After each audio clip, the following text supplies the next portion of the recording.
Yo, one yo, day yo, Degen, yo, yo, yo. one of the members of our community, who requested improv, and I told him I was going to do it, and I was like, I'm really tired. At the very end of my stream, I was very tired, and I was like, I don't know if I should do improv because I'm super tired, and it ended up just being perfect.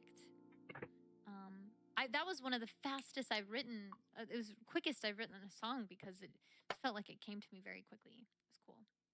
Well, Go-Kart, if you request improv, I very often love what I write and end up adding it to the song list, and will later be releasing all of these songs. Ooh, I remember that. It was a cool night. It was a very, very cool night. I want to say I was going to Erica's afterwards. I don't know for what. I can't remember. Let's play Hollow Knight. This one's for Matt. Matt, are you ready? Ooh, also, oh my goodness, we need to play Naval from Jan Tiersen. We have to play that song. I have to play that song right now.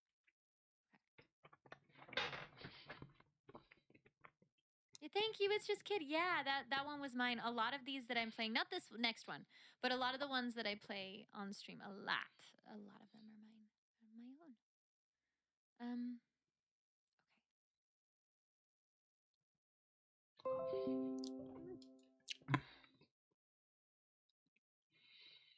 Wow, love it. Sorry, Julie, we gotta go play some Apex. We're a degenerate, dysfunctional fuck up.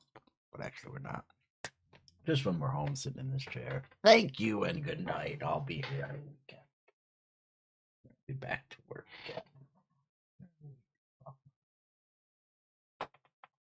again. Hey, fuck me 6 ways and sideways.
Breathe easy, watch your side, and never quit.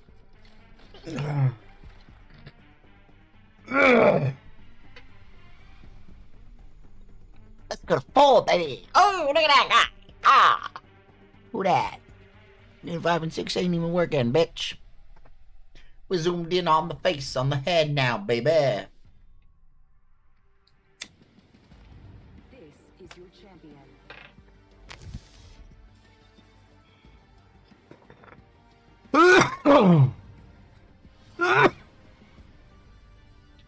Good luck, brothers.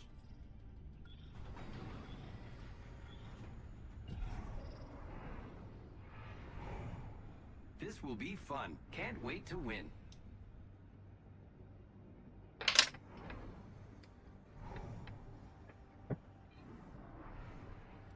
Oh, it's just me. Right.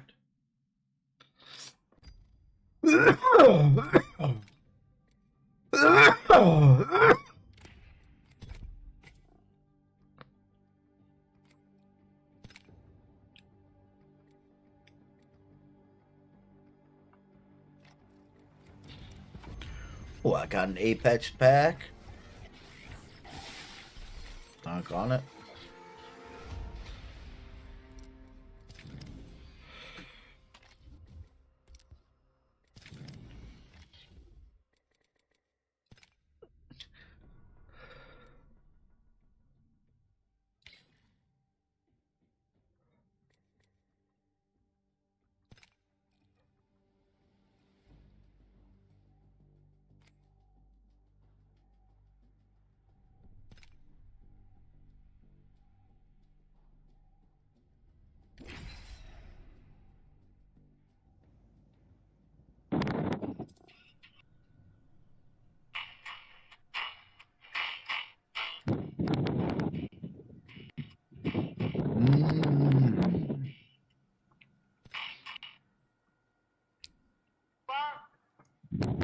Gang, gang, yeah, yeah. Motherfuckers don't even know. Take shit, and you're looking like a little hoe. Except to me, talk back now, you best be. What is this fucking guy saying?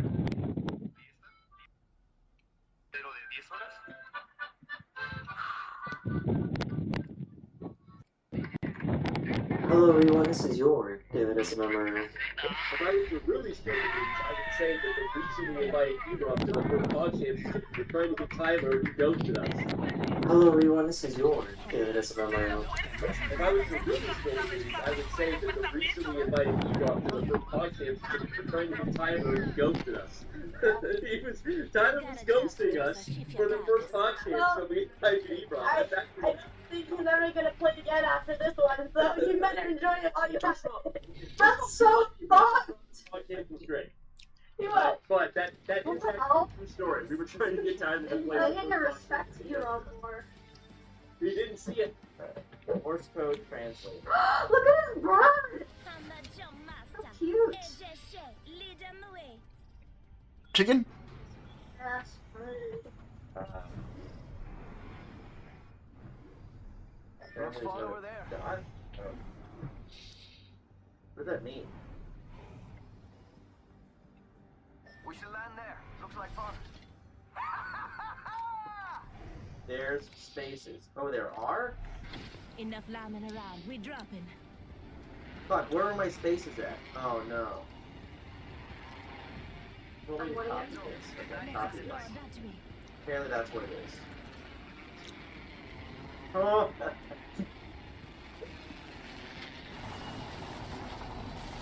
Oh. Oh. Oh. Oh. Whoa. Oh. Oh. I have no weapon now. That was the last of that squad.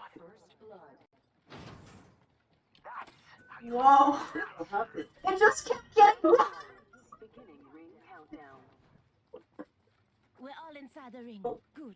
Oh. Whoa. Oh. Oh.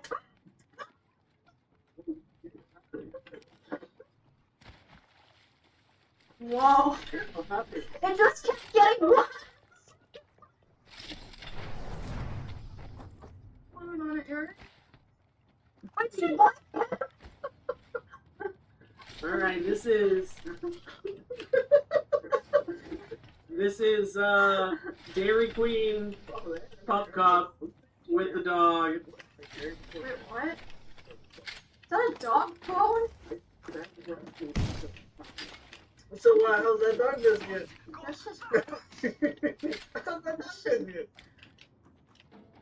that's just gross. What are you guys doing, dude?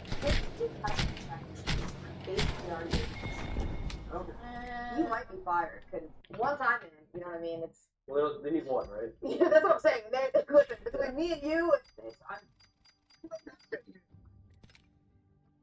that's just gross. You can join if you want. Tips did type in my chat yesterday, so I'm basically already your boss. Okay. You might be fired, because one time in, you know what I mean? It's Well, they need one, right? yeah, that's what I'm saying. Listen, between me and you, Well, me and you, it's one root, so. we would do a fusion dance and then we just survive. Tips would be so happy. Hey, we did it. I got that We got one. anime reference.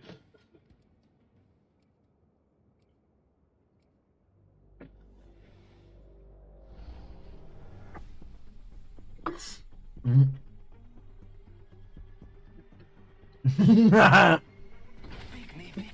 me, I'm so bored. Is that ice cream? Don't watch me newt. Your maw's about to get a little unready like. Or fucking a little bit of ice cream? Yeah. Degen have seen a time. This win is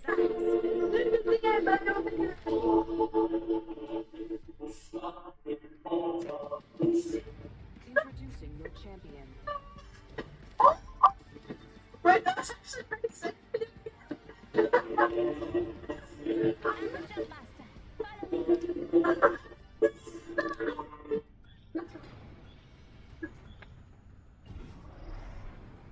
At least you can tell she's actually DJing.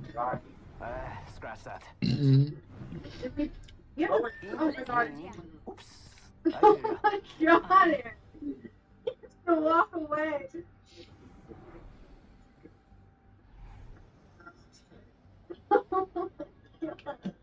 enough landing around. We So drop it. fucking gay right now. This is the gays who ever look. This is the gays who ever look. No, Kaya. Kaya's happy. He's feeling it. He's doing the posing face.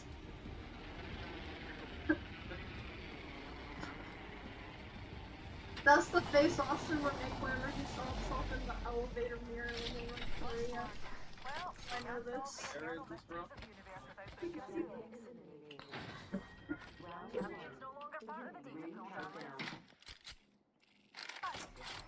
We're all inside the ring.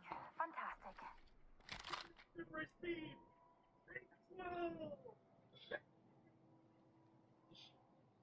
This is nice in theory. The only problem is it doesn't fit in with the rest.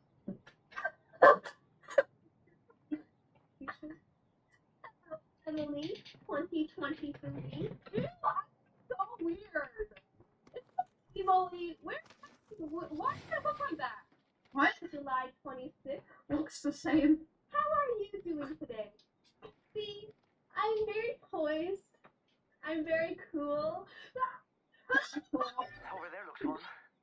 You're probably in your new home. I don't know where you're living. You're probably somewhere. You're either in like New York, maybe you're in Boston, maybe you're in LA. I have no fucking idea. But you're sitting there like a fucking dumbass. You sit here watching this clip because you ran out of content. That's right. You ran out of content. You look at content. How embarrassing. But I hope you're doing well. And yeah. Thanks. It was like, okay. And they started like, Polish, whatever the fuck, like they drink. Whiskey, not an issue. But my dad, he goes like, we should do shots. Chance blacked out. First time meeting my family. You kill leader. Not for long, pal. I was like, what the fuck? I had to take the fucking contact lenses out for him. I had to fucking like hold his eye open and just pinch his fucking balls. Eyeball. There's a tea, mommy. Good first impression. Yeah. Yeah. My dad calls me. Good job, Chance. We're so proud of you. And that one he does, that's on your side of the Hey, come and do a dance. Isn't that what that one black dude does? That's on your side of the She's like, interview. Yeah. I know how to do it though. Oh, is that what he does? It's sea shanty. Two. Appreciate it. Thank you. I appreciate that. Thanks so much. I don't know who the anonymous giver is. Yo, thank you so much. I appreciate you. Thank you, man. Thank you.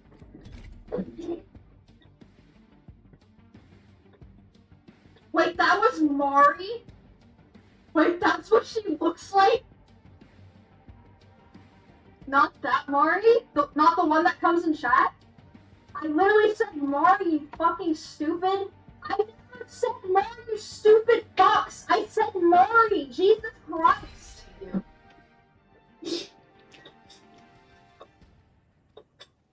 Anyway, she's hot.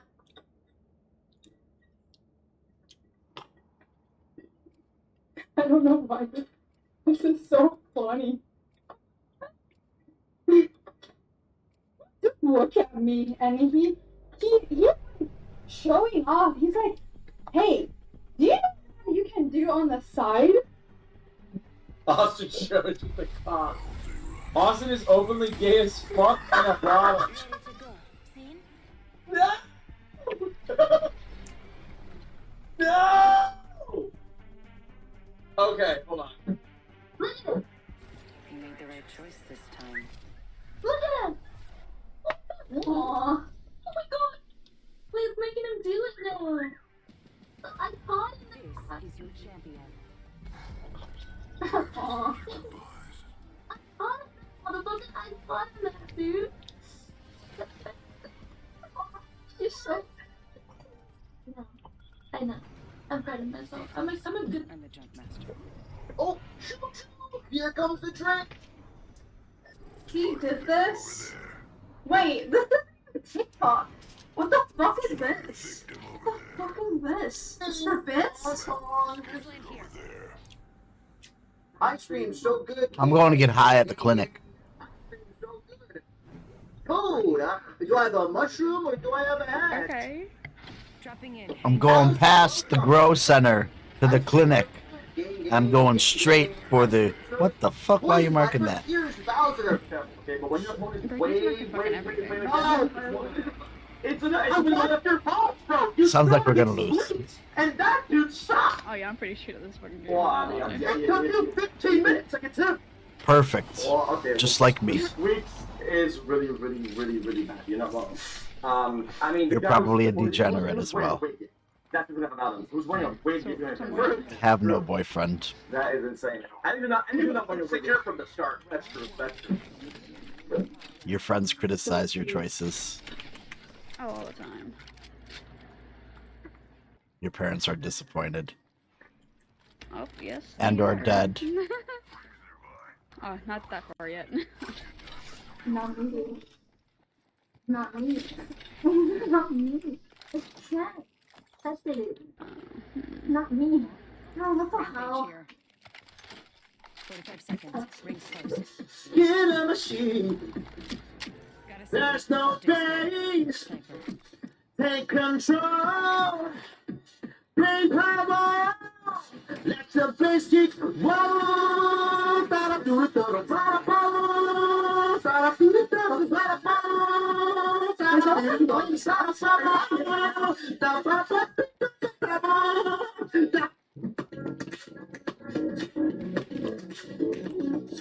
You're so cool. 10 seconds. The Alright. rings close. Optics here. Sniper.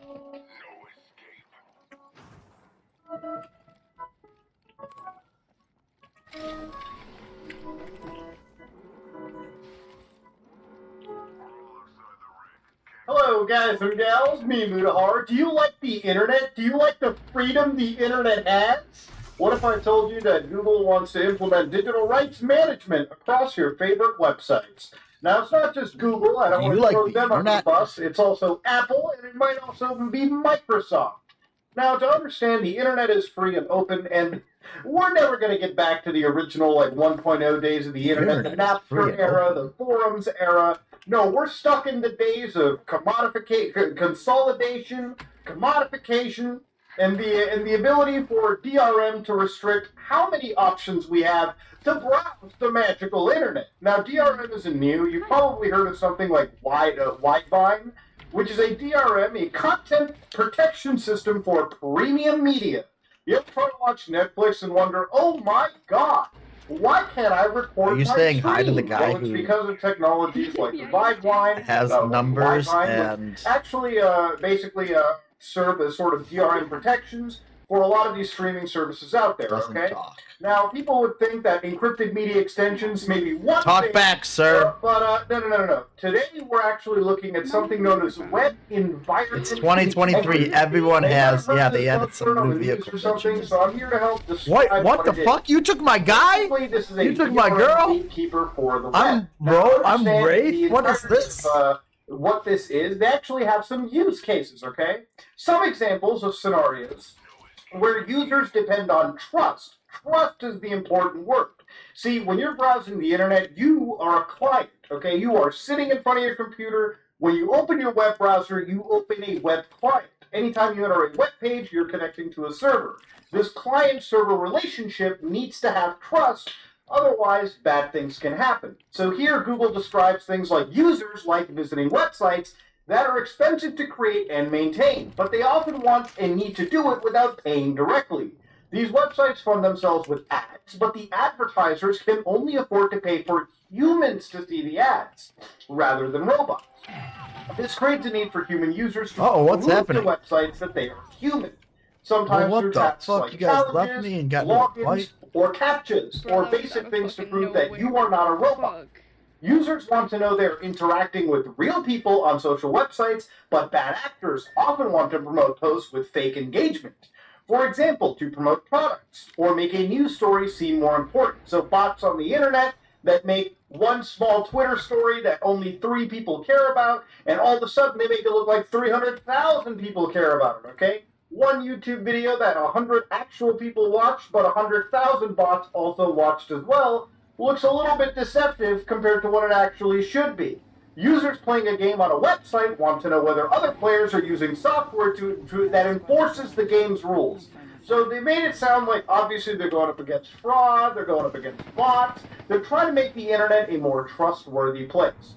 Now, anytime DRM gets thrown in, it's like the gaming industry. We just want the game we just want to prevent piracy, okay?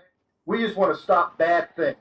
Or like anti-cheat providers, where they're like, we just want to stop hackers until, of course, they start getting rootkit access into systems, and then it's all a bad situation. Then it's all the worst kind of double-edged sword. So, Web Integrity API, websites will be able to request a token that attests key facts about the environment their client code is running in. For example, this API will show that a user is operating a web client on a secure Android device. Tampering with the attestation will be prevented by signing the tokens cryptographically. So to understand what's actually happening is Google is introducing or proposing that we introduce another step where they themselves become the arbiter of proving that you are a secure, proven human being. Why'd our girl leave us? With certain websites on the internet. God, now, what a for those of you bitch. who wonder how big Google is, remember Google Chrome at minimum has Someone clip that and 70% send it to of her. the world's users using a Google Chrome browser or a Chromium-based browser. The other percentage there uses Safari on macOS, iPhone, whatever. Would have gotten And then her there's too. small What a percentage dumbass. uses Firefox, and of course, an even smaller percentage used to use Internet Explorer until Microsoft just decided to become Chromium, but more Microsoft-y, okay? That's pretty much how the internet works. You got a whole bunch of browsers. For this, a lot of the browsers do share the same rendering engine and code base. For instance, if you use Google Chrome, or you use Brave browser, or you use Microsoft Edge, you're effectively using the same browser underneath the hood. Now, this isn't entirely new by Google standards. Apple has actually already started doing this with something they call private access tokens, which are powerful tools to prove when HTTP requests, web requests, are coming from legitimate devices without disclosing somebody's identity. This proof can help you reduce how often you show captchas to people, and they're simple to set up and test. So to describe exactly how this situation works, how these tokens and these web protection integrities, this web environment integrity stuff works, the way that it actually flows is like this. So you go to a browser, you go to a web page like www.google.com, for instance, right? Now, the idea here is the web server stops, it refuses whatever requests you make, and then it creates a challenge. So in this case, according to Apple, their version makes a private token challenge. Then, of course, for the private token challenge, what happens is the browser recognizes it and sends part of that challenge token over to what is an attester, a validator of your system. And this validator could be Apple, it could be Google, it could be Microsoft, depending on which DRM solution you're using on the web. Now, that company, Google, Apple, or Microsoft, looks at that challenge and then determines that you are a real and unmodified individual. So, for instance, if your system is modified, if your system is breaking that chain of trust, whatever it may be, Google, Apple, Microsoft could report that your system is not legitimate, your system may not even be human. There might be certain changes into the browser that you're using that could trip something and basically prevent you from being attested. Now, if you are attested and you are legitimate to browse the web, basically the signed token will be given back to you, you'll show it to the browser, and then you'll be let into the website. Okay, it's a very quick process, but it's a process that involves some of the biggest companies in the world having more power than they should. So again, the idea here is attestation, okay? And that's something that Google has brought up into this situation. They've addressed privacy scenarios, they've addressed a lot of things. But at the core of it, what we all know that this technology allows people to do is, again, restrict and basically have further control on how you use the internet. Now, the reason why Google is brought up into the forefront is, like I said earlier, a majority of the world uses Google Chrome's browser. So if Google wants to push something onto the internet that actually, if you read it, if you actually understand it, this is very beneficial for increasing, things like ad sales and whatnot too. For the sole reason that, let's say, for instance, that the website that you were going to doesn't want people to have ad block or something. Now, WEI, from what I understand and what I read, if you add things like ad blockers or you start implementing these ad blocking solutions, the actual situation may lead to you being, unverified. Your system not being allowed to access certain websites because you're using ad blocking solutions. This is like a fucking complete death knell to the way that we secure our computers, to the way that we browse the internet. It might even stop certain extensions from some of the largest web pages in the world, as far as from what I've read. Feel free to correct me. Obviously, people, this is a very complicated subject. So again, if I'm wrong, feel free to correct me on the situation. I read this a fair bit, and this is what it sounds like to me and from a lot of other researchers on the internet. Now, to understand, attestation has some bad points. For instance, you can only use approved clients, which, again, if you think about it, is really terrible for people who are on more unconventional operating systems. If you're on Windows or you're on Mac, then or Android or iOS, you'll probably be fine. But if you're a Linux user like me, especially if you have unique kernels and whatnot, you may end up being thrown out of the pool because your system may not be considered verifiable.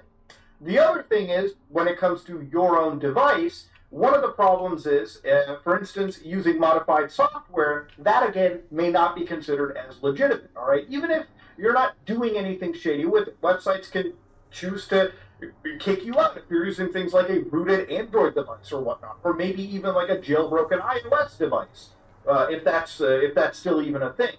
The other situation is down the road, far down the road, there could be a situation where devices that are outside like official support windows may end up being thrown out to the wind. Maybe, like I said earlier, there might be certain websites, certain places where they'll say, hey, you got ad block extensions? Get the fuck out of here. And a lot of people in the world use ad blocks. I've even said I'm okay with things like ad blocks because I know how dangerous and malicious certain malvertising and ads can be. Again, if you want to support your creator, please whitelist them in your ad block settings. But let's get back to the matter here. Now, at the end of the day, this is not designed necessarily by these companies to be overly malicious. At the end of the day, bots and fraudulent activity are bad for the internet too, okay? So you need to have some balancing act in the situation. But from what I've read with WEI, it really seems like throwing the baby out with the bathwater. In the actual quest to stop ads and fraudulent activity, we're now implementing the ability to basically add DRM to the web. And because of how popular Google's Chrome is, it's going to be something that will be adopted relatively quickly over time. To understand, most modern operating systems already have things like TPMs, already have a lot of these, security, factors in place. So for the average user, who's pretty much used to the fact that their average box is like a highly controlled environment, they might be okay with it. But to power users like me, and, to some of you watching this video, this is a pretty bad thing for us going forward. Again, the more control these big companies have over our web browsing, the worse it actually is in the long term for a healthy, free, and open internet. Now, even other browsers like Brave, which I use Brave primarily. This is what I use. I use this browser. I'm not sponsored by Brave. Aside from all the crypto crap and the advertising that they have in that regard, I tend to consider this one of the best Chromium browsers out there. And even they've said web environment integrity, locking down the web. Brave strongly opposes Google's web environment integrity proposal, as with many Google's recent changes and proposals regarding the web. Web environment integrity would move power away from users and towards large websites, including the websites Google itself runs. Although Brave uses Chromium, Brave browsers do not and will not include WEI. So even if you use Brave, you're already kicked out of the curb. But again, I'm sticking to Brave and I'm sticking to my guns. All right, the last thing I'm going to be doing is using actual Google Chrome. And of course, WEI's proposal intentionally shifts power away from users, again, towards those large websites and advertisers. It's just the latest step in the terrible direction Google is pushing for the web. And again, it's not just Google, it's Apple, and it's also Microsoft as well inside this entire hodgepodge of fucking taking away our goddamn rights on the internet, dude. So again, to remind you, if this proposal takes over the internet over time, there could be a chance that if you run custom operating systems, you'll probably be blocked from the internet for certain websites. You have a rooted Android device or a jailbroken iPhone or something? What the might fuck? even get blocked. Who knows? Do you not have, the latest updates on your system? Well, your system might be blocked from accessing certain websites if it's not granted a token. For instance, are you allowing your device to access microphones or camera permissions? No? Well, you might be just banned from, or restricted from accessing the website. And what I do fear is down the road, if for certain applications like banking services, what if you're tripped or tripping a flag and you basically are registered as a suspicious user anyways? Maybe we can get by this with virtual machines, but given how invasive this DRM solution is, VMs might not even be enough, okay? Ladies and gentlemen, it's a wild world we go into. I know this video might have been dry, a little bit dry technically, but this is something that if you're not technically adept, hopefully you understood why this is more trouble than it's actually worth, okay? Yes, fraud, bots, bad on the internet, okay? But DRM is never the solution for anything. Ladies and gentlemen, let me know what you think about this in the comment section below. Do you care? Do you not? I do care, okay? But I want to know what the normie thinks after they heard me talk about it. Ladies and gentlemen, if you like what you saw, please like, comment, and subscribe. Dislike if you dislike it. Damn it.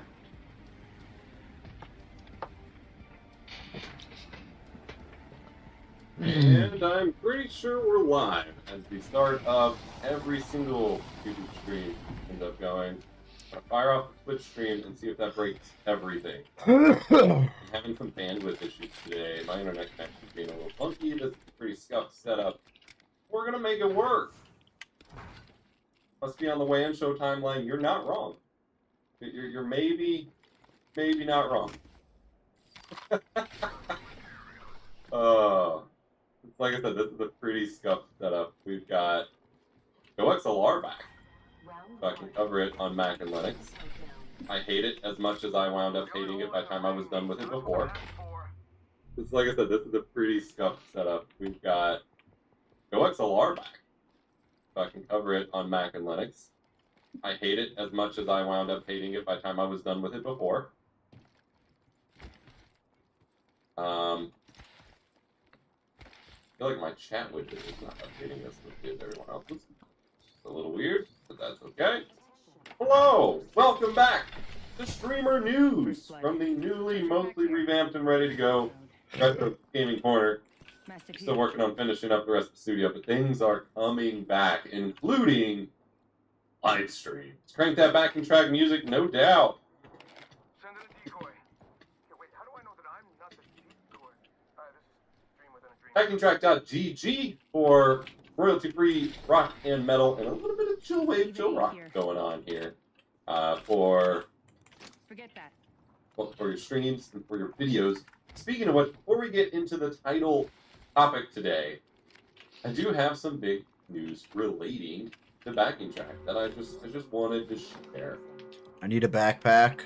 Cujo, if you could ping people on Discord that I'm finally live, that'd be great. But either way, Apparently the page did not load its CSS, so I'm going to let it take a second to reload here before I show you. Did you transport back to the retro room from the apartment? Not a back. I have done my best to try to recreate the vibes we had going there.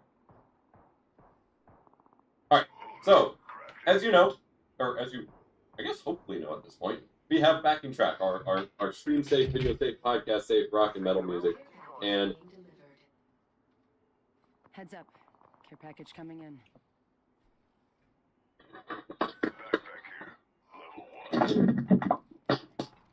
You know what? Why did it make a noise? Wait. Oh my god, is it inside? Wait. It made a noise. Hold up.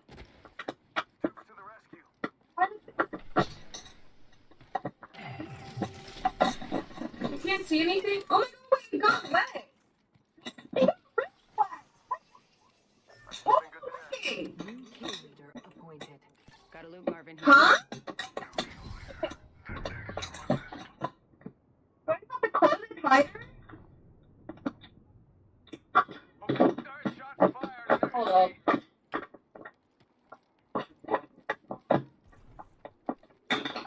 It's really not working. Okay, whatever. I'm gonna try to keep the phone above ground.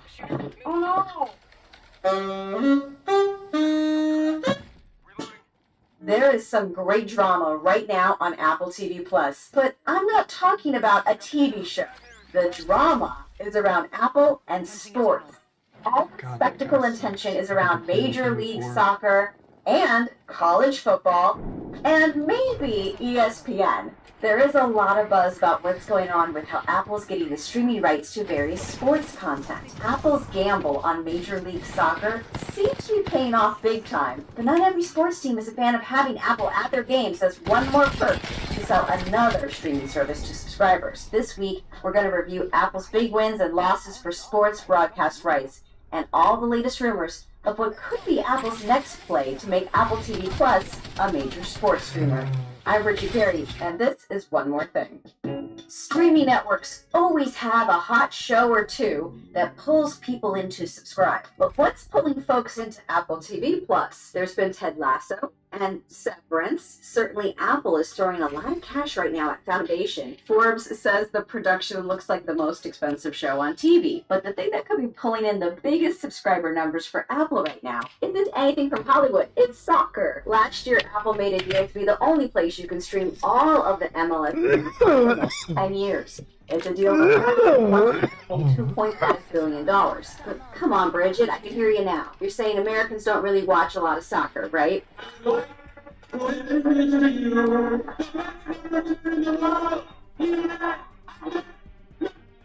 It just so happens that global soccer superstar Messi just joined Major League Soccer, moving to South Florida to play on the Inter Miami team. He led Argentina to the World Cup title last year. He's pretty much soccer royalty. And if you need someone to get people interested in tuning into MLS games, yeah, this is the guy you get. But of course, to watch him, you're going to need Apple's MLS Season Pass subscription. Prices have been reduced to $13 a month, or that's about $40 for the rest of the year. A special price so you don't miss out on the Messi. Apple, as reported, pitched in payment to entice Messi to move him to Miami. ESPN says the soccer star is getting a cut of revenue from new subscribers to Apple TV's MLS Season Pass. And it seems he's doing the job. During Apple's last quarterly earnings call, CEO Tim Cook said, quote, "We are beating our expectations in terms of subscribers, and the fact that Messi went to Inter Miami helped us out there a bit, so we're very excited about it." Apple TV Plus isn't the only place you can see Messi play. Fox and Univision also have the rights to play a few games on broadcast TV. Apple just has all the games. It'll be interesting to see how this plays out for Apple in sports streaming, and if it convinces other sports leagues that streaming live sports is the future, especially at a time where we are seeing some regional sports networks struggle financially. But it's not all sunshine and rainbows. Front Office Sports reports that some advertisers are having a hard time knowing how well their ad campaigns are performing, because it's hard to get data on streaming compared to the metrics of measuring with traditional Nielsen TV ratings. The love of traditional broadcast also has put a bit of a damper on Apple's recent attempt to woo over some Great fucking drop spot, man. Perfect. The College Football Conference has been through a lot of drama recently, as there have been several schools leaving the conference. Now, let's just say I am a tech news show, so if you want more on that, you should stream a sports news show. But I can tell you one of the issues around schools leaving had to do with the inability of the Pac-12 to come up with a lucrative media rights deal, because schools get paid for each broadcast. Apple reportedly made an offer to be the streamer for Pac-12 games, but it wasn't enticing enough. The Athletic reported that the Apple deal was $23 million per school, and apparently underwhelming. And yet the Athletic said Apple also had incentives tied to how many subscribers signed up for a Pac-12 package. It's like the MLS season pass. As ESPN reports, the University of Washington's president said it would leave the Pac-12 not just because of money, but that, quote, this was about national visibility for our players, being on linear TV, so they can be seen, so they can have national exposure. Yeah, the Athletic reported there were no guarantees if Apple could simulcast certain games on broadcast TV, like how Fox gets some soccer games. So those conference games may not have gotten as many eyeballs. ESPN has 75 million subscribers. And it's hard to think that Apple could get that many people to buy a Pac-12 package even before the recent exodus of schools. Oh, shit. Speaking of broadcast, let's turn our attention to ESPN. Every month or so, it seems another article pops up online about how Apple may buy Disney. And that is a bit wild to say that Apple would even want such a giant company with theme parks and all. Rather, the latest speculation is that Disney might sell a piece of itself to Apple, or just partner with Apple to give it a boost of content. Disney CEO Bob Iger told CNBC in July that he is open to finding a strategic partner for ESPN. Sure, Disney could make a deal with anyone, right? But Disney and Apple have a long history. And we just saw Iger at Apple's WWDC saying Disney content is being made for the Apple Vision Pro headset, and sports was teased to be included in that. The demo videos went so far as to feature ESPN content on Vision Pro. Apple doesn't need to buy a studio, but perhaps it would really change the streaming game if it suddenly got a lot more content. What we will have to see is how all of this influences the next big sports ball deals. And all eyes are on basketball. The National Basketball Association will need to make new broadcast and streaming deals for 2025. What happens now may determine what rights Apple will shoot for next. Has sports influenced your streaming? Share your thoughts, your wishes, your desires for sports streaming in the comments below. And I will catch you next week, because like every week, there's always one more thing to talk about with Apple. Hey everyone, welcome back to a Hardware News recap for the week. We've had a good amount of coverage this past week for pre-built, so we covered the Power Spec system, the Alienware R15, and there's news on that because Alienware has a new R16 that we're going to talk about in this episode. We also covered two coolers recently, if you haven't seen those videos yet. But for news, the RX 7800 XT had a leak, so that will start developing the sort of mid-range, the new mid-range for AMD's cards. Intel had an A580 leak, which should be on the more affordable side below the A750, which has been $200, $250. And then we have a couple of other items as well, like Minis for them, making even more tiny PCs, and Lenovo potentially pushing into the handheld market alongside the Ally and the Steam Deck. Before that, this video is brought to you by Fantex and the G300A Mesh Edition case. The Fantex G300A revives the A-series approach to airflow that Fantex began really pushing with the P400A that we liked previously. The new G300A comes in a few variants based on fan count and uses a Fantex ultra-fine front mesh that allows for a higher airflow without double stacking filters, as we've shown in the past. The G300A Eclipse is a compact tower supporting ATX boards, and you can learn more at the link in the description below. Up first, Power Color accidentally blew the lid off of the AMD RX 7800 XT card. As a reminder, currently for the 7000 series, AMD has the 7900 XTX, the 7900 XT, and then it just recently launched the 7900 GRE. That wasn't a rumor, that's a real card. This leak indicates that the 7900 GRE is not simply a replacement for the 7800 XT. There will, in fact, exist the 7800 XT as well, and it does have different specs. Now, this type of leak, it's basically, it's fact, it's first party, it's just they accidentally published it too early. This type of leak always makes you wonder how accidental it truly is. If it's a guerrilla marketing type of effort trying to get on the ground and get some people talking before a proper launch, or if actually, in fact, PowerColor just posts a page, which is very believable. On the listing, PowerColor lists the specs for the 7800 XT as having 3840 stream processors. So that would be a 60 CU version of 7000 series card. It'll have 16 gigabytes of GDDR6. It's running a 256-bit wide bus, and it's supposed to have a quote-unquote game clock of 2255 megahertz for the Red Devil model. Now, in terms of CU count, this is really the only indicator we have of performance at the moment. If we pull up the specs for, say, the 7800 XT from AMD's site, it's got 24 CUs more than the 7800 XT. And the 700 GRE that just launched has 28 CUs more than the 7800 XT as well. These specs put the 7800 XT squarely between the 79 XT and the RX 7600, but PowerColor wasn't kind enough to leak an MSRP, so we can't really speculate on value right now.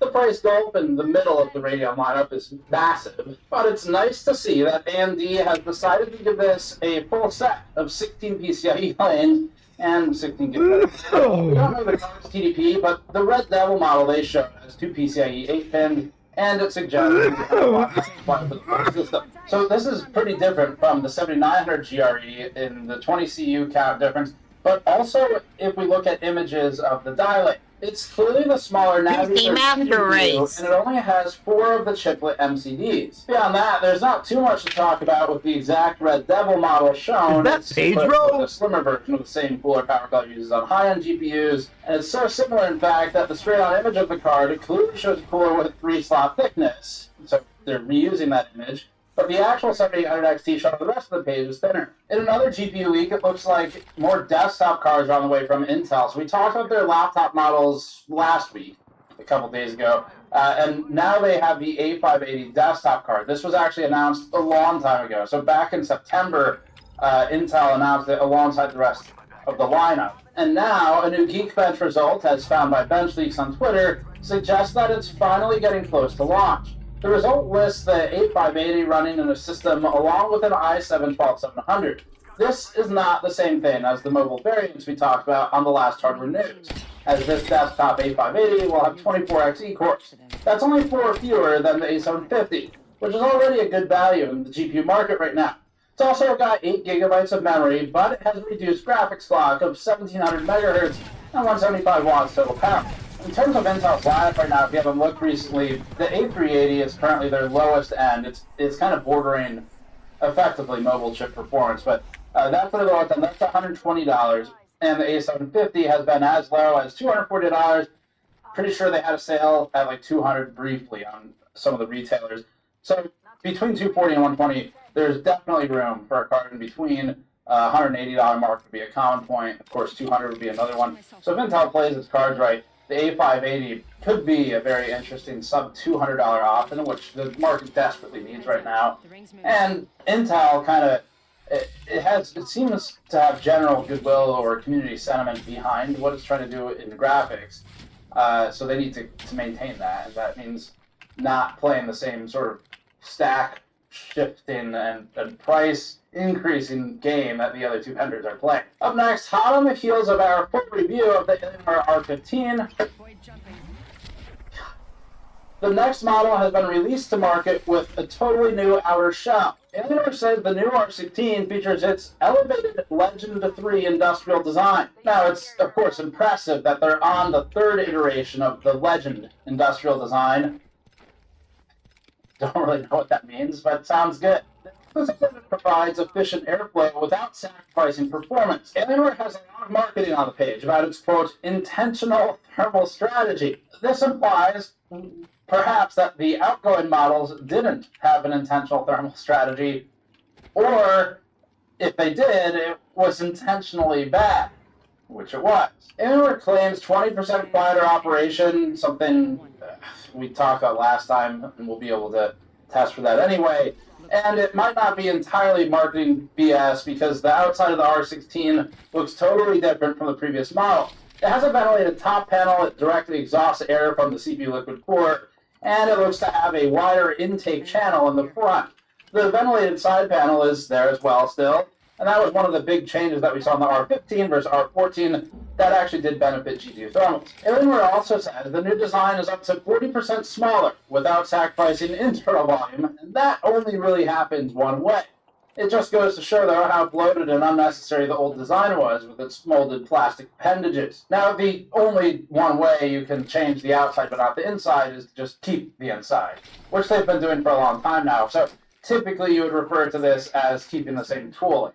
So in some cases in the DIY market, same thing. Entire inside remains identical or very close to it with small tweaks, and then they strap sort of the extras on top of that. And looking internally, it really doesn't look much different. It uses the same clip-on, spring-retained fan brackets that we've seen in the past, and they're in the same places. It still uses a giant proprietary motherboard with the integrated front I/O to guarantee that this is basically at least one part e-waste once a single thing goes wrong. And just to go down this path again for a second, one of the things that Alienware has really, we think, done poorly is, and it's weird too, because Dell has like web pages dedicated to its environmental stewardship and things that it wants to do to benefit the environment. This is an issue, habitat preservation for wildlife, stuff like that. It's something I personally care very much about. Whether or not you care about it, it's not really relevant here, because what actually matters is Dell talks about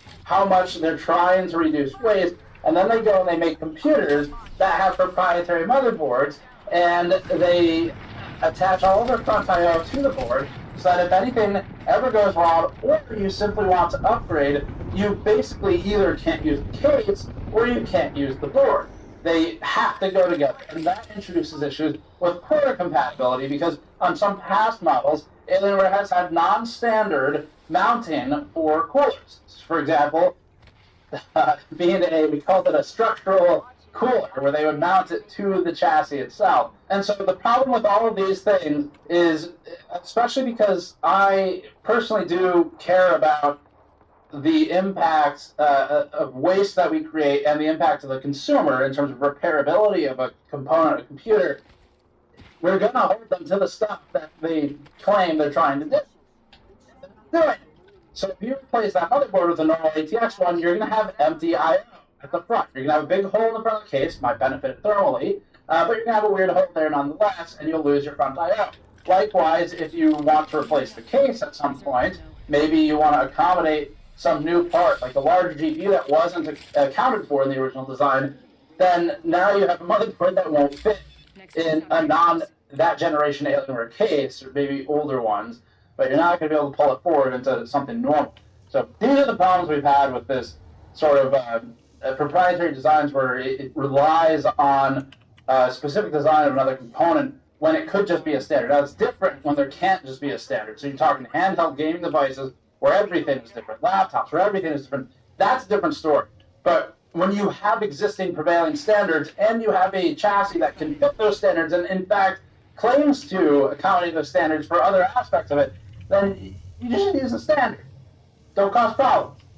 Anyway, talk about that more thing.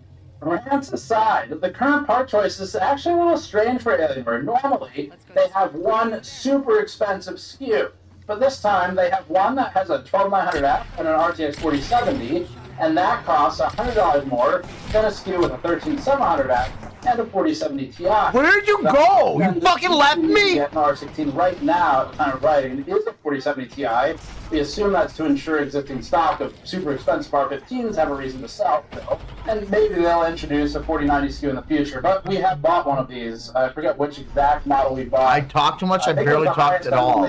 There's zero communication on your part, right now. Thanks. So we want to test that out. We've got it coming in, and we'll be looking at that soon. Overall, it looks like Alienware has been starting to come around to some of the problems we've been talking about. The proprietary thing, it's going to be very hard to ever enact or encourage any change there, because fucking marked that dude long before the other guy coming out. Couldn't hit the fucking either one of them. So that likely won't change without really a lot of kicking and screaming. But they do have a few comment replies below their deep dive video for the launch of the R16, and those are at least encouraging. In reply to commenters, Alienware wrote, quote, "Promise we're listening. Change takes time." They also wrote, "Across every product's life cycle, we try to gather feedback from our community, analysts, experts, journalists, and reviewers to implement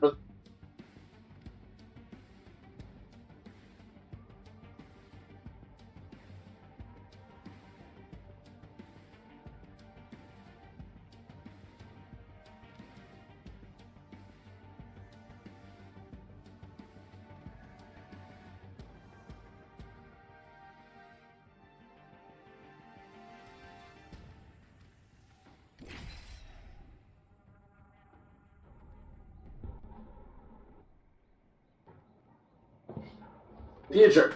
With this new Aurora R16 specifically, we feel we've addressed many pain points communicated. In that respect, we believe everyone can appreciate the advancements and improvements we made here. I really hope we can. I can compartmentalize the complaints, when we look at this and review. So if they've improved the thermals and they've improved acoustics and things like that, but they haven't improved the proprietary nature of the board, which we know they haven't, obviously we can give credit for one, and we can continue sort of knocking for the other one until that one improves hopefully one day also. It's just better for everyone. Flexibility of parts, and saves consumers tons of money, reduces waste. So that's something we would like to see. But we'll start with the simple stuff, not creating a self-incinerating hellscape of a box like they've been doing. Maybe they fix that. We'll see. Up next, more unique mini. That voice in your head. Trust it. Ahead, we talk of victory and slaughter.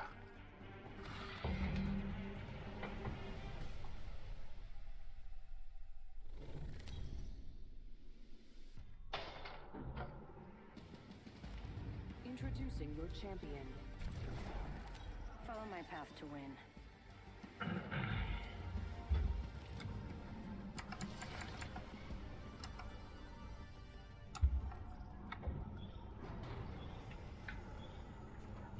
Let's land here. This way, the replicator over there.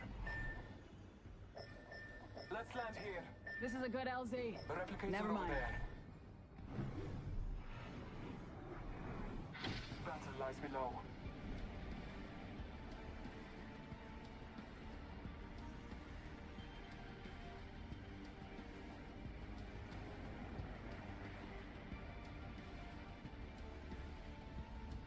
Let's explore over there.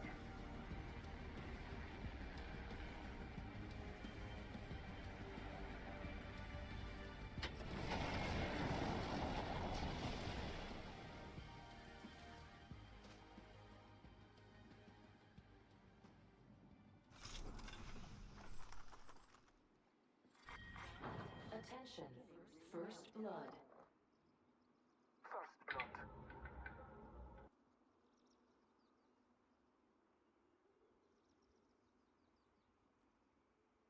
1 minute, ring's not far.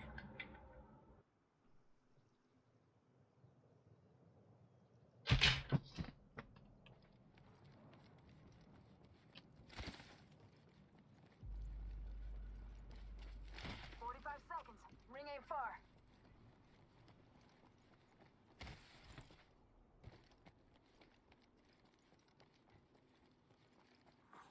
Attention. The champion has been eliminated. 30 seconds remain. Safety is an arrow shot away.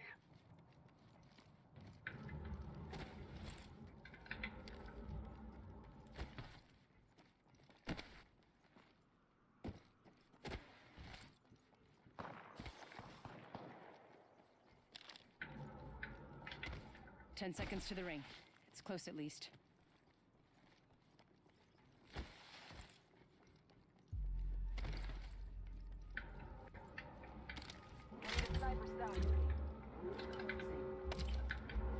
Ring's coming in.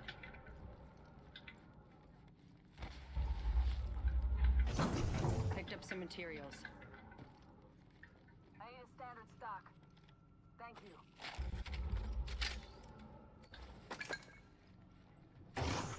Picked up some materials.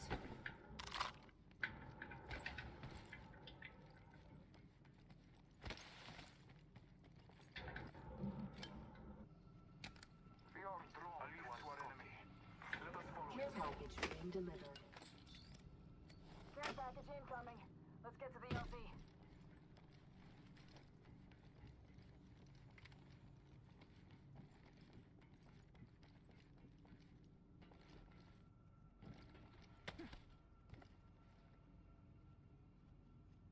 Got some extra supplies here. You're welcome. Attention. There is a new kill leader. New kill leader. Watch your six. Shots fired at me. Hostile close. Be aware of the new kill. But I am down. Hostile close. Just us now. Cracked an enemy's shield. Reloading.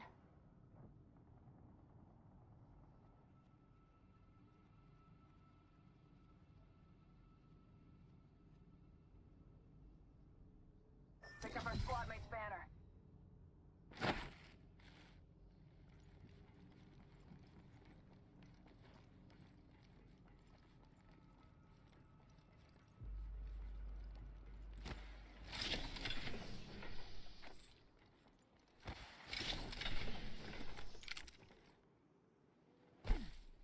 Giving him the chimney. Let's check out that way.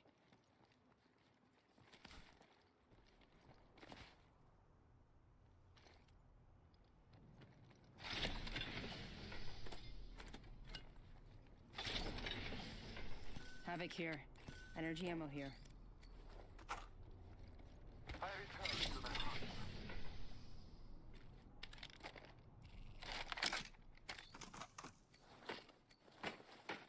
I need light ammo. Light ammo here. Light ammo here. Light ammo here. Light ammo here. Let's go this way.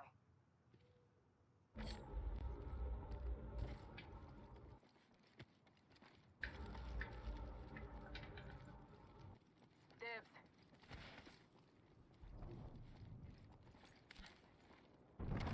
I need an extended light magazine.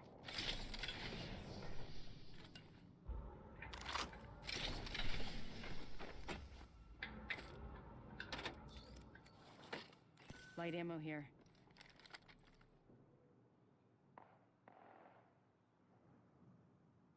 I can use that.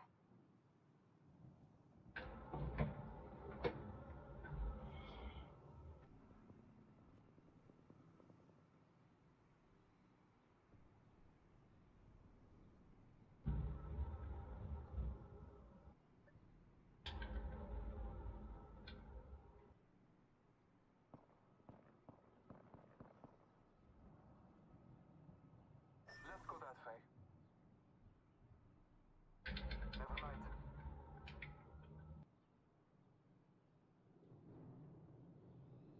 Hostile right here.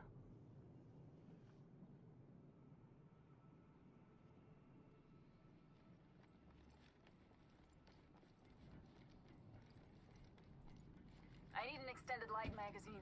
I need a backpack. Half the squads are left. Let's smoke 'em. Backpack here. Level 1.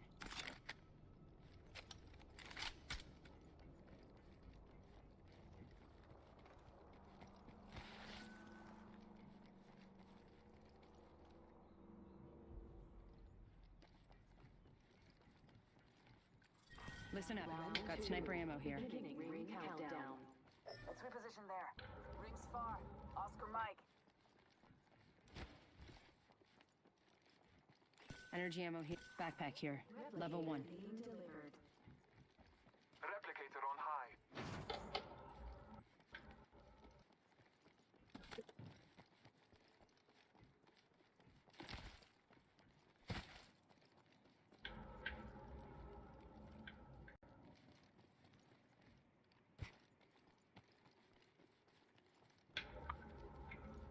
I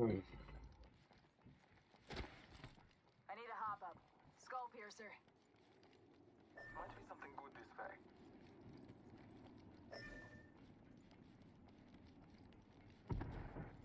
Let's check out that area. Let's explore over there.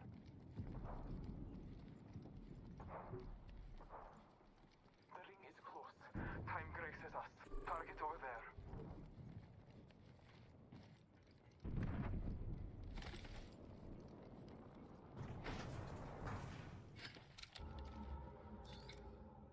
Rings next door. 45. Extended heavy mag here. Light ammo here.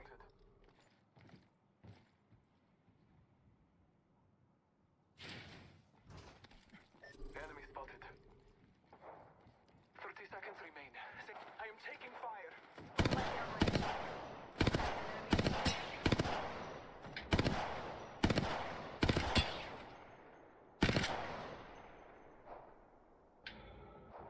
Taking fire. I broke an enemy shield. Not too far from the ring. Got 10. Dropping the pain. Target over there. Spotted me. I'm taking shots. Target over there. Give my shield a recharge. Need to recharge my shields. You guys got to get up here.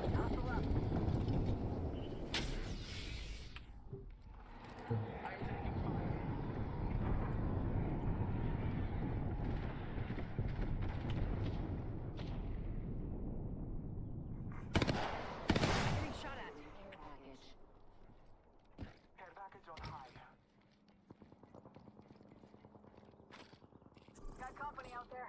Enemy spotted.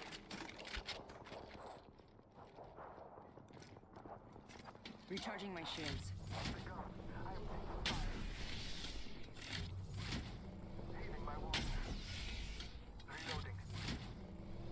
Confirmed hit on target. Catching myself up. Battling the enemy. Arc start out. Throwing Enemy thermite. there. Throwing thermite. Let's go this way. Throwing thermite grenade. Taking a moment to treat it. Taking a knee. Patching up. Tango down. Taking a moment to heal. Patching myself up. A broken enemy shield. Shots fired at me. Need a leg. We're on 2 different sides of the map, and I got a team next to me. I can't get to you right now, but I'm trying. Opening fire. 1 minute. Ring's not far. Give me a sec. Watch yourself. There's another squad attacking. I've been down. Brush it off. You lost this one. Yep, I lost that one for sure. Charging Stupid battery. Fuck. Oh my God. It's one of the worst apps on that phone.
Oh, you know what I need to do?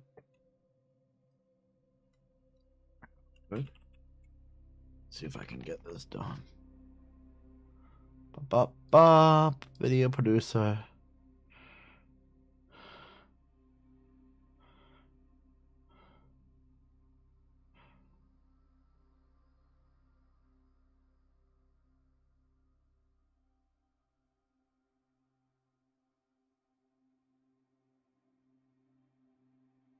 This, but I keep forgetting to this.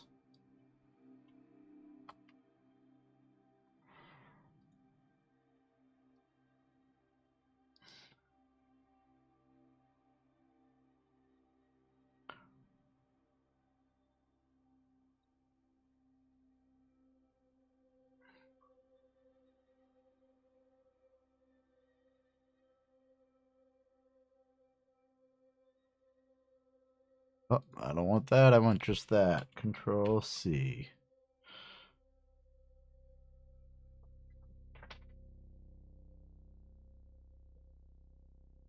Yeah, of course YouTube would close. Why would YouTube stay fucking open? Holy fuck balls. What's wrong with you, YouTube? Publish? I probably missed a bunch of these now. Huh.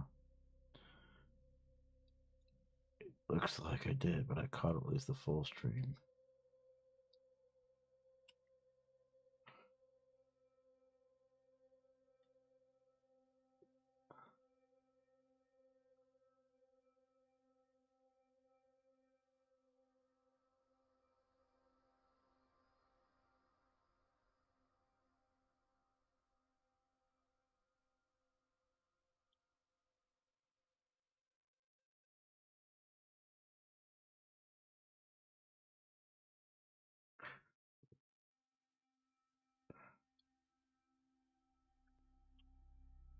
I'll do 2 more and then we'll move on.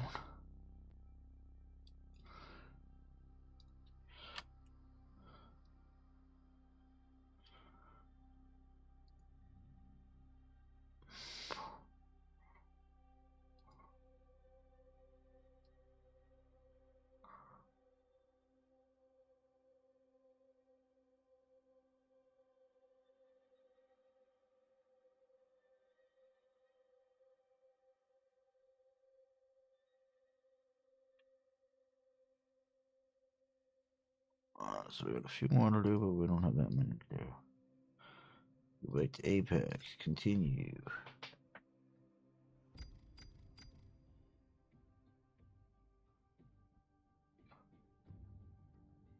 The latest trend the world over seems to be these mini PCs that you can pack anywhere, do anything, and not have to worry about a full-size desktop. And I'm totally here for it. I'm also here for a little bit more truth in advertising, though.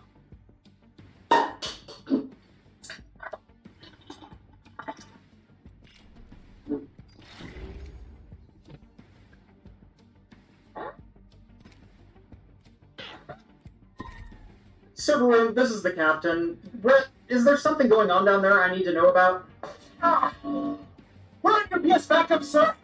The main paradigm couplers have come out of line. The Tachyon routers are tangled with the... In English, Mr. Rhett? It's the bandwidth, sir. Getting it down's not the problem, it's getting it back up. Well, do what you can, but remember, I've got a budget here. I'm gonna have to call you back. Hosting your own servers also means you get to host all your own problems. Even the most skilled chief engineers will tell you you should decentralize your network. So why not host your services with Linode? If it runs on Linux, it'll run on Linode. They offer shared CPU plans for as little as $5 per month and can scale as high as you need to go. With dedicated CPUs, S3 compatible object storage, GPU hosting, NVMe block storage, and more. Linode is also expanding at light speed, with 12 new global data centers planned before the end of 2023. Visit linode.com/craftcomputing and get a $100 60-day credit just for signing up for a new account. That's linode.com/craftcomputing, and again, thanks to Linode for sponsoring today's video. Welcome back to Craft Computing, everyone. As always, I'm Jack. Every few years, it seems, a new trend will catch fire, drawing in every venture capitalist firm, fledgling electronics maker, and marketing agency in the known universe to start pumping out cookie-cutter products, all while claiming the ones they're making are of course unique and revolutionary to the industry as a whole. We've seen this with drones, action cameras, gimbals, dash cams, but rarely have the trendsetters ventured into the PC space. The last time that happened was Chromebooks. Over the last 6 months, though, my inbox has been flooded with review requests from mini PCs, and the supply of these only seems to be growing with each passing month. I've accepted a couple review samples from companies I've worked with in the past, like Minis Forum and Aeriofarm. But when it comes to reviewing basically identical components, just in a different shell by a different manufacturer, I want to see something unique to justify the amount of time that a review requires. If it wasn't obvious, I do want to briefly apologize to Zulu, as they are going to be taking the brunt of the mini PC marketplace criticisms that I have, but I will be fully reviewing this PC as it sits today. With that, I bring you the latest revolution in mini PC hardware, Zulu, and their self-proclaimed world's smallest Ryzen desktop in the XR1 Pro. You can tell it's unique because of the OLED screen on the front. That drop was the worst drop I've ever had. It made me drop somewhere where I couldn't even fucking land. From the BIOS, so God, no Windows software tie-in required. We'll circle back to the claims of world's smallest very shortly, but I can go over Zulu's claims of what the system can do and what's inside. We're looking at a Ryzen 5 5600U mobile APU with 6 cores and 12 threads, and Radeon RX Vega 7 graphics, 16GB of user-expandable DDR4 memory running at 3200 MTS, a 1TB M.2 NVMe drive, an Intel i225 2.5 gigabit Ethernet port, and an Intel AX210 Wi-Fi 6E card for wireless connectivity. It's also got dual HDMI ports and enough USB to satiate nearly any appetite. Booting up the PC, I'm pleasantly surprised it includes Windows 11 Professional instead of Home Edition, and comes pre-installed and activated. Though my review unit does seem to be a one-off image and kept asking me to complete sysprep at boot. Not surprising for an initial run of 50 review units, though, according to the Kickstarter. Completely unrelated to the current conversation, if you're interested in learning how to create and deploy custom Windows images, make sure to check out my tutorial series, which I will have linked down in the video description. Speaking of the Kickstarter, it looks like you can choose from one of 3 Ryzen mobile APUs, though they don't go into specifics about exactly which models they'll be using. Based on price points, I'm going to assume the Ryzen 3 is a 5300U, with a 5600U for the Ryzen 5 model, and 5800U for the 8-core Ryzen 7. All pretty standard when it comes to PCs like this. Interestingly enough, my exact configuration isn't available on their sale page, with 16GB and a 1TB NVMe drive. Instead, it looks like Zulu will be offering 16 gigs of memory and 512 gigs of storage as their only option for the Ryzen 5. Pricing on their Kickstarter seems to be very heavily slanted toward buy now and save before the price goes up. But I also don't see any possible way their quoted retail price ever moves a single unit. At $359, my Ryzen 5 review unit is fairly well priced when looking around at competing options, with similarly spec'd Ryzen 5600U PCs selling for between $299 and $450. However, they claim the Ryzen 5 equipped XR1 Pro will have a retail price of $559, putting it not only far above any other similarly spec'd unit, but dangerously close to handheld gaming PCs and high-end laptops. See, while the Zulu XR1 Pro may be the world's smallest Ryzen desktop PC, it's not using desktop hardware, nor is it anywhere close to the world's smallest device using identical hardware. Almost exactly a year ago, I reviewed the Ion Neo Air, which was, and still is, one of the smallest and lightest gaming handhelds on the market, and it's powered by a Ryzen 5560U. If I can plug in a single USB-C cable and debunk your argument of world's smallest, all while including a 1080p OLED screen and full game controls, it's probably not an argument you should be making. Price-wise, the Ion Neo Air is also available for $649 today, meaning if the XR1 Pro does make the market at a proposed $559 retail price, there'd be practically no reason to spring for the mobile desktop. It'll kill me with one shot off a... if you're going to be packing a monitor and keyboard along anyway. So why are many PCs like this being produced by any well-equipped electronics shop? Well, like the Intel NUC or the litany of single-board computers on the market, they're small, cheap, and versatile. Zulu advertises the XR1 Pro for use in office, industry, gaming, education, programming, video editing, entertainment, You know, things you might need a PC for. The Ryzen 5 5600U is a fairly competent CPU, with 6 cores based on the Zen 3 architecture and a boost clock of 4.2 GHz. Being a mobile APU also means it has the graphics horsepower to handle multimedia or even some light gaming use. In a previous video, I covered the 5600U in one of Mini's forum's latest mini PCs, if you want to see how this chipset performs in some extended performance testing. But a quick summary would be, it's a beast of an emulation PC with enough GPU chops for esports gaming or even 1080p low settings in some older AAA titles. As decent as the performance may be, let's bust a couple of the advertising claims from Zulu and other mini PC makers just to help temper your expectations. Zulu says not everyone wants to be bothered setting up a big, complicated, and expensive tower desktop PC, alongside pictures of someone's hands inside of a desktop tower. While the 5600U is competent, it's still a laptop APU, and is no replacement for a tower PC. It also doesn't offer the same expandability, just lower powered parts in a smaller form factor. The small form factor of the XR1 makes it easy to carry, allowing users to work on the go or take them wherever and whenever they like. Yes, but so can laptops, and you can find those equally equipped at nearly the same price points, too. Never in my life have I actually seen someone traveling with an Intel NUC or a mini PC, along with a monitor, keyboard, and mouse, instead of just buying a laptop. So please, stop with this as one of your marketing points. In fact, I'd rather you take another $30 off your retail price and ditch the included tote bag, especially since it can't hold a keyboard and mouse, which seem like important items to pack along with your portable desktop. Get your game on. Play top-tier AAA games on the XR1, like Red Dead Redemption 2, GTA 5, PUBG, Cyberpunk 27... Okay, I'm gonna stop you right the there. The hardware inside here is roughly on par with the Steam Deck or the Ion Neo Air, neither of which can average 30 FPS in Cyberpunk, even at 720p. So, let's go ahead and fire up Cyberpunk and put the loftiest claim on their website to the test. At 1080p, and with every setting manually turned to low, the game ekes out a whopping 12.1 frames per second on average, along with a low of 6.7. So frame rate, much cinematic. Wow. But let's give Zulu the benefit of the doubt and enable AMD FSR, with the latest version of Cyberpunk supporting FSR 2.1. Well, at least now it's a buttery smooth 16 frames per second on average, but the lows have also dropped off to just 5.6. An improvement overall, but far from our target of even 30 FPS in the FSR settings menu. Finally, let's go for broke and turn the resolution down to 720p, something I've tested this exact CPU and APU combination with before.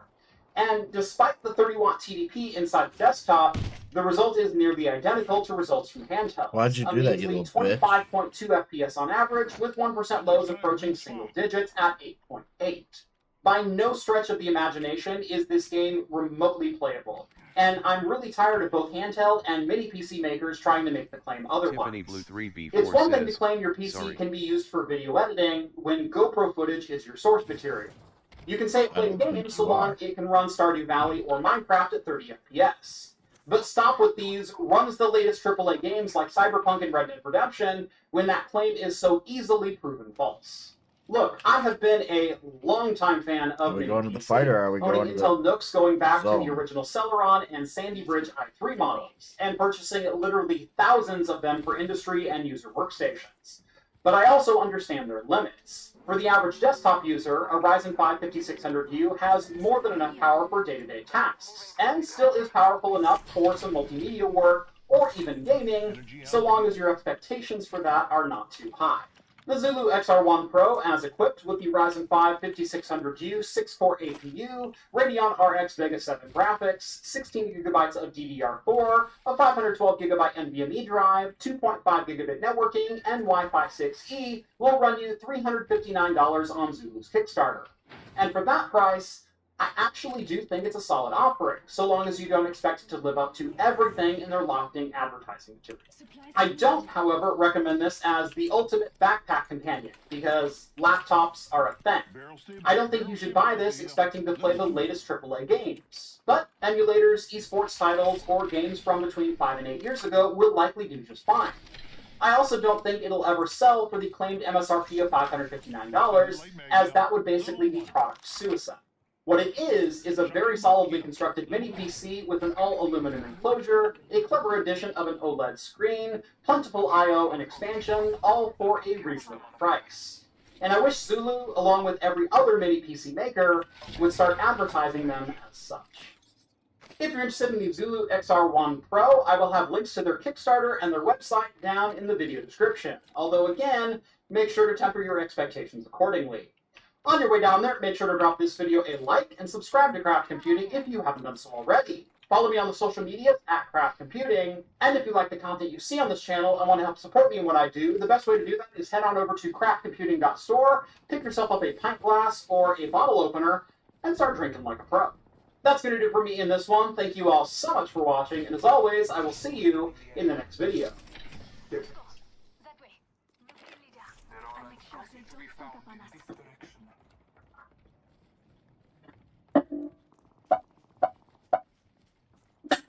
Beer for today is a limited release from Deschutes Brewing over in Bend, Oregon. It is the Twilight.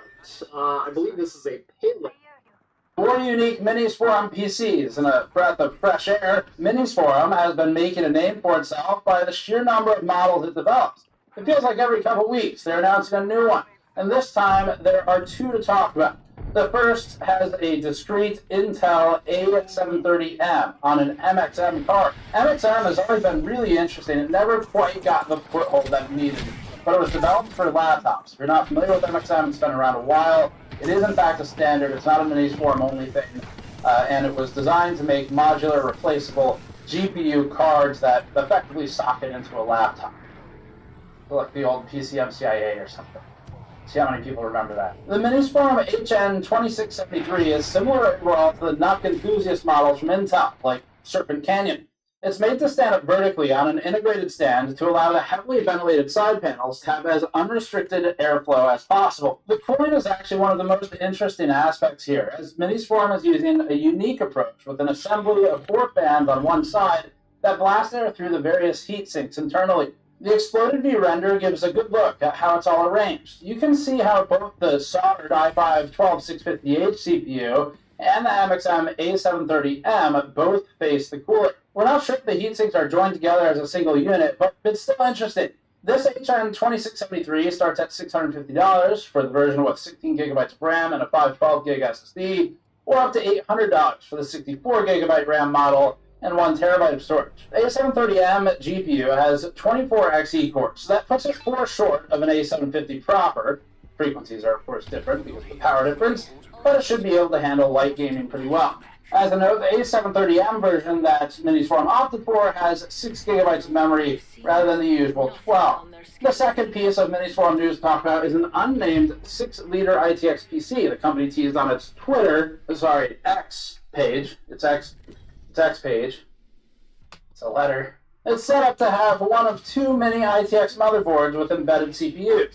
One Intel 13th Gen and one AMD Zen 4. Fundamentally, the boards are a lot like Aryan, the motherboard we covered in another video previously, just without the sort of made in an alley out of salvaged parts aesthetic and vibe. They've got 2 M.2 slots, they take SODIMMs, and they have a full-length PCIe slot. Now, a discrete GPU would go on top of the case. You can barely see it, the renders of the chassis, but flush with the top wood panel is a PCIe by 16 slot, and at the rear is another slot for the bottom of the PCIe bracket to socket into. There's no obvious method of securing the graphics card here, but this is still in development, so there's bound to be some solution in the final product. This is very unique, so we're actually really interested to see how it turns out. So this is why the smaller stuff, and this is why we're getting into mini ITX reviews again as well. It requires really clever solutions to pack stuff in that small and relatively powerful. So Minis Forum hasn't yet given a price or release date for this particular system yet. But we're going to keep an eye on it, so we'll let you know. Up next is the gigantic mystery of the cooler story that won't die for some reason. There's a new development to the story. This one's just kind of fun to follow along with. It doesn't really seem like a thing that's going to exist. We'll see, but it seems more like an abandoned product. Either way, if it comes out, awesome, we'll test it. And if it doesn't, we get the fun of talking about it. So this time, Weaker Hayaka, who posted some of the images originally, posted another set of images to the Goofish marketplace, which appears to be effectively like an auction site, eBay, in China. It has a listing price of 666,666 yuan. As we went over before, this design is entirely flow-through due to the 90-degree rotated PCB. So, if it had only 2 fans, the middle of a large cooler would be a flow dead zone. Machine translation of the listing seems to imply that there are 22 heat pipes terminating into a vapor chamber, but we don't count that many here, and some of them could be both ends of one pipe bent. Regardless, those heat pipes and the huge amount of surface area would make this capable of dissipating monstrous heat loads. There's also a section of deco fins to cover the central area where the third fan is. The other really interesting thing is the set of power wires that reroute the 12-volt high power, or 12-volt 2x6 connection, down to where the PCB would be. It's composed of 2 flat, large wires that wrap around the cooler through a groove in the outer frame and terminate as large copper tabs with screw holes through the middle for securing them to the PC. Anyone who's been around DC power on equipment or in data centers recognizes this type of solution, where they're basically going for fewer, larger wires to deal with the current load. Now, in case you don't know, the base design for 12-volt high power is an off-the-shelf Molex standard part called microfin, and then PCIe 6-pin or 8-pin standard connectors are often called and are mini-fin. But there's another one, megafin. Maybe that's the solution. The high level of complexity on display here would make this a very expensive cooler to produce, which could be a huge contributor to NVIDIA maybe scrapping this design if that's what happened. Remember, this thing has never officially been commented on by NVIDIA, so its current status or what it is or was is all speculation. Even if it's the most elaborate fake in the world, kudos to the people faking it, because it still looks like a real cooling solution. At this point, we're pretty comfortable with saying most of the worthwhile information has been extracted from this particular rumor, so we don't plan on covering it again unless NVIDIA announces it formally as a real product, or if we get some official commentary from NVIDIA. As a quick tack on to the last story, while we were writing that one, we saw another listing for an alleged Titan A GPU. It shows some extremely poor quality photos of what basically looks like a 4090 with 2 12-volt high power connectors and the words Titan A on the strap. There are also several alleged screenshots from Ada64 and the specs page that show it having 17,920 CUDA cores and 48 gigabytes of memory for a TDP of 666 watts. All of this would be incredibly easy to fake, especially if you're using low-resolution images. Screenshots, very easy to fake, as the overclocking community knows from the sort of history of occasional faked validation images, and this one's just too early to call. We did look at it. We considered trying to buy it, but the likelihood of it just being a total scam is far too high, and so we'll just wait and see if anything happens here. ASRock is launching 3 new motherboards with white PCBs. They are interesting because one of them is AM4. So they're the B550M Pro SE, the B760M HDVM.2, and the H610M-HDV/M.2 plus the E5. The Intel boards won't support overclocking capabilities because chipset limitation, although they do support DDR5 memory tuning. That was relatively new. So ASRock lists support for up to DDR5 7200. That's with a number of kits on the QBL, and beneficial to this is the 2-DIMM setup. Having the extra 2 unterminated slots, like most boards have, can hurt stability at high speeds. We mentioned it before. White-themed builds have been gaining a lot of popularity over the past couple years, but they've mostly been relegated to medium to very high-end products. The $700 Asus C790 Apex comes to mind as an example. We don't know what the pricing is for these yet, but judging by the mid-range chipset, the lack of excessive covers or quote-unquote armor, these new white options from ASRock look low to mid-range. Their alternate colorways do add cost for PCBs, and we're kind of surprised that it took this long to get to a decent-looking new colorway for the lower-end markets or mid-range markets. It's taken a while, although to be fair, it took a while for all the boards to incorporate black as the PCB coloring as well, because if you remember, originally you got a lot of brown, beige, and of course the classic green for PCBs. Also, a quick side note, Knoxville should partner with a motherboard vendor and bring back the brown PCB. I am 100% positive there are a lot of Noctua enthusiasts who would definitely buy it. Like, genuine. Up next, PCI SIG, the standards organization for the PCI and PCIe protocols, wants optical PCIe. This would be a massive change because your transmission for optical, the potential throughput is effectively limitless, at least by our current standards today. So PCI SIG is forming a new work group to explore options for bringing PCI signaling to optical media, and this would allow guys hurt real bad. The higher performance levels as the devices continue to increase their throughput. So currently, the future 128 gigatransfer per second data rate of 7.0, not sure if that's fully ratified yet, but of the 7.0 spec document would be exceeded even by optical. Now, it's unclear at this time whether the optical workgroup will be embedding optical communication within PCBs, or if this is aimed, for example, primarily at communicating between a host device and an expansion slot in a data center somewhere. As background, when it comes to transmitting data over fiber optics, the sky is really the limit. A multinational team of researchers recently set the world record, yes, this is something that people compete for data transmission. And they hit 1.7 petabytes per second over a 63.5 kilometer long 19-core fiber. So yes, 1.7 petabits per second. And speaking in theoreticals, that's fast enough to download the entirety of the Internet Archive's 139 petabytes in about 11 minutes. Now, naturally, you would need all kinds of other things in place, infrastructure, for that to be possible, but it's about the theoreticals. Next up, Lenovo is joining the booming handheld market. There's really not much to this story, so we're not going to try and stretch it out. It's basically a leak or a rumor of the Lenovo Go. All we know is that they're making a handheld device, probably, and that's it. This might be a revision or revival of the previous Lenovo Android handheld project that appears to have been scrapped.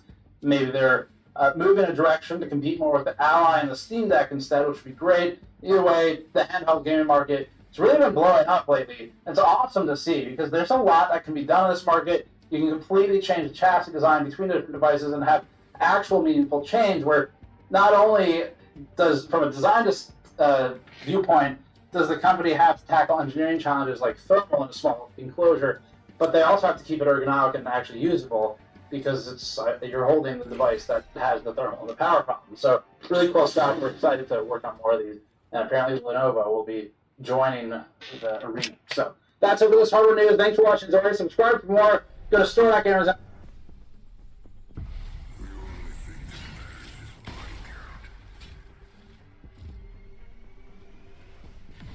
Enough flirting. Save it for when we win.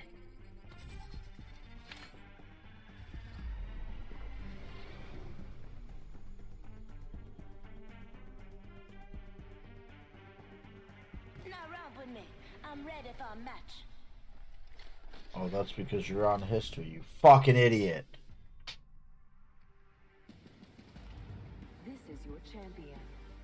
Let me introduce you to the skies. Then I'll introduce you to the ground.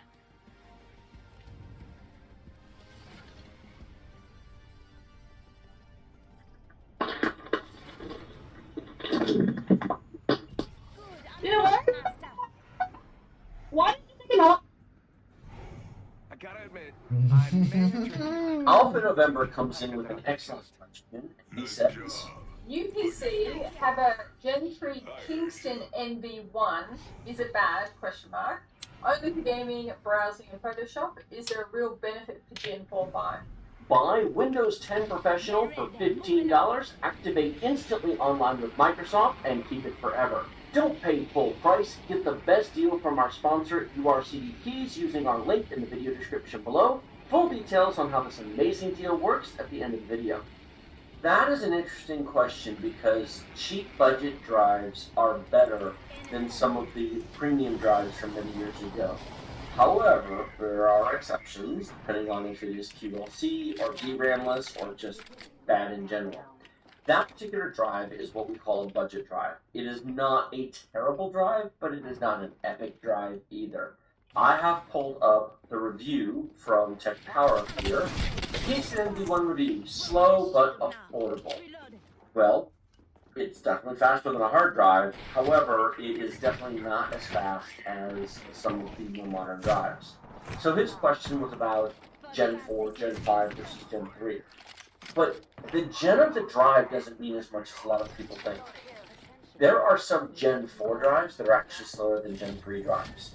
because the best of the Gen 3 drives have about a 3.5 gigabyte per second maximum read speed, and typically about 3 gigabyte per second maximum write speed. Now those are sequential, not random, but really good Gen 3 drives will do anywhere between 60 to 80 megabytes a second, queue depth 1, thread count 1, 4K random read and write, with anywhere between 500 to 600,000 IOPS.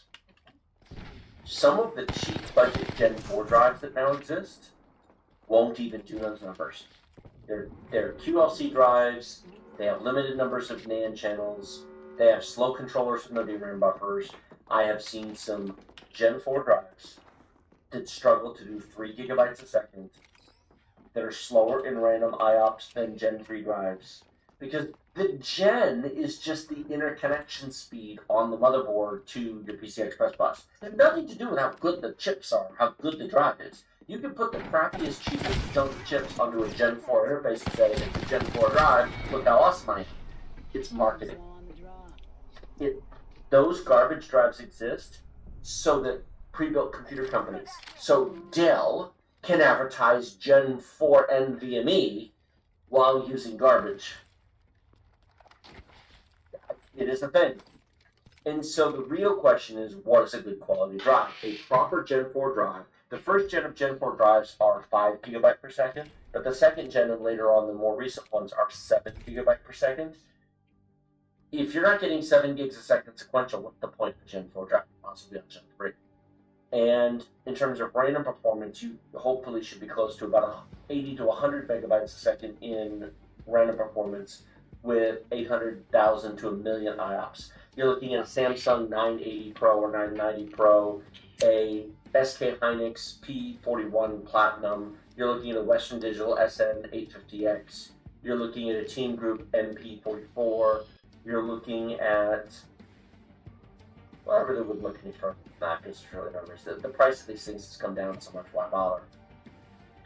This is whatever they would look any further than that, because DX. You're looking at a Samsung in terms of random performance. Hopefully, should be close to about random performance with 800,000 to 1 million IOPS. You're looking at a Samsung 980 Pro or 990 Pro, a SK Hynix P41 Platinum. You're looking at a Western Digital SN850X. You're looking at a Team Group MP44. You're looking at What do you get for the girl who I has really would look everything? for that because really numbers. The price of these things has come down so much, why bother? This is an absolutely ultra cheap drive. It is QLC, not TLC. TLC is better, QLC is not. It has no DRAM buffer. This is a horrible boot drive. You could use it as a data drive or a game drive or a supplemental drive, but really, this is an ultra super cheap drive. I would not use a Kingston NV1 on any of my machines as a primary drive, and I really wouldn't want it as a secondary drive, except I would consider it as a third or fourth drive used for documents, a OneDrive or G drive, and just sort of as a supplemental extra space because I had it. Look how expensive it now. I guess it was from 2000. Yeah, it's all out of date. Even the 2 terabyte version only has 480 terabytes of life rate. That's horrible. That is horrible. Modern drives are closer to 2 petabytes for a 2 terabyte size. I mean, or at least 1600. So, if I were you, I would replace that drive. And now, I don't know if you're in the United States, but if you're in the United States right now, you can buy, if you want a Gen 3 drive, the Team Group MP34 is currently about $70 for a 2 terabyte drive. That is a 3.5 gig per second TLC, DRAM buffer, premium performance drive that is very similar to a Samsung 970 Evo. I own several of them. They, not only are they good, but they're good in sustained use. You could read and write to them to your heart's content, and they are very, very good drives. And for $70 for a 2 terabyte quality drive, why would you screw around with anything else? Except if you already own it. Do you have anything you want to add to the whole using cheap low-end drives versus decent drives? Looking for a Windows 10 or 11 product key, but you don't want to spend $100 to $200 for it? Our sponsor, URCD Keys, provides discounted Windows keys at amazing prices. $15 for Windows 10 Professional, $21 for Windows 11 Professional, and just $60 for Microsoft Office 2021 Professional Plus. These product keys are the real deal. They activate directly with Microsoft Online, link to your Microsoft account, and they work forever. For Windows, you simply go to Settings, Update and Security, Activation, click Change Product Key, paste the key provided by URCD Keys, and in seconds you're activated with Microsoft. For Office, go to setup.office.com, sign in with your Microsoft account, paste the product key provided by URCD Keys, and then download Office 2021 Pro Plus directly from Microsoft. Remember to use the discount code TD20 to save 25% off the already deeply discounted prices and support our channel at the same time. We have been using product keys from URCD Keys for almost 5 years now without any issues and encourage you to do so as well. Using an SSD without a DRAM buffer is painful. So, I tried that once, so I'm not going to do that again. Updating World of Warships took forever. Yep. And the minute you launch 2 of anything, oh boy. You're done. So if you do have an SSD that does not have DRAM buffer, then you have to plan your updates, especially if you use your computer to make money. If you're on a schedule, then you have to plan. So if you don't want to have to do that, then a year or 2 ago when the price gap was larger, I understand some people on a budget would say, well, but you can currently buy the 1 terabyte version of that for like $34. Yeah. There's no longer any excuse to use garbage. Life's too short to use cheap drives when they're this cheap. Now, to our viewers from overseas, you might say, well, we don't get those cheap prices. I don't know what to tell you. I think and work in the USA prices. I respect the fact that prices are different elsewhere, but I can't account for 200 nations in the world. Hopefully that helps you out. I would replace that drive. I really would. And that doesn't mean you have to throw away that drive. Maybe we have so long to run. Like we have so long to run, bro. Replace that thing.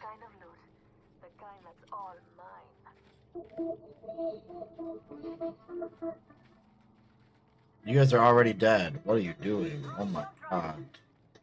Oh my god, you guys are dead?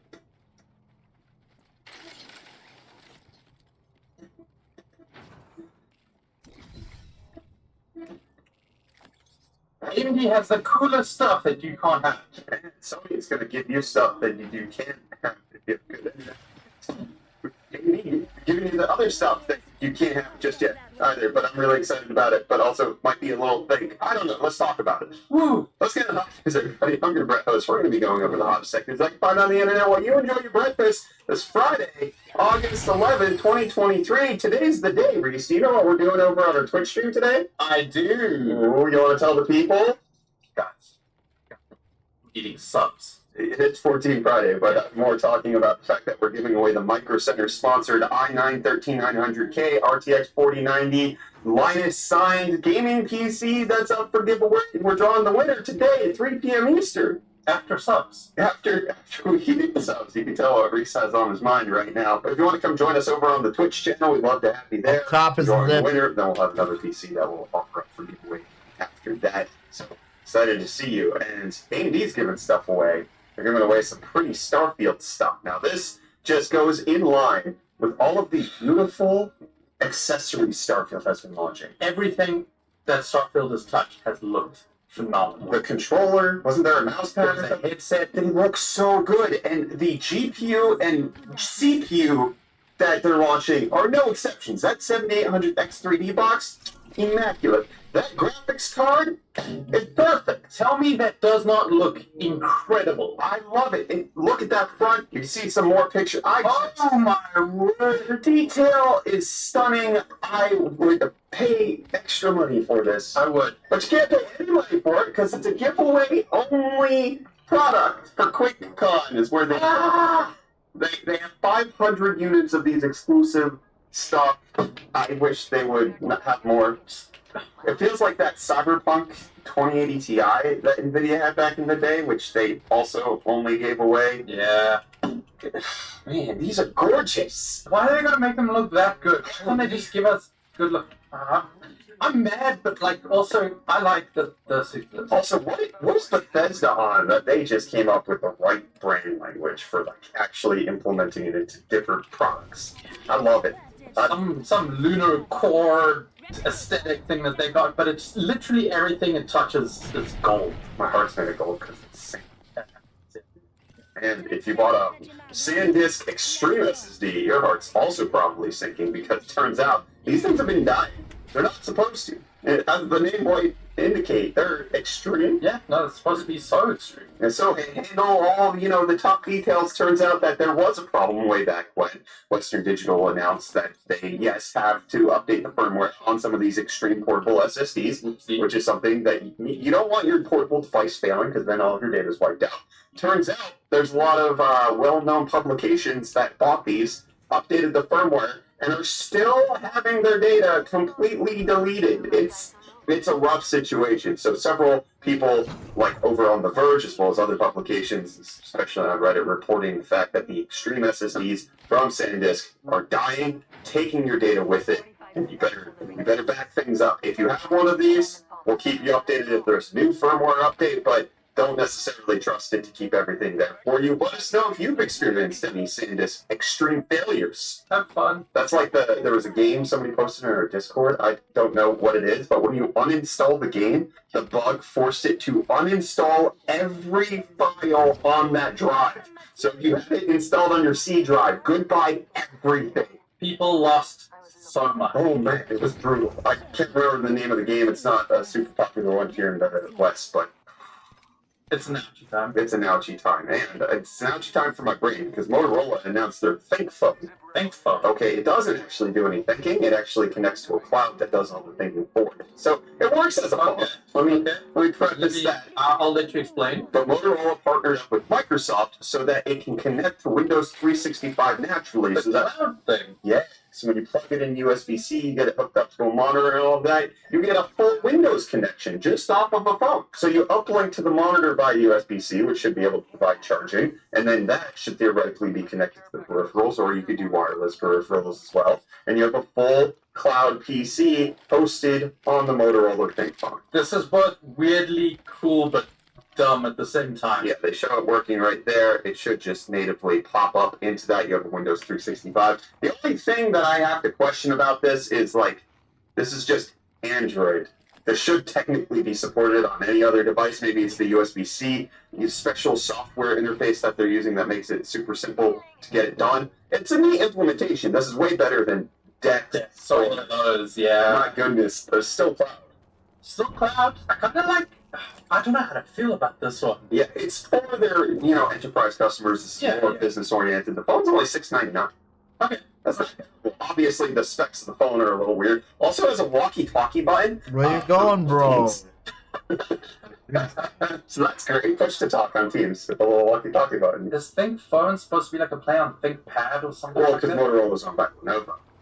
Okay, that makes way more sense. Yeah, it's a whole ecosystem connected. Yes, so they got the Razr, they got the Think Phone, you got walkie-talkie clothing for some reasons. I don't know what's going on there, but I also don't know what's going on with the cloud environment over at Sony because we're getting some details coming out about their upcoming PS5 cloud streaming, very similar to what Microsoft has with the xCloud, NVIDIA has with GeForce Now. There's some custom hardware that they had to build for this in order to get it to run because it's not as simple as just having a whole bunch of Series X's streaming data, apparently. Bro, get your ass over here. Get your ass over here, Garrett. Years ago in development, they've been working really hard at this.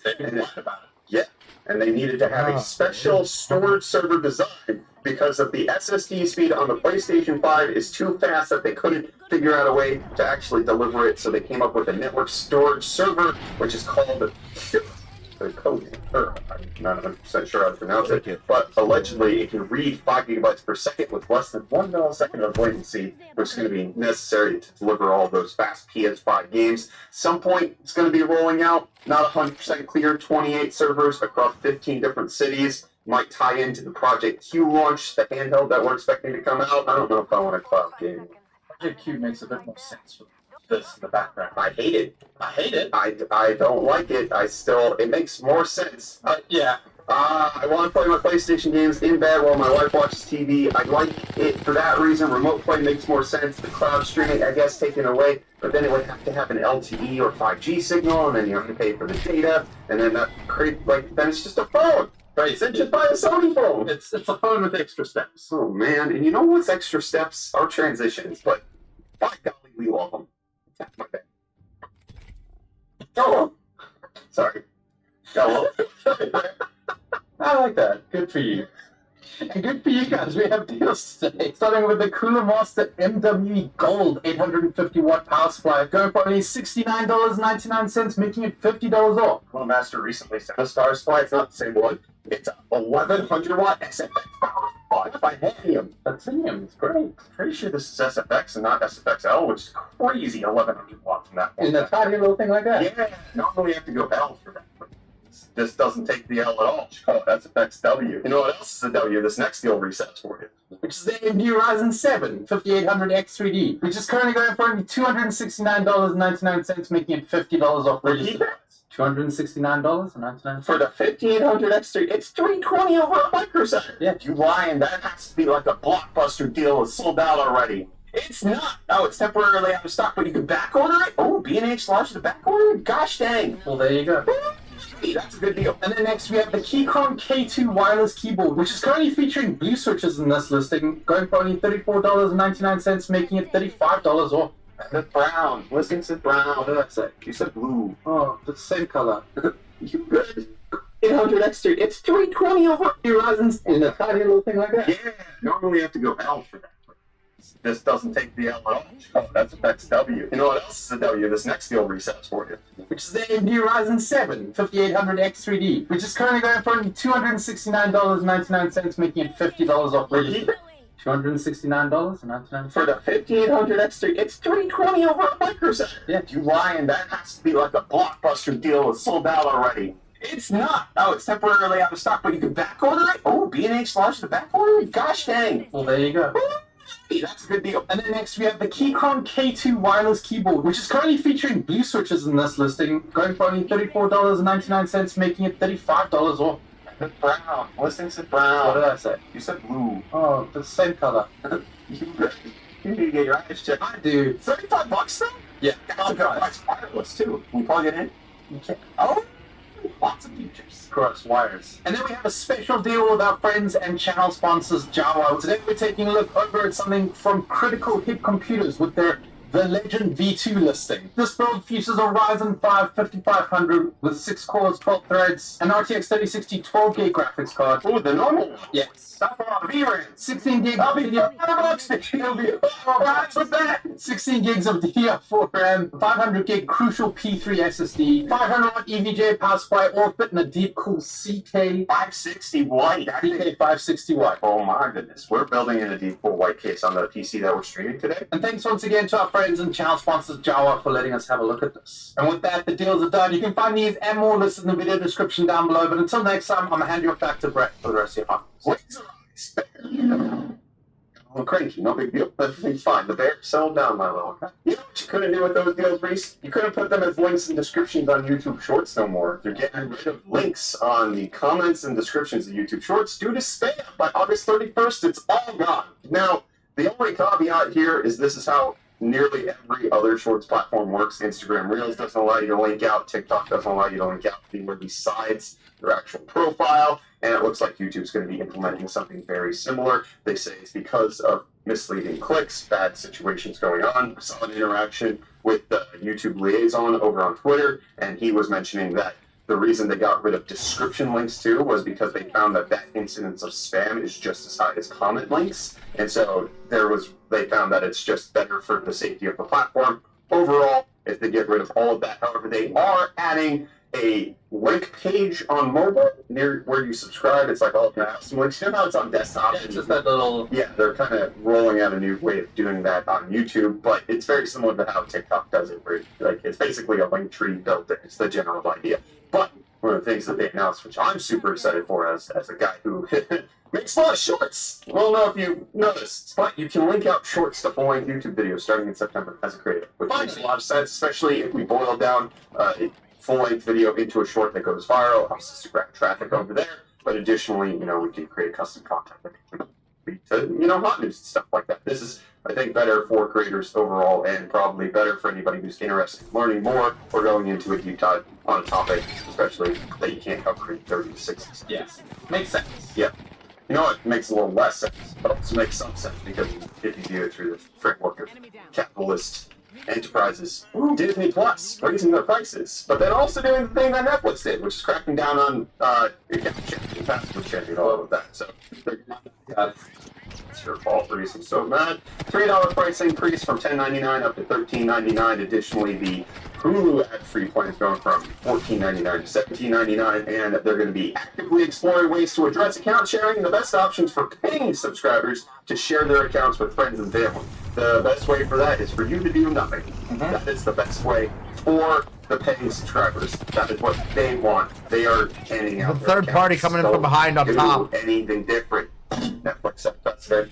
There's nothing we can do about it. It's happening. It's happening, and I'm not happy about it. And I wasn't happy in yesterday's episode of Hot News. Went on a little brand about the Cadillac EV that was announced, and I've got a little addendum to that brand. Oh no. Brand take two, if you will, on the sequel. Turns out that GM, I knew this was a thing, I just totally forgot. I was like, they're not going to be stupid enough to do this on a flagship $130,000 luxury SUV EV. They mentioned they don't want to have Android Auto or CarPlay built in. So the Cadillac will not have CarPlay or Android Auto, because they have their own platform, which is based on Unreal Engine 5 of all things. What? I don't trust GM to make software. They couldn't even make the bolt nut stop catching fire. The carpets caught fire in that thing. You think I want my entire existence in a 9,000-pound tank that's just basically a walking incinerator as soon as that battery gets punctured in a way that looks at you funny? Why would I trust your software? Give me Android Auto and Apple CarPlay. Yeah. It has to be a standard option. Manufacturers trying to get rid of this is absolutely nonsense. I just wanted to throw that out there. Not only is this thing a death machine for everybody who's not driving in it, it is just dumb. We need to talk. GM, hey, we got ideas. You might be able to play Fortnite in that Cadillac with Corsairs and keyboard, though. Oh, probably not, though. I don't know the logistics, but Corsair's launching their first magnetic Hall effect switches. Yes! So there's been a couple of companies that have already done this, namely Wooting and SteelSeries have had them, but the new K70 Max will have the Hall effects magnetic switches, which allows them to be fully analog and have a bunch of different software tweaks that you can make. It's like if you press the button rapidly, the next actuation is shorter. I like that. So that there's a lot of software tweaks where this could potentially make it better for gaming. I don't see me needing it per se. I just like that this exists. Yeah. For $230, which is more expensive than the Wooting keyboard. So it's a tough sell, but it does exist in case you wanted to try that out. And what I hope exists, and I've been talking about this for many episodes of Hot News, the StrixPoint APU. We now have our first, at least alleged, spec sheet being leaked by performance databases showing off screenshots of this bad boy 45-watt TDP APU, which is supposed to have 4 performance cores, 8 E cores, which would be 4 full-fledged Zen cores, and then 8 C cores, but they're the same as the full-fledged ones, just tiny. So they all are hyper-threaded. So it would be 12 cores, 24 threads. So the efficiency stuff also has hyper-threaded. Because they're not efficiency cores. It's different than how Intel and Qualcomm, it's not big little cores, it's fat core, condensed core. So they're the same thing. And AMD wants us to know that they are the same thing. With them being condensed, you lose a few things like clock speed, and so it's probably not going to hit as high clocks, but that doesn't mean that it's fundamentally different. So 12 cores on a little nice mobile chip, and you also have things that make this listing a little suspect. If you look down here at the minimum clock, is 6.3 gigahertz. The base clock is 8.8 gigahertz, but the average active clock It's 2.1 gigahertz, which makes more sense for a pre-production sample, and the average effective clock was 8.7 megahertz. So there's a little weirdness going on here. This is very clearly an engineering sample, as you see here on CPU-Z. It's closer to running at 3 gigahertz, which makes way more logical sense. It does have 16 megabytes of level 3. That makes it good for gaming. Obviously, the thing that I'm most excited for with this Strix-Point APU is the fact that it's going to have between 16 or up to 40 compute units of RDNA3 graphics, which is a 2S right now. Have you got is it faster than your NEO2? Yeah, and this is going to be even better. I'm all for it. Yeah. I'm excited for this. Can't come soon enough. Please, AMD, now. Launch it now. Just do it. Just for me. Give me an exclusive. I don't know what to do with it, but I want it. I'd play games fun. You heard it here first, folks. Reese is a gamer. And we're giving PCs away over on our Twitch stream. Come watch us as this episode's ending. We'd love to have you over there. Until then, we'll be back with more of the hottest tech news on Monday. Oh, it's weekend. In 2017, the internet quietly split into two distinct blocks. The first block, led by China, would become dominated by so-called super apps, or everything apps. Apps that were packed so full of features that they aimed to replace most, if not all, of your apps in a single package. From WeChat to Alipay, Grab to Gojek, Paytm to Line, and more, each market would grow local Team over there that would take over whole industries. China's WeChat grew to have well over 1 billion users, of which almost 1 billion use it as an actual super app, regularly ordering takeout, buying train tickets, booking taxis, and so on via the app, while Indonesia's GoTo Group, for example, claims that transactions over its platform account for around 2% of their home country's GDP. These apps absolutely rule over many of their countries, especially in Asia. Why'd you go over there? Their Oh my users God, often rave about the incredible conveniences that they offer.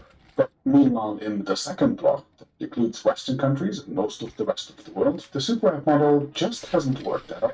Everyone from Meta to Uber and even Snapchat have set building a super app as their official strategy at one point, but they have all failed so far. So it's extra curious that Elon Musk announced that he will now try again. Twitter has just been renamed to X to signify this, and Elon Musk even declared in an interview recently that he thinks that X could take over half of the world's entire financial system if it was turned into a God, you guys are the dumbest. I don't know, maybe the global financial system. That is ridiculously ambitious. That would make X by far Elon's biggest business yet.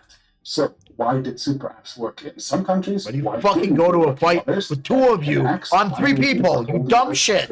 I'm right there. Tell me to come with you, you fucking idiot. I told you where they were. For fuck's sake. You see me running away, dumbass.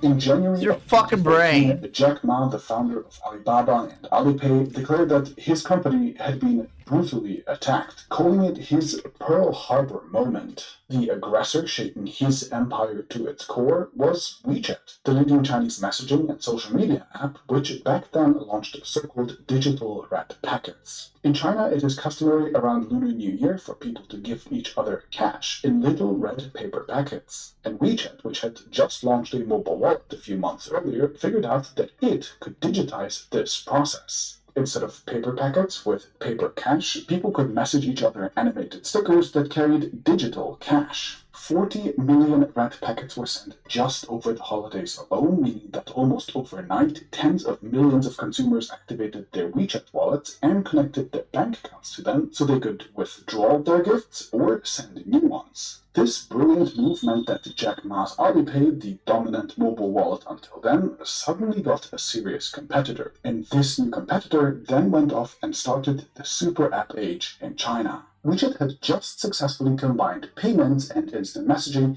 into a single app, two things that were previously completely separate things.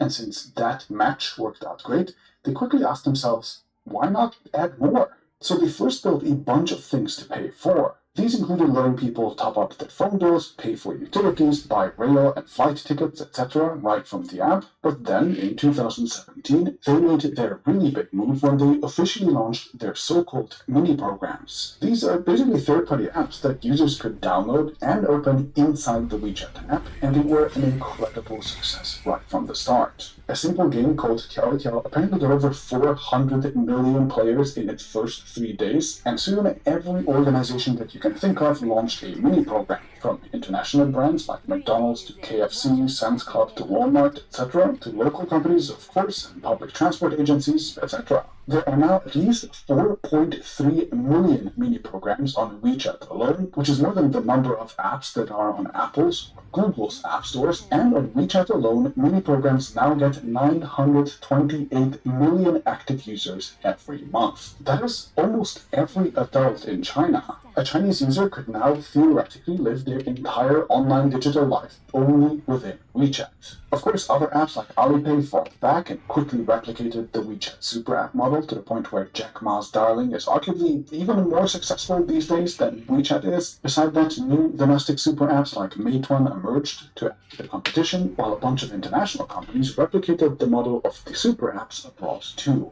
Jamming many different services and features into a single app became basically the default way to become the leading app in many countries, especially across South and Southeast Asia.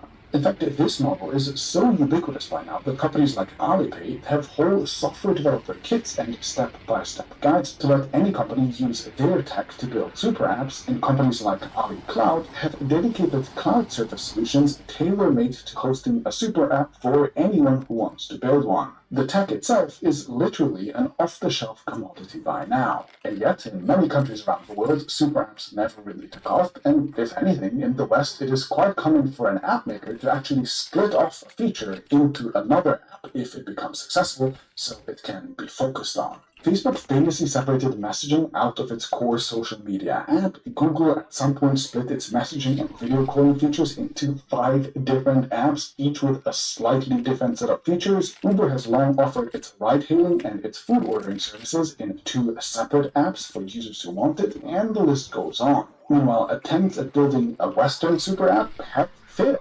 Snapchat went all in on becoming a super app around 2020 as it launched Snap Cash for mobile payments and as it allowed users to play games and to open third-party apps within Snapchat with a platform called Minis. They completely copied the WeChat model, and Tencent, the company that actually makes WeChat, even bought a 12% stake in the company. But none of it worked and they just gave up. Meanwhile, other attempts, such as Facebook adding payments into Messenger or adding shopping into Instagram, or trying to turn WhatsApp into a super app in markets like India, have seen mediocre success at best. So why did this model fail here, and what are Elon's chances to succeed regardless? And to answer that, we first have to define what a super app is, because there's roughly 3 different things that people call super apps that, if you look a little bit closer, are actually quite different. First is what I would call the true super app, of which only 2 have ever succeeded: WeChat and Alipay.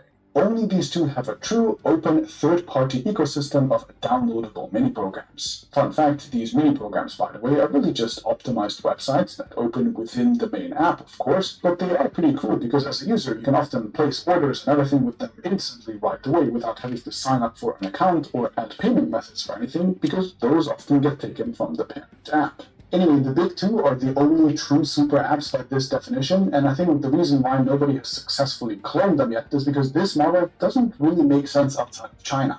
China is a majority Android market, but one that uniquely does not have Google's centralized control over it. There is no Play Store for apps, no Google account that you log into as soon as you switch phones that acts as your identity, there is no Google Pay for payments, etc.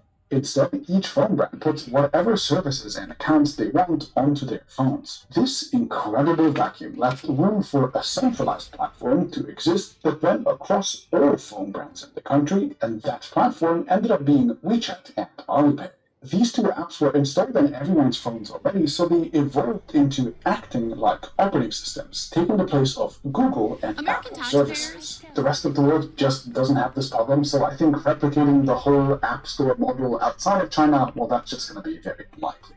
Okay, listen to what she number says. 2 is what I would call the local services model, and Singapore's Grab, Indonesia's Gojek, and China's Meituan are probably the 3 best examples of this. On Grab, for example, you can book a Grab taxi, or you can get a Grab driver to bring you food, groceries, flowers, medicine, etc. These are typically physical services provided by the company and its affiliates. The irony so, of your as a business, these are more similar to an Uber than they are to a WeChat. Now, Western alternatives of these do kind of exist, like Glovo and Postmate, that offer to deliver just about anything from the home, but the problem is that of the hundreds of local services that a company could offer, ride-sharing and food delivery are by far the biggest businesses, and so the Ubers of the world really can't be bothered to focus on any of the other stuff. In countries where labor is cheap and density is high, especially in the cities, it might make sense for a company to offer multiple local services to its customers, but in other countries like the US, most of those services just don't make a whole lot of business sense. Okay, and the third super app model is what I would call the payment app. And I think this is best exemplified by India's Paytm. Paytm is a digital wallet, much like PayPal, Venmo, or Cash App, except it is built on India's national payment standard called UPI, and on top of peer-to-peer transactions, Paytm also built out other things to pay for straight from the app. Public transport tickets, movie tickets, utilities, etc. There are a ton of companies whose services Paytm has built an integration for. So this is basically the same model as WeChat and Alipay, except without a real third-party app store. And given that Elon has specifically said that his goal is to become the WeChat outside of China, and given that he said that his app is going to take over half the financial system, I think it's pretty safe to assume that this payments model is what he wants X to focus on. Elon was famously briefly the CEO of PayPal and his own firm called X.com when he was still just a balding man like me. You can pick me up over here behind the box if you get to me. He has more experience running a payments company than he has a social media business. So, can he make this work? Well, I think I can see a sort of strategy that he's trying to employ, but I also think it's going to be incredibly difficult to actually implement. All of the successful wallets out there are built around a frequent core payments use case, ideally something defensible. WeChat, for example, built its mobile wallet first on What's wrong with my teams, dude? I'm not already have all their contacts in the app, so just sending money to literally anyone that they knew in a chat became the foundation for the wallet. Alipay meanwhile built their service on the back of the fact that their parent company, Alibaba, operates all the big e-commerce stores in the country like Taobao, Tmall, and more. They're basically the Amazon of China, but on steroids, and those stores only accepted Alipay, which then, in turn, formed its strong foundation. Meanwhile, Paytm, WeChat, and Alipay all focus on in-person payments as well. Users in China and India typically didn't have credit cards at the time, and Google and Apple Pay weren't widespread either, so mobile wallets that let users scan QR codes and such became the default way to pay in person. Peer-to-peer transactions, plus buying things online and offline, are like the three most common type of payments out there, and these served as the core of these apps, and then all the other less common transaction types were just sprinkled over these foundations. But Twitter has a tiny user base compared to that of WeChat, and people don't typically follow their friends on the platform. Elon Musk doesn't own Amazon, at least for now, I guess, and most countries also have convenient offline payment solutions already, so none of these are real options. Instead, I think Elon is trying to create a core payments use case for X within the app itself. With paid subscriptions to XBlue, users paying for exclusive content, and creators receiving payouts from an advertising revenue share model, etc., Elon seems hell-bent on adding transactions to everything in the app, which I think is intended to form the seed of a core payments use case. Of course, the problem is that the adoption of all these paid features has been pretty unimpressive so far. Only about 640,000 people have reportedly signed up for Blue in the first half a year or so, and churn rates are reportedly horrifyingly bad so far, with more than half of the early Blue subscribers having and then convincing Blue users to start using their social media app for payments will be a whole other challenge. So I think Elon's plan is to kind of hack all of these payments and then to leverage that to create a sort of core payment use case out of that to build a mobile wallet on top of it. Theoretically that's possible, but they're still pretty far from that. There's also the idea floating around online about Elon trying to turn Twitter into an investment company, which might be a good idea, as social trading is kind of a phenomenon, but details on this are vague, plus that's hardly what WeChat does, so I'll skip this possibility for now. And until that kicks into gear, I think the only option that is left is to build a wallet for relatively low-frequency payments like flights and movies and utility bills and whatnot, all of which would rely on other companies on the back end for integrations, much like Paytm has done it with their app.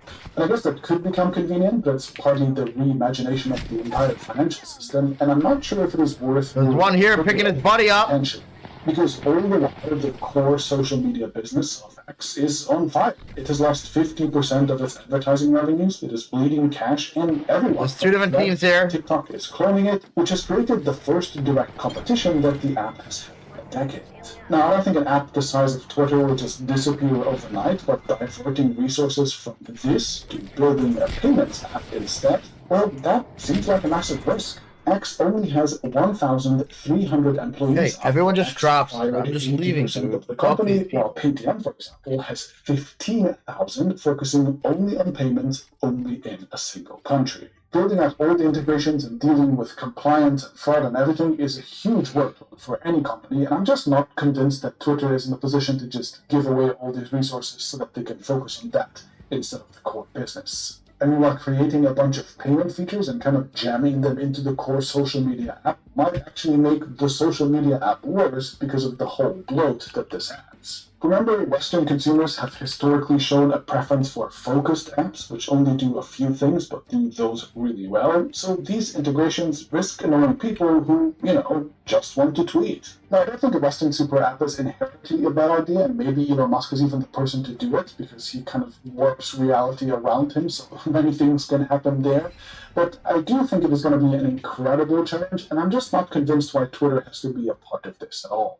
As Bloomberg's Matt Levine wrote, Musk didn't want Twitter for its employees, whom he fired, or its code, which he trashes regularly, or its brand, which he abandoned, or its most dedicated users, whom he is working to drive away. So he didn't really want Twitter in the first place, and as I've just explained, there's not a whole lot of overlap between Twitter and the payments app anyway, so it just doesn't make a whole lot of sense. But just to illustrate a point, imagine that Elon Musk actually took the $44 billion that he spent on Twitter, and instead he built a payment app with that from scratch. Let's do a calculation for that. Say he hires an insane 10,000 employees from day one, and he pays them an average salary of $200,000 each. That is only $2 billion for a year. Then throw in the cost of, servers and rent and bribing officials and whatever else you want, and voila! Surely you have been able to develop a solid payments app for $4 billion in a year. Now he still has a pretty crazy $40 billion that he can spend that by. A fun fact, he doesn't have to deal with a social media app on the side that is still losing money for him every month. So he can just buy users now. For example, he could give the first 40 million people who connect their bank accounts and get 3 friends to sign up $1,000 each to spend via his app. And that's it. He has a fully featured payments app with 120 million accounts created right out of the gate. Now, obviously, this is a wildly oversimplified scenario, but I do think that it shows how absurdly large some of these sums are, and just how convoluted a path Elon has chosen to take for this supposed goal. Never say never, especially with Elon, but from what I can see so far, there were probably many better ways to attempt building a super app than by trying to contort Twitter into becoming one.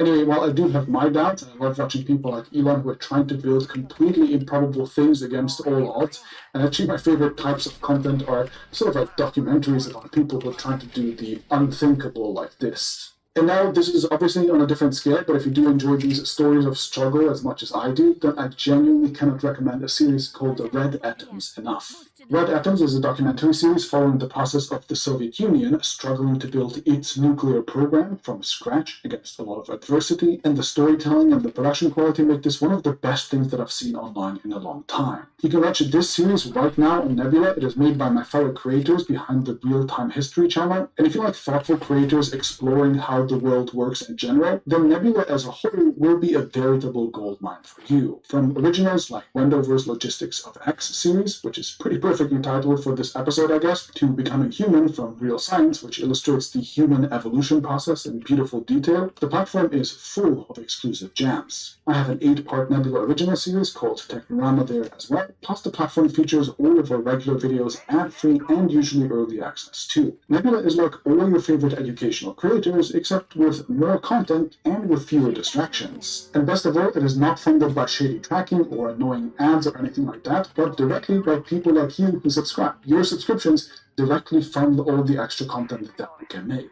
If you use my link, which you can find in the description below or on screen, you can get a yearly subscription for just $30, which is a $20 discount versus using a generic link to sign up. So check it out. I really hope you enjoy all the stuff that we've been putting out there, and I'll see you in the next video.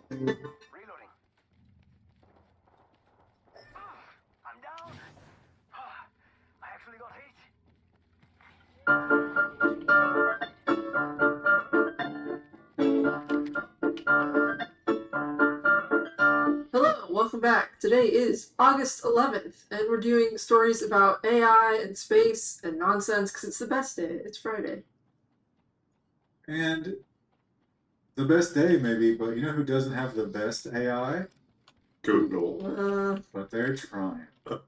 Google's AI search is getting more video and better links. Didn't your just standard search engine do that just fine 10 years ago? Yeah. Well, it's just because there's so much spam, but there's more spam coming. They're also summarizing videos. They sort of smashed in the thing that's like, hey, Google's also doing summaries of videos in some cases. But this is a whole bunch of changes. I personally hate, especially with technical questions, when it gives me a YouTube video as the answer. Oh my gosh. That drives me crazy, but they're doing more and more of that, and this is going to enhance it. YouTube.com/c/. I don't know how much to read into this, but there's one of the people that I know that's inside Google says there's a lot of internal upheaval in Google because the smart people sort of got entrenched, and internally a lot of things are being disrupted because they're approaching the same problems in new ways, and the people that used to be like the group that handled X are just being dismissed or fired or moved to somewhere else. And now they're handling X in some other completely different way, far more effectively than the old team, and so like people are freaking out. Well, as you say, they are adding some features to YouTube, and they're going to hire more people. No, I'm just kidding. AI is going to do it. YouTube uses AI to summarize videos in its latest test. And yet you still can't download them if they're wrong. They're never.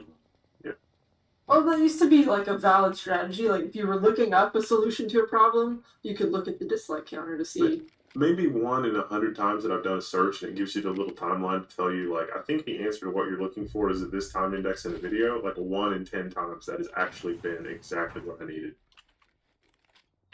But YouTube has no interest in like letting you skip past ads or anything like that, even if it's like a baked-in ad. So they're not going to summarize that, right? Well, they're not only going to summarize everything, but they are going to dub things automatically. And I asked myself, because I watched the Pakistani reaction channel, do I want to hear other voices? I think I'd rather have some. I think I want the real experience. Forget subtitles. YouTube now dubs videos with AI-generated voices. I wish I was screaming. Like, that's what that image says. I met somebody in the VFX industry at LTX, and they were showing me a demo of this on their phone from like a movie, like a big movie.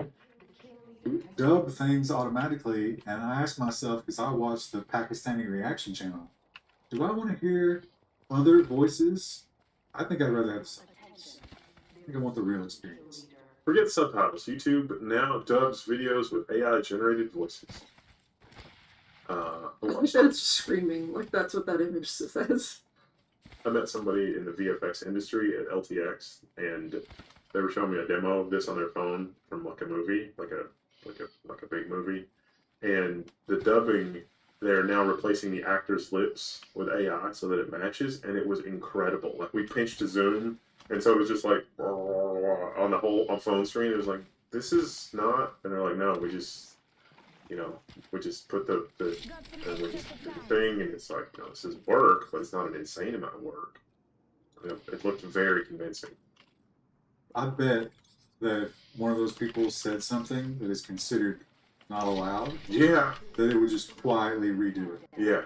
So reality bending is gonna. Well, I was just or the opposite, where like they have enough of a cache of things you've said with your lips and stuff, and they can just put words in your mouth, literally. Well, that's the whole Hollywood argument. Yeah. Yeah, all of that would be no problem. If there was a German word where you could, say a bunch of things in a quarter of a second instead of the English equivalent, which took 4 seconds, no longer a problem. Also, you should try your Is it Austrian soda?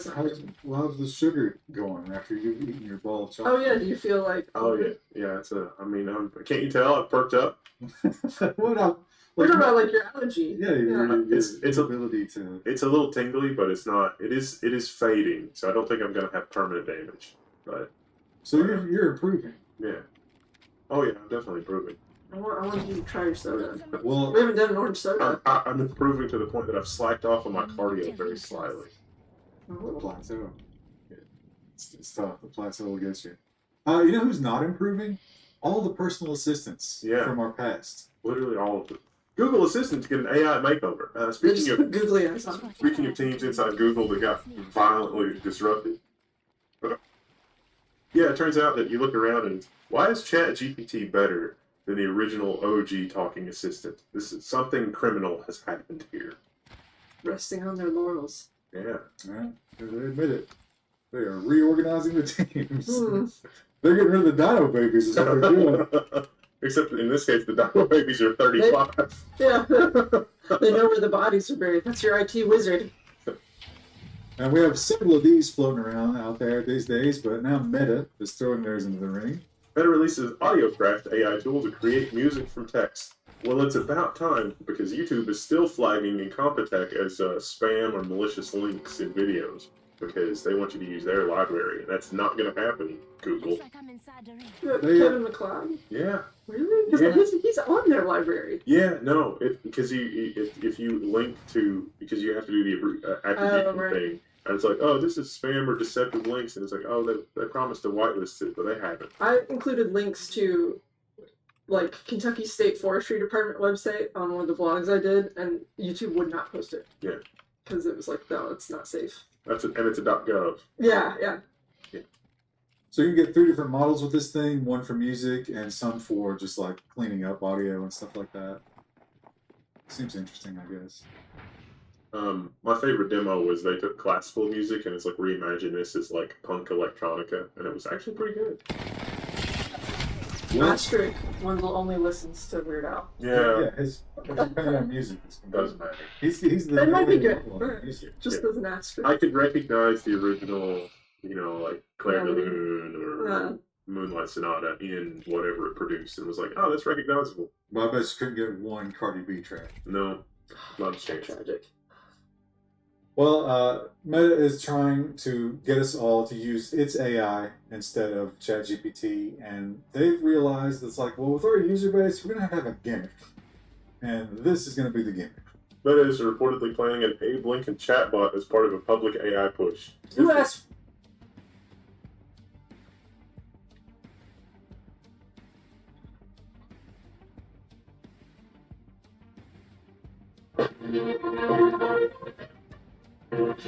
Welcome back to False Tech News. Do you feel that? A change in the air, a subtle shift as we turn the page from midsummer over to late summer? The days are gradually shortening, the planned vacations are wrapping up, and a handful of crazy people are pretending that it's fall already. Costco is selling Halloween and Christmas decorations, which is probably the best way to gauge the passage of time in the present era. But most importantly, the tech news is starting to gain momentum. More stories, more news, and more portents of doom are creeping their way onto our feeds, and no doubt this slow and steady acceleration will result in a blinding and breakneck pace by the time launch season is upon us. But before that, let's pause. Take a deep breath, remind ourselves that the weather is still warm, the days are still long, and there's still time to relax by the pool with a snack and a beverage, no matter what the back-to-school ads might say. So thanks for sharing a bit more of your summer with me, and let's dive into this week's Tech News. Today's video was brought to you by Thermaltake's CTE series cases, the C750 Air and C750 TG. CTE stands for Centralized Thermal Efficiency, and the 90-degree rotated motherboard mount, dual-chamber design, and 3 included 140mm CT140 fans ensure that your PC stays no matter what hardware you install. The C750 Air maximizes airflow with extensive ventilation, while the C750 TG provides an additional 4mm tempered glass front panel, and both support up to EATX size. Master Chef, let's go. Series cases, click the sponsor link in the video description. Teabags, though. Cover today, so I've sorted everything by our top 3 manufacturers, starting with NVIDIA. to get it out of the way, mostly like pulling off a band-aid. The impact of AI Cortana, is that you? is a looming question mark. Cortana, is that a you? dramatic and stylized question mark hovering in the sky threateningly in an image that AI itself generated, as we discussed last week. And while gaming GPUs are still widely available for the time being, there's still industry talk of yet another GPU shortage, except this time there aren't enough GPUs for compute-hungry AI tasks, rather than the former specter of cryptocurrency mining. Now, it is somewhat frustrating that the term GPU is being used to broadly identify NVIDIA's newer AI-focused solutions, which are typically multi-chip solutions that are sold as complete systems to enterprise customers, rather than GPU meaning a single die or even just an added board-based video card, as we are accustomed to. But whatever they're called, at the moment, NVIDIA cannot produce enough of them. AI GPU clusters are used to train large language model engines like GPT-4, and thanks to the popularity and growth of this sector in the past year, plenty of AI lab companies are trying to get in on it, and they all want thousands or tens of thousands of NVIDIA's solutions, whether that means the current Gen H100 variant that sells for $35,000 to $40,000 per node, or getting in line for the next gen Grace Hopper GH200 that was announced at Computex and further revealed at SIGGRAPH on Tuesday. This is undoubtedly a global problem, as China is also heavily invested in the AI arms race, despite recent export controls imposed by the US. Chinese firms are still buying up billions of dollars worth of AI hardware via cut-down versions that have been produced specifically to skirt those restrictions, or they've been going with slightly older hardware that is unaffected. It remains to be seen just how much of an impact all this will have on the development, fabrication, and pricing of regular-ass GPUs for playing video games, but my outlook is not very optimistic. Perhaps they can train AI to generate hope and happiness next, to provide us with some relief, or at least some AI-generated soma. One alternative to losing ourselves in a drug-induced haze again would be if AMD could manage to step up with some serious competition for NVIDIA. Like if the Radeon team just dropped some straight fire in GPU form that kicked the RTX 4090's ass and embarrassed Jensen and company into answering back with something better, or at least a price drop or something.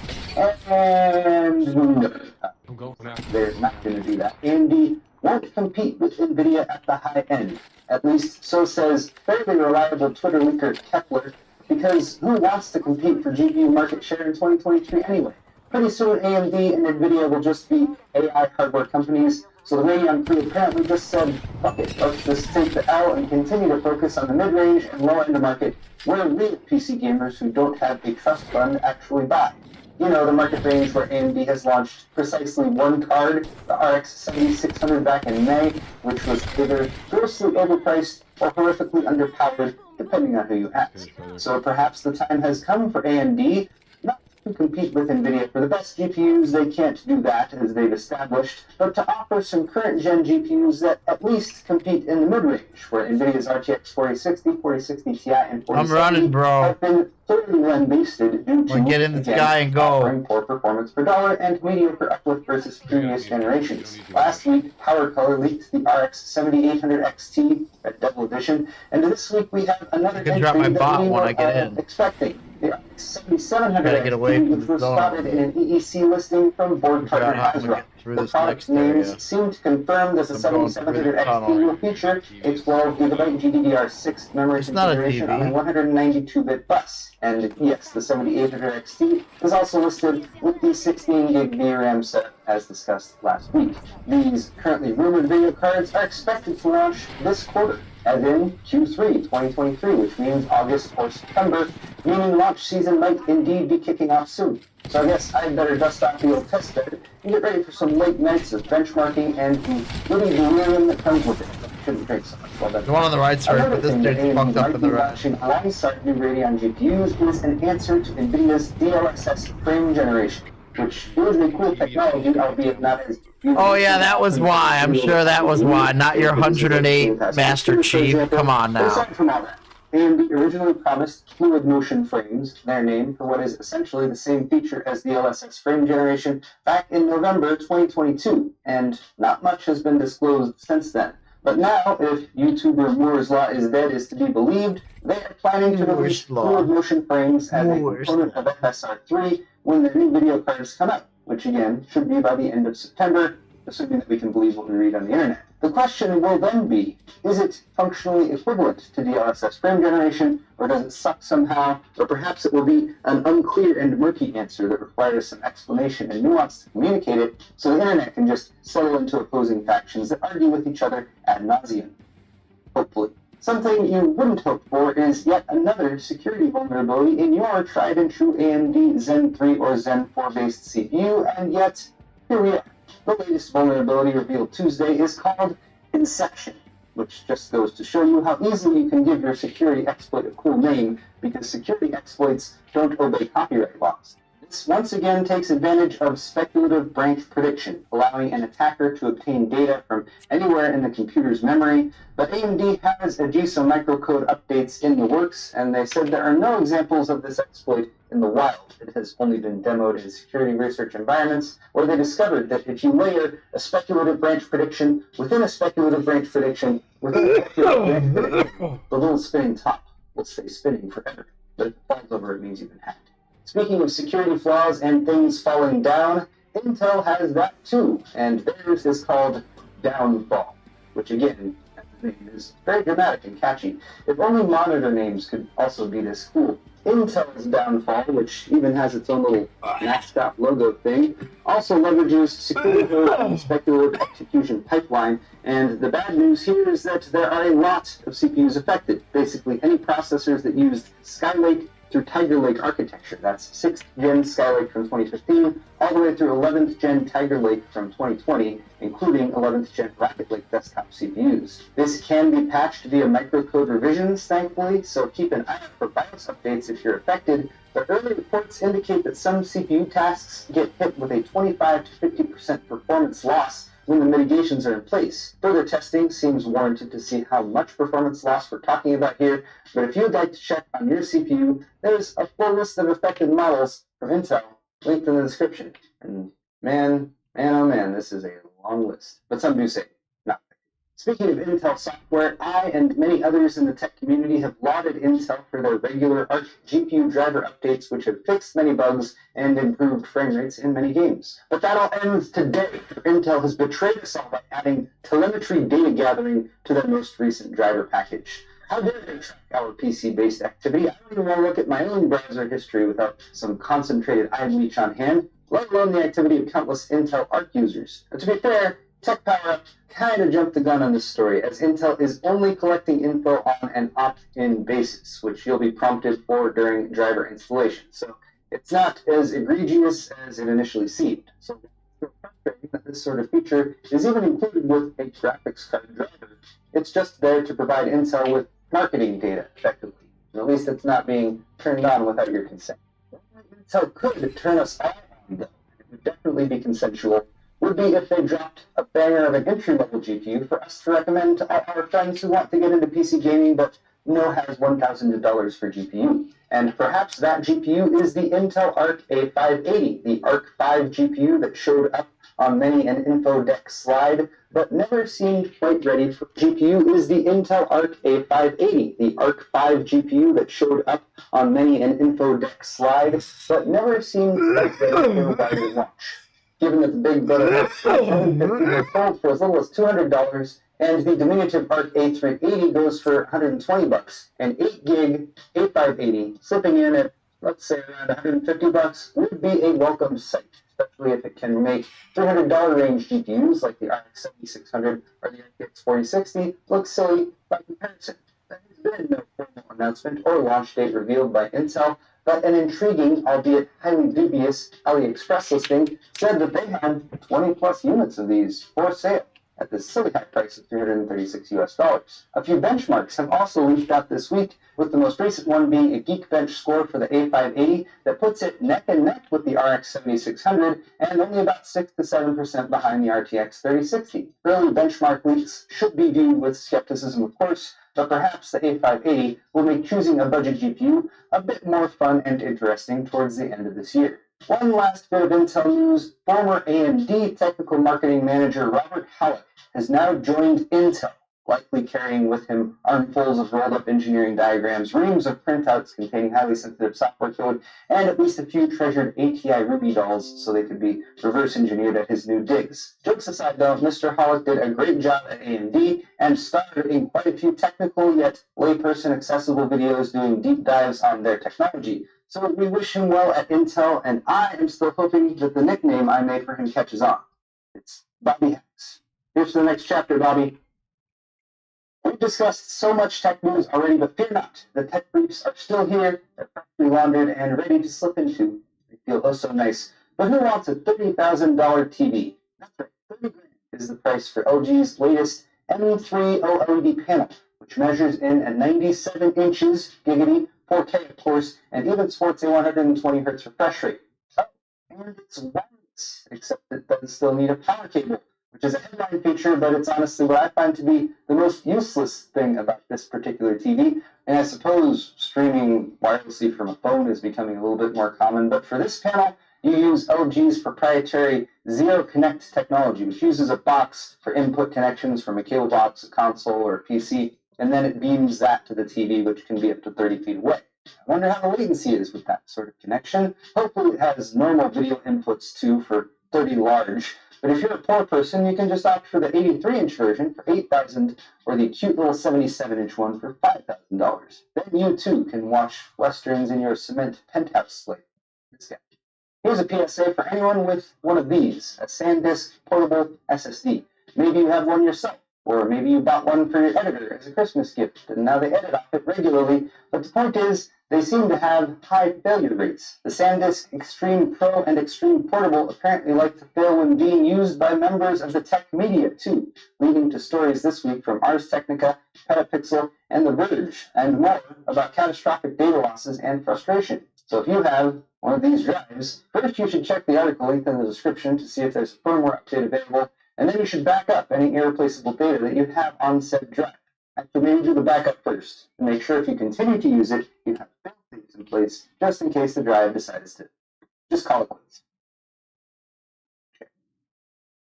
We end today on a sad note, but it might be something that you can help out with.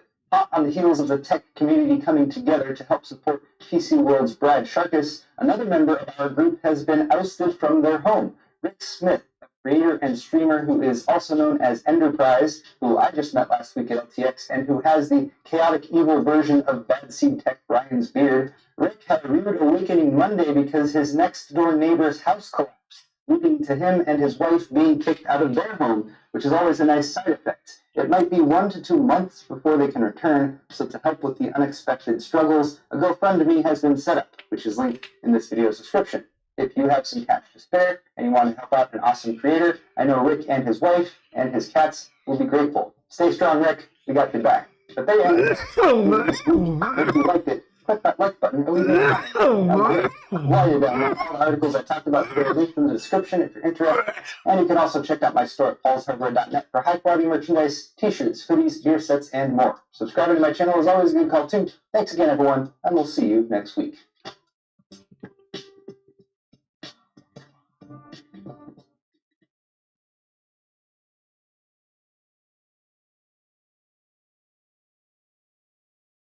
And I'm pretty sure we're live as the start of every single YouTube stream ends up going.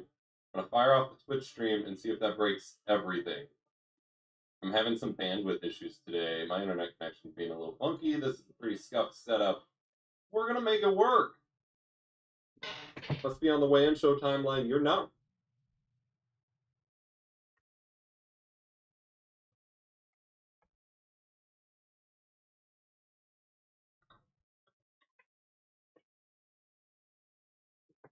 I dig it. I dig it. Oh, okay.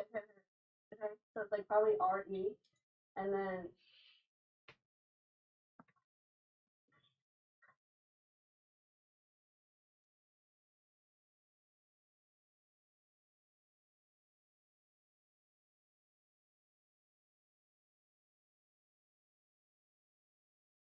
oh,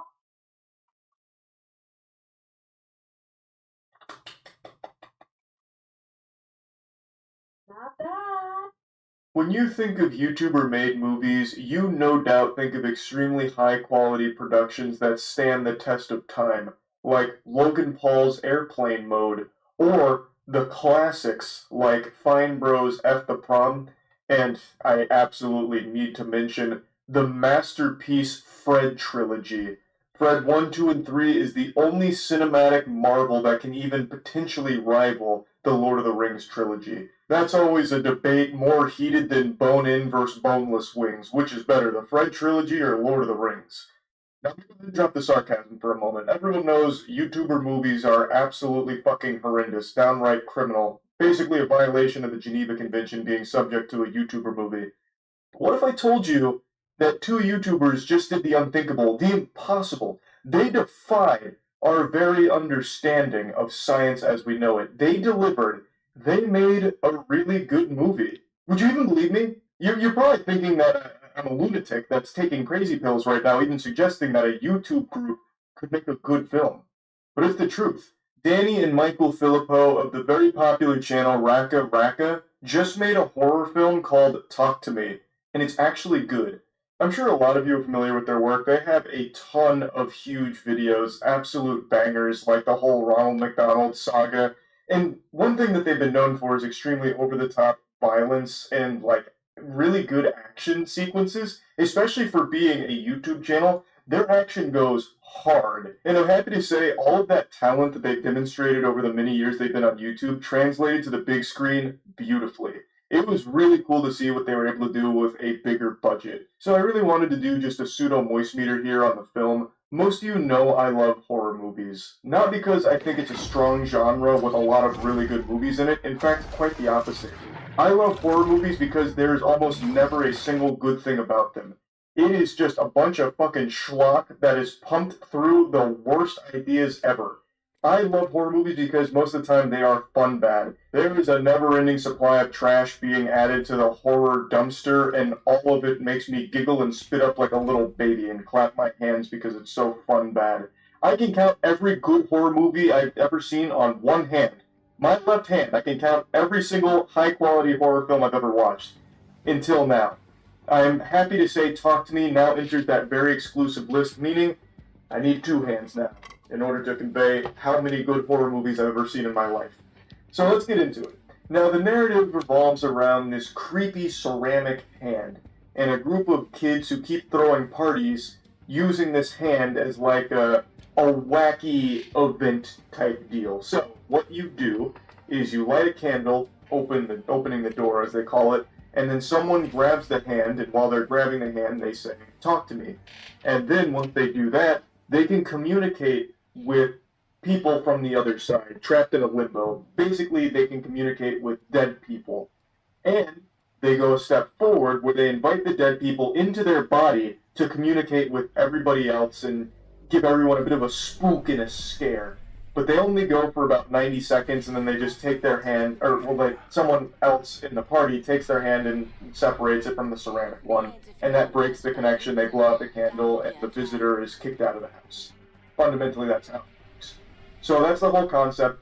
You grab the hand, you invite them into your body, and they start working you like a fucking puppet, like that guy out of the first Men in Black movie, the little alien in the guy's head pulling all the levers and says Orion's belt.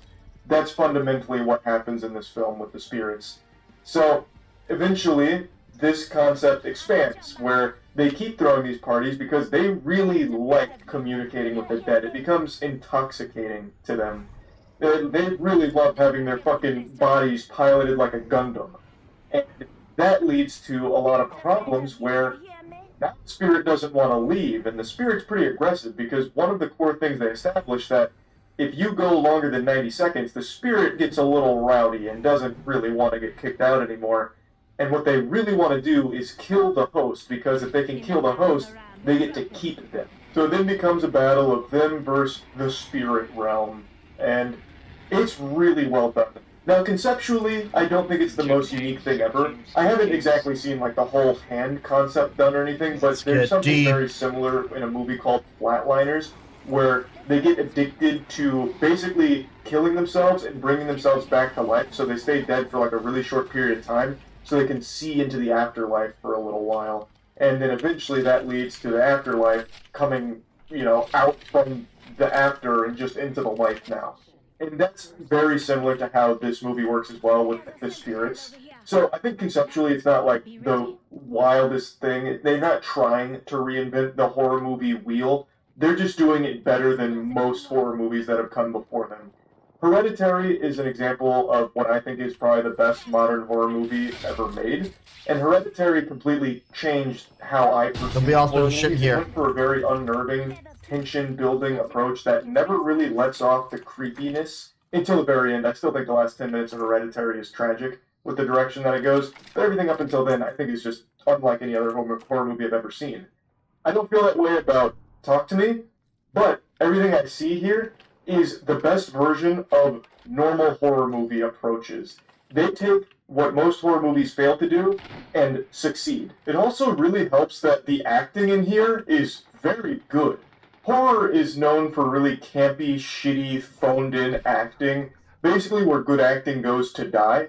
But not this movie. I was really surprised with how well everyone played their roles. All of the characters were very well done, especially the lead. The main character here, I thought, did an extraordinary job. She was also great at doing something that I feel most horror movie actors and actresses are bad at, which is being creepy when you need to be. So, like, when the ghosts are inside of her body, she's able to be creepy without it being cringe. Where most of the time, a lot of actors aren't able to do that. It just falls flat and gets into goofy territory, where you're watching the actor or actress try and be, like, unnerving, but they just can't do it well. She nails it. She's able to be, like, sad and vulnerable and happy and outgoing and charismatic, and then also flip the switch to be, like... Good news. Sweets is afraid of animals. Also good news. Sweets is going to be mindful. You know what? Before we start, hello everybody. Welcome to Stream. My name is Maya. This is my nonprofit organization. We're at Alvea Sanctuary. We have a bunch of animals here. I'm going to introduce Sweets. By the way, did you know how Sweets is? 6'3". It's actually crazy. Like, Maya actually thought I was like 5'5" or whatever. Get off your tippy toes. So, I'm going to introduce Sweets to a bunch of the animals. He's going to be all the animals. You guys if you haven't before, we're going to in here. We're going to go outside. We're going to meet down there. Don't try this at home. I might die. But, for the content. It'll be great. I'm scared. Yeah, not throw your hands up, okay?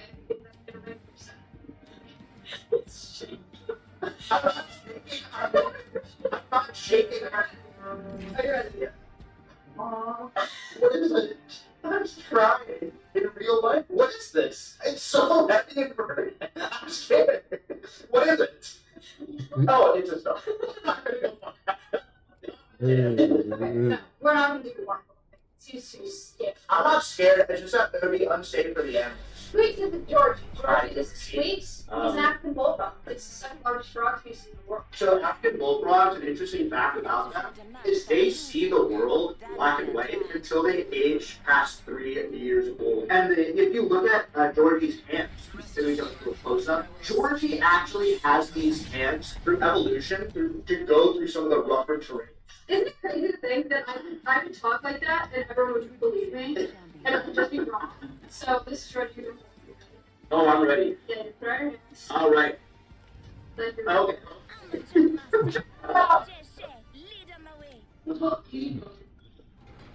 Oh, this is so nice.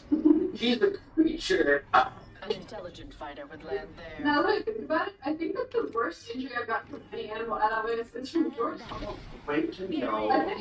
Let's keep. No. So you're gonna take these tongs and hold it in front of you. Okay. And then Here you go, buddy.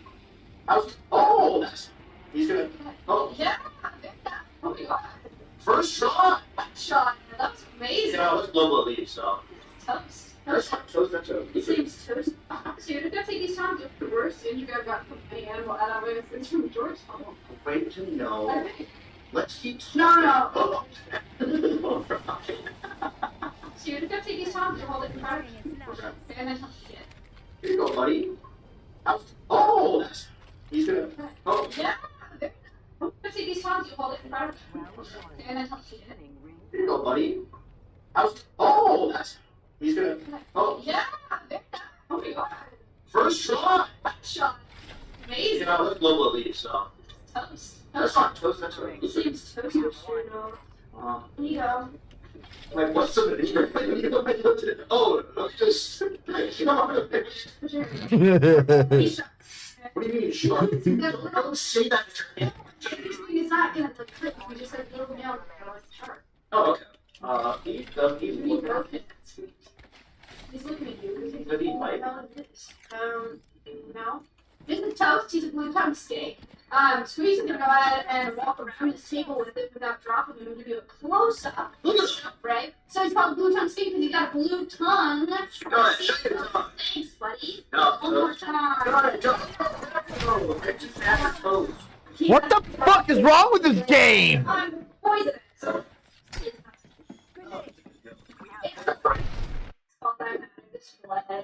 Fucking down your sights, you can't fucking move? Or should his tail fall off? It can't. It can't. Actually, when he was a baby, the baby got his kids, his brother was in 6'6", 8 his tail. What? I don't know. I feel like Toast and I, it's been a long time. We locked eyes, and I don't want to like gossip or anything, but Toast started sticking out his tongue. So that's it for seeing you, baby. I think this has gotten me over my fear of animals. That's a snake. He's a ball python. He's a baby. Wait, so what makes it ball? Ball. Oh, stupid ball. I just heard something. Ball python. B-A-L-L. They're called ball pythons because when they get scared, they throw up in a ball. Can I touch it? I remember how the snake.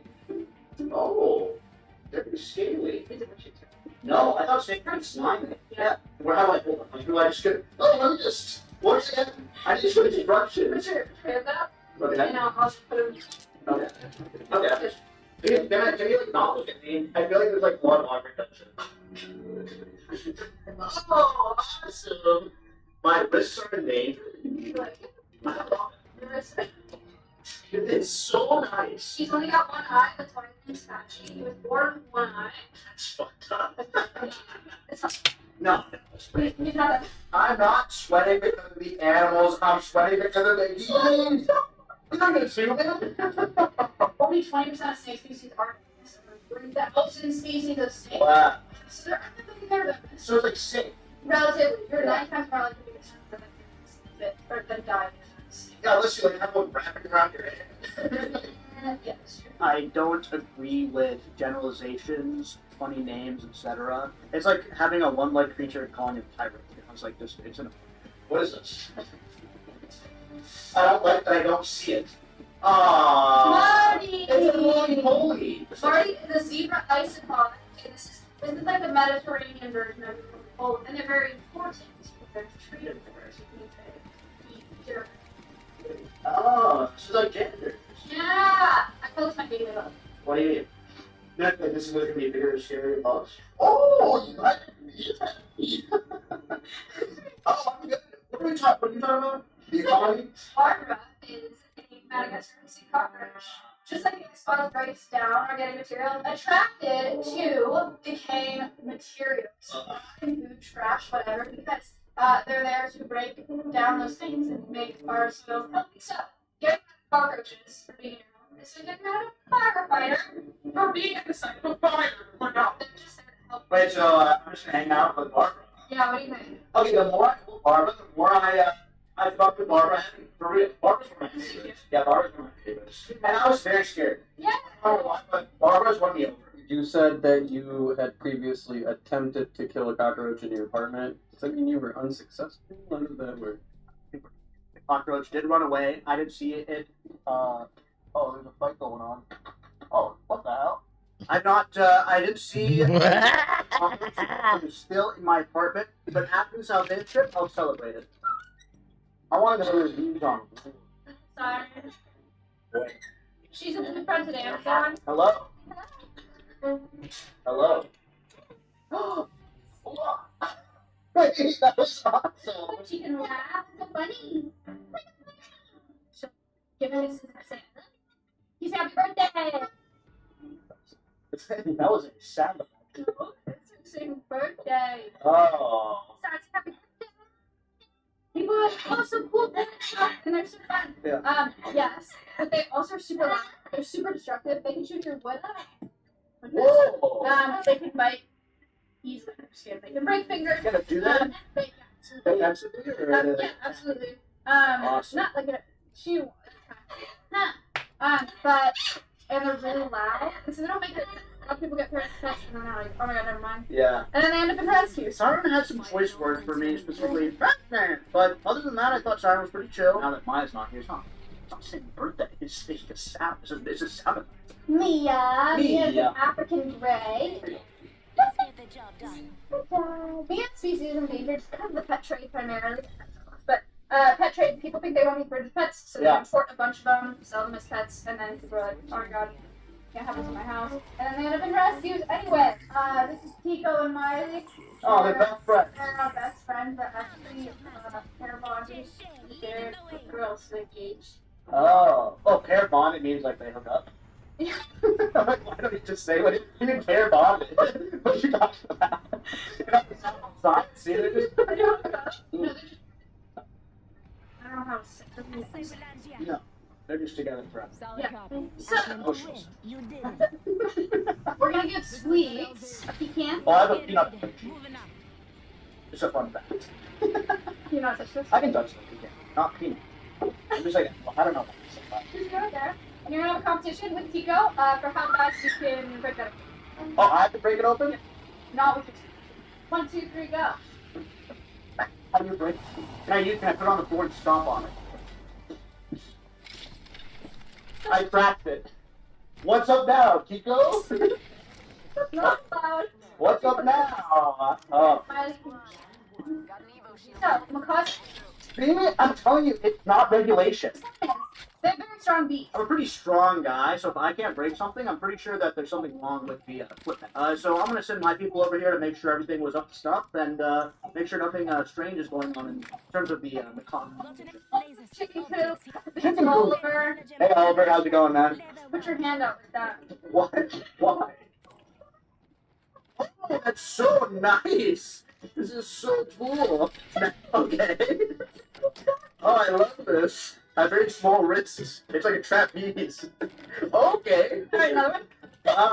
That one looks like it wants to fucking kill me. Heads up. Hey, done. Thanks for saying that after. Okay, you're gonna chickens. Oh, do I? Chickens are commercialized with eggs, like between 200 and 300 eggs. So Yeah. their closest wild relative will lay like 12 years. So the chickens are here as ambassadors for the agricultural industry, which food labels to look for. If you guys are looking for eggs in the store, if you want to look for the most humane eggs you can find in the store, look for the certified humane label. Oh, so like free range, what is that? Is that a nonsense thing? It is? Free range, cage breeds are awesome. Even pasture is nonsense. He's like thumbnailing. Yeah, that's a good thumbnail. Mr. Beast did what? So this is Stompy. Stompy's an emu. It's an Australian bird. We got him because he was born at a zoo in California, but his mom didn't sit on his eggs. Incubated by a human, raised by human, transported here. Alright. Oh wait, I'm really warming up to this guy. Yeah, you're French. Oh, that's so nice. Wow, I love you. Aww. I love Stompy. Stompy's an ambassador to talk about the exotic meat trade. Actually, eating meat was really popular back in the 90s. Less popular now. There's a lot of people that emu trade. What's the purpose? It's just like to collect? It was an alternative to red meat. Yeah, people would farm.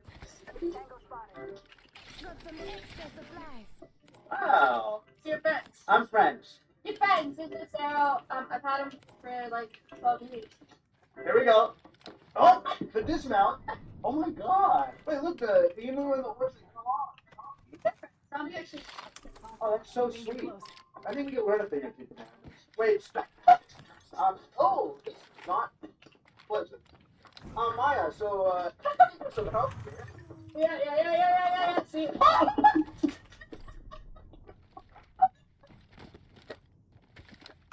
Oh, no, fuck that. No more. Yeah, that boat was totally planned. Where is he? Maya and I were talking before about like something funny to do, so yeah. Don't believe everything you see on screen. You know, there's totally part of the script. Just as like a funny joke for you guys at home. Who's your favorite ghost? This one. As long as I don't get it. I am terrified. No, quite strong. Contact where? Sounds crazy. Yeah. So foxes are pretty have like a pretty musky scent. They have like a weed smell. Yeah, it does smell like weed. I was gonna Yes, say. and they mark everything. So you can poop on I everything. don't see anyone up there. I don't see anyone up there. I'm gonna give you some of their food. And Like, you're gonna know. Jump it. Supply bin there. Aw, cute. So cute. He was bred from Patrick. So that's why he's not bred. That's why he's not releasable, is because he was born and raised in captivity. Thank God for Aldaves then. Yeah, so he gets to live here. He's scared. So these foxes are ambassadors to talk about both pet trade and the fur trade. Fur is less popular now, which is great. So people have like foxes as pets?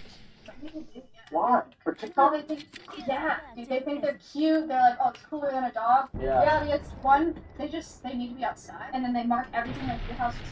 It's way worse because this is like open air. Yeah. You know, like exposure. I had to drive him back to California. Like I probably dude, 3 days, crates in the back of my car, both of them. It was one of the worst animal smells I've ever seen. Really? It's crazy. There's another one. See the other one? Yeah, right. We won't like something on a smoke gun. Crazy, right? We won't go there because he's chilling. But that's Reed. So Reed was born in the wild, was born as a baby, raised by people. It's kind of like that. Any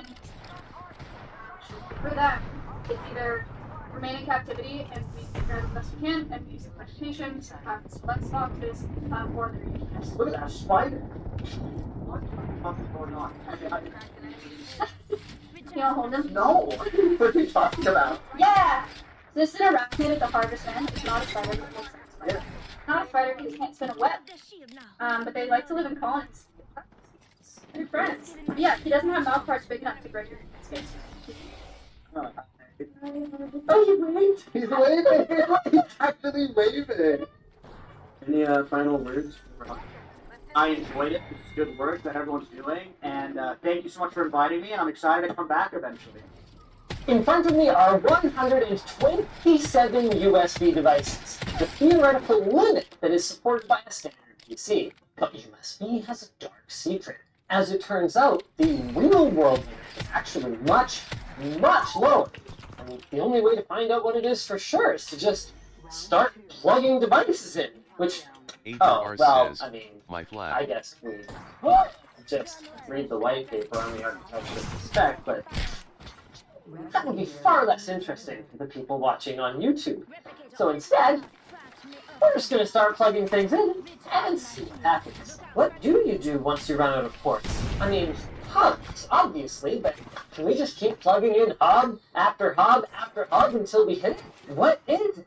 And what is the segue to our sponsor, The Ridge? That's what happens when I have to go up to your flag like that, bro. Come on. It's You knew better. They minimalist should design have allows you just to carry played. your essential cards in cash without the bulk. So check it out at the link below. I knew where your box was. Clearly, there was no reason for me to drop down into death.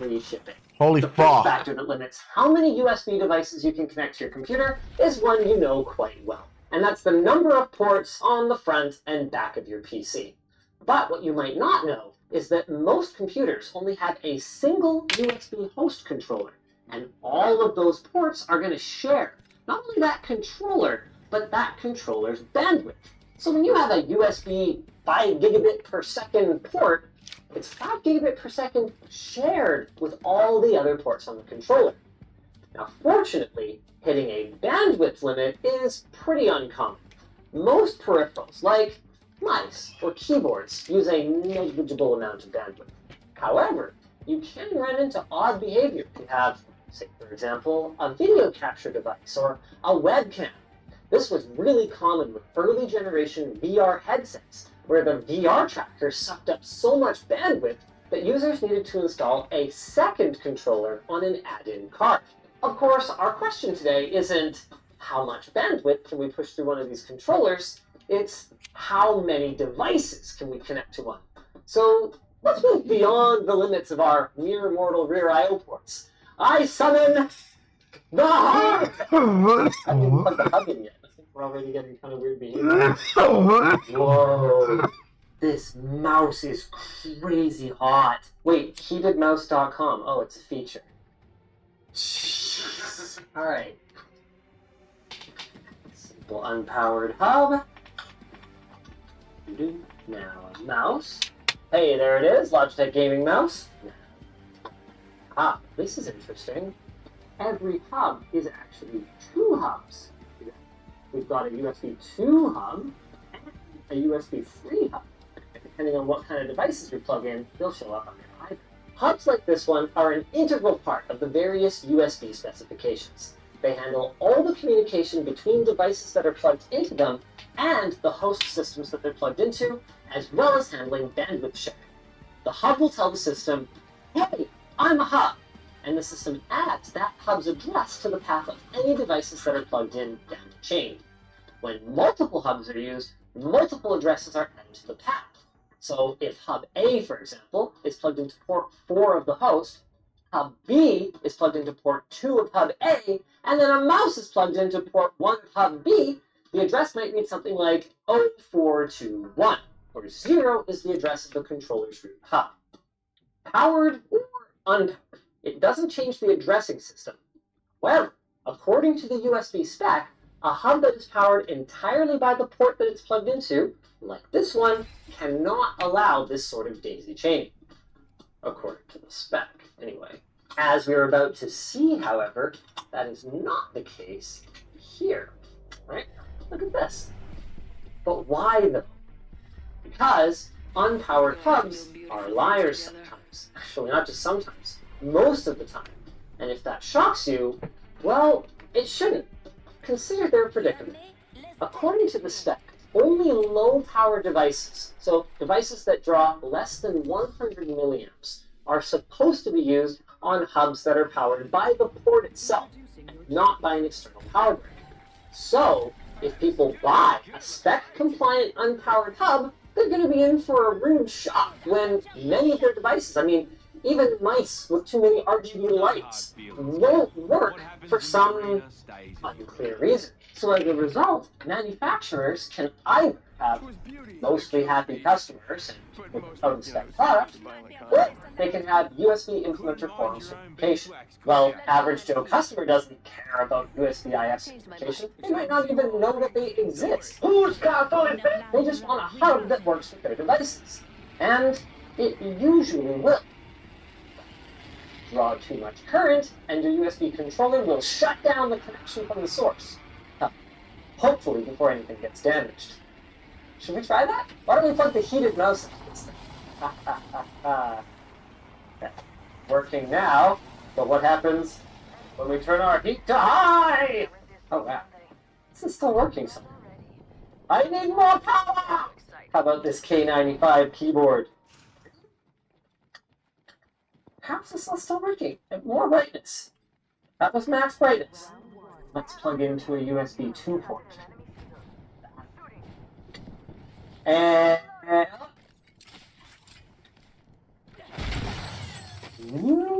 Were you expecting this to work? I mean, no, not really, but... Another RGB keyboard! This'll...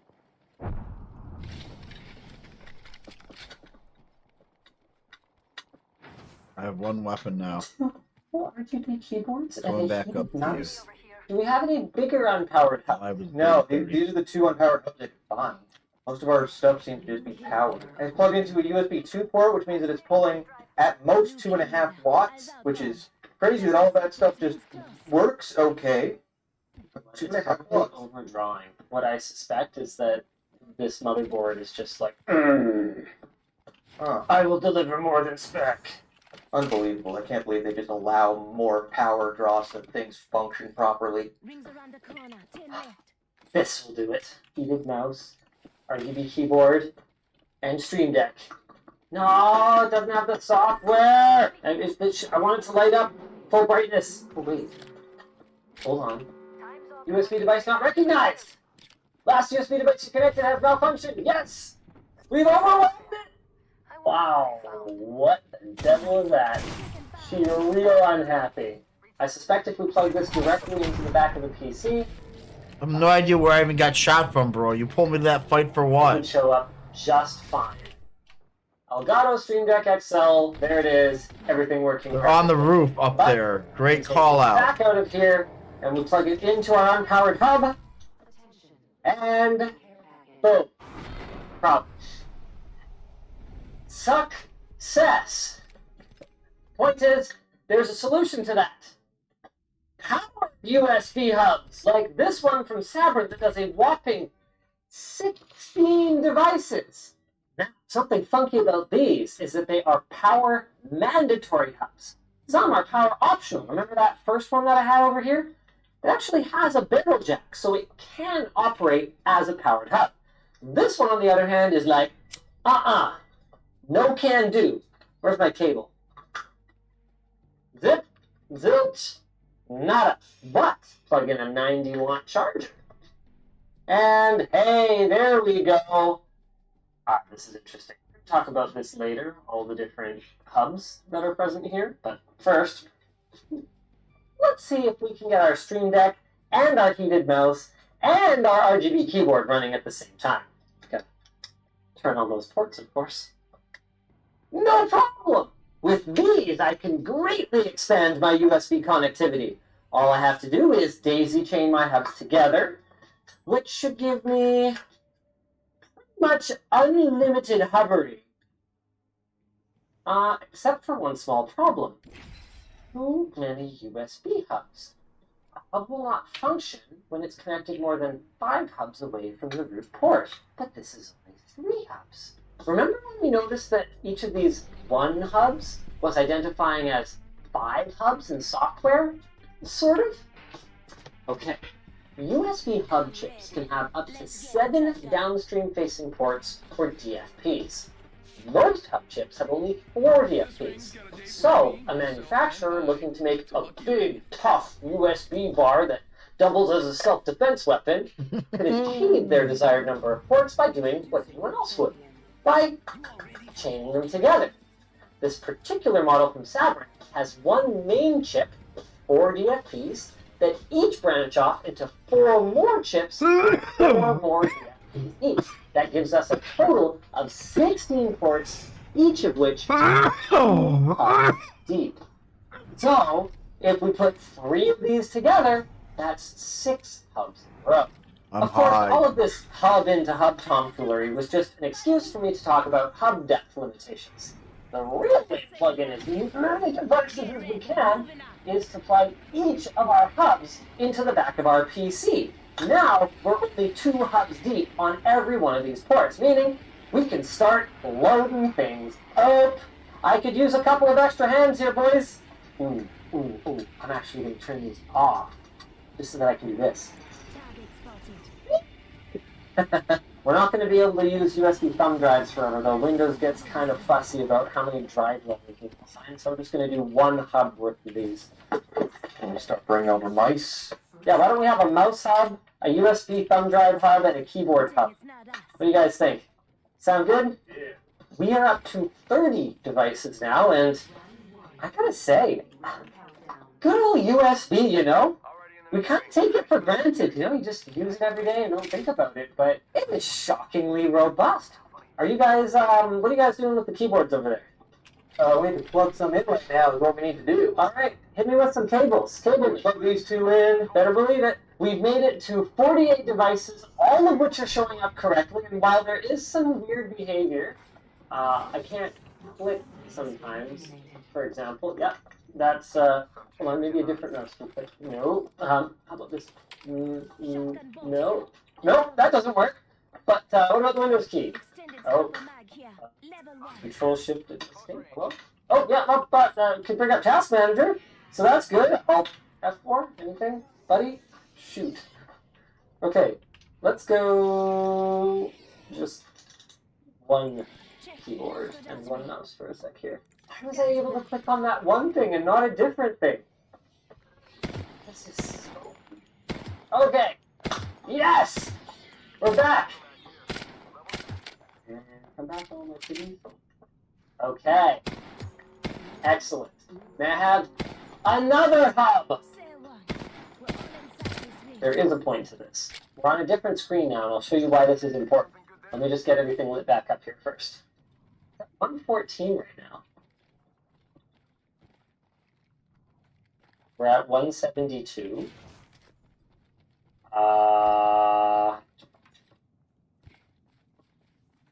This is not what I was expecting. a total of 234 endpoints.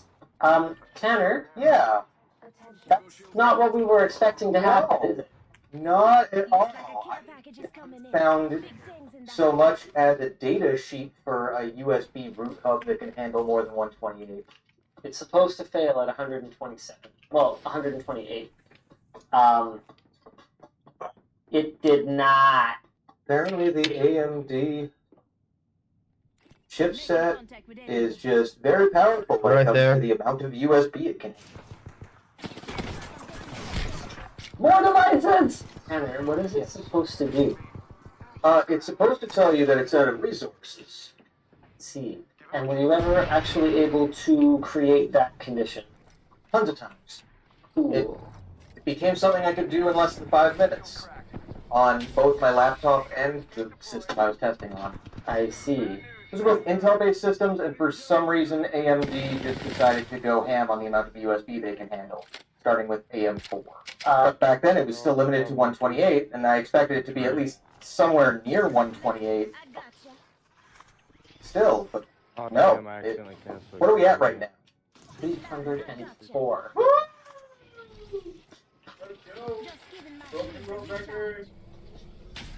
Sum of hubs and devices is 101 right now. We are getting dangerously close to the goal we set out at the beginning of the video, and we haven't even pulled out the USB-inator yet. I would be very disappointed if I don't need this. Theoretical limit of XHCI is like 8,000. But how often do we reach theoretical limits for these things? I haven't been able to get anywhere near it without things breaking, and yet here we are with AMD just tanking it. Surely, this final hub will be enough, he said. Not really convinced. It's completely off the rails now. There were rails, there was a script, there was a plan. Weeks of testing. Then we just happened to grab an AMD system. 106. Remember, because there's 5 hubs in here, right? Plus the one thing I replugged back in. Okay, I'm just going to start finding plugs and plugging them into things. Why, thank you, good sir. 137. Wait! Oh, we just lost a bunch. We're down to 270 endpoints all of a sudden. The keyboards are dead. We are losing devices left and right here. Did we just completely... Oh, wow, they're coming back. Okay. Wow, this is not what you want to see. Well, cool. At any rate, here's screen capture of the normal way that this happens, that Tanner will get later. And this is also a thing that can happen when you have too many endpoints. Allow me to explain. It's not a device limit, or a power limit, or a bandwidth limit. This is an endpoint limit. An endpoint is a data pipe between the host and the device. And a device will typically have multiple endpoints for things like configuration, occasional small low-latency data transfer, non-time critical large data transfer, and continuous data flow for things like microphones or cameras. Now remember when I said that, well, they're all buried now, but these hubs were actually 5 hubs? Well, that was half true. They are 5 USB 3 hubs, and they are also 5 USB 2 hubs for a total of 10 hubs. Each hub uses 2 endpoints for a total of 20.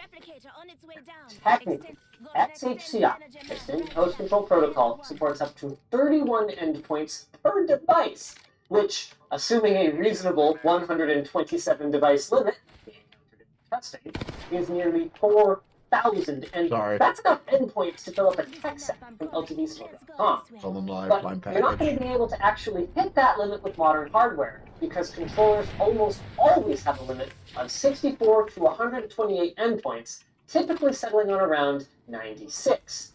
Except that this one didn't. It had like over 300 or something.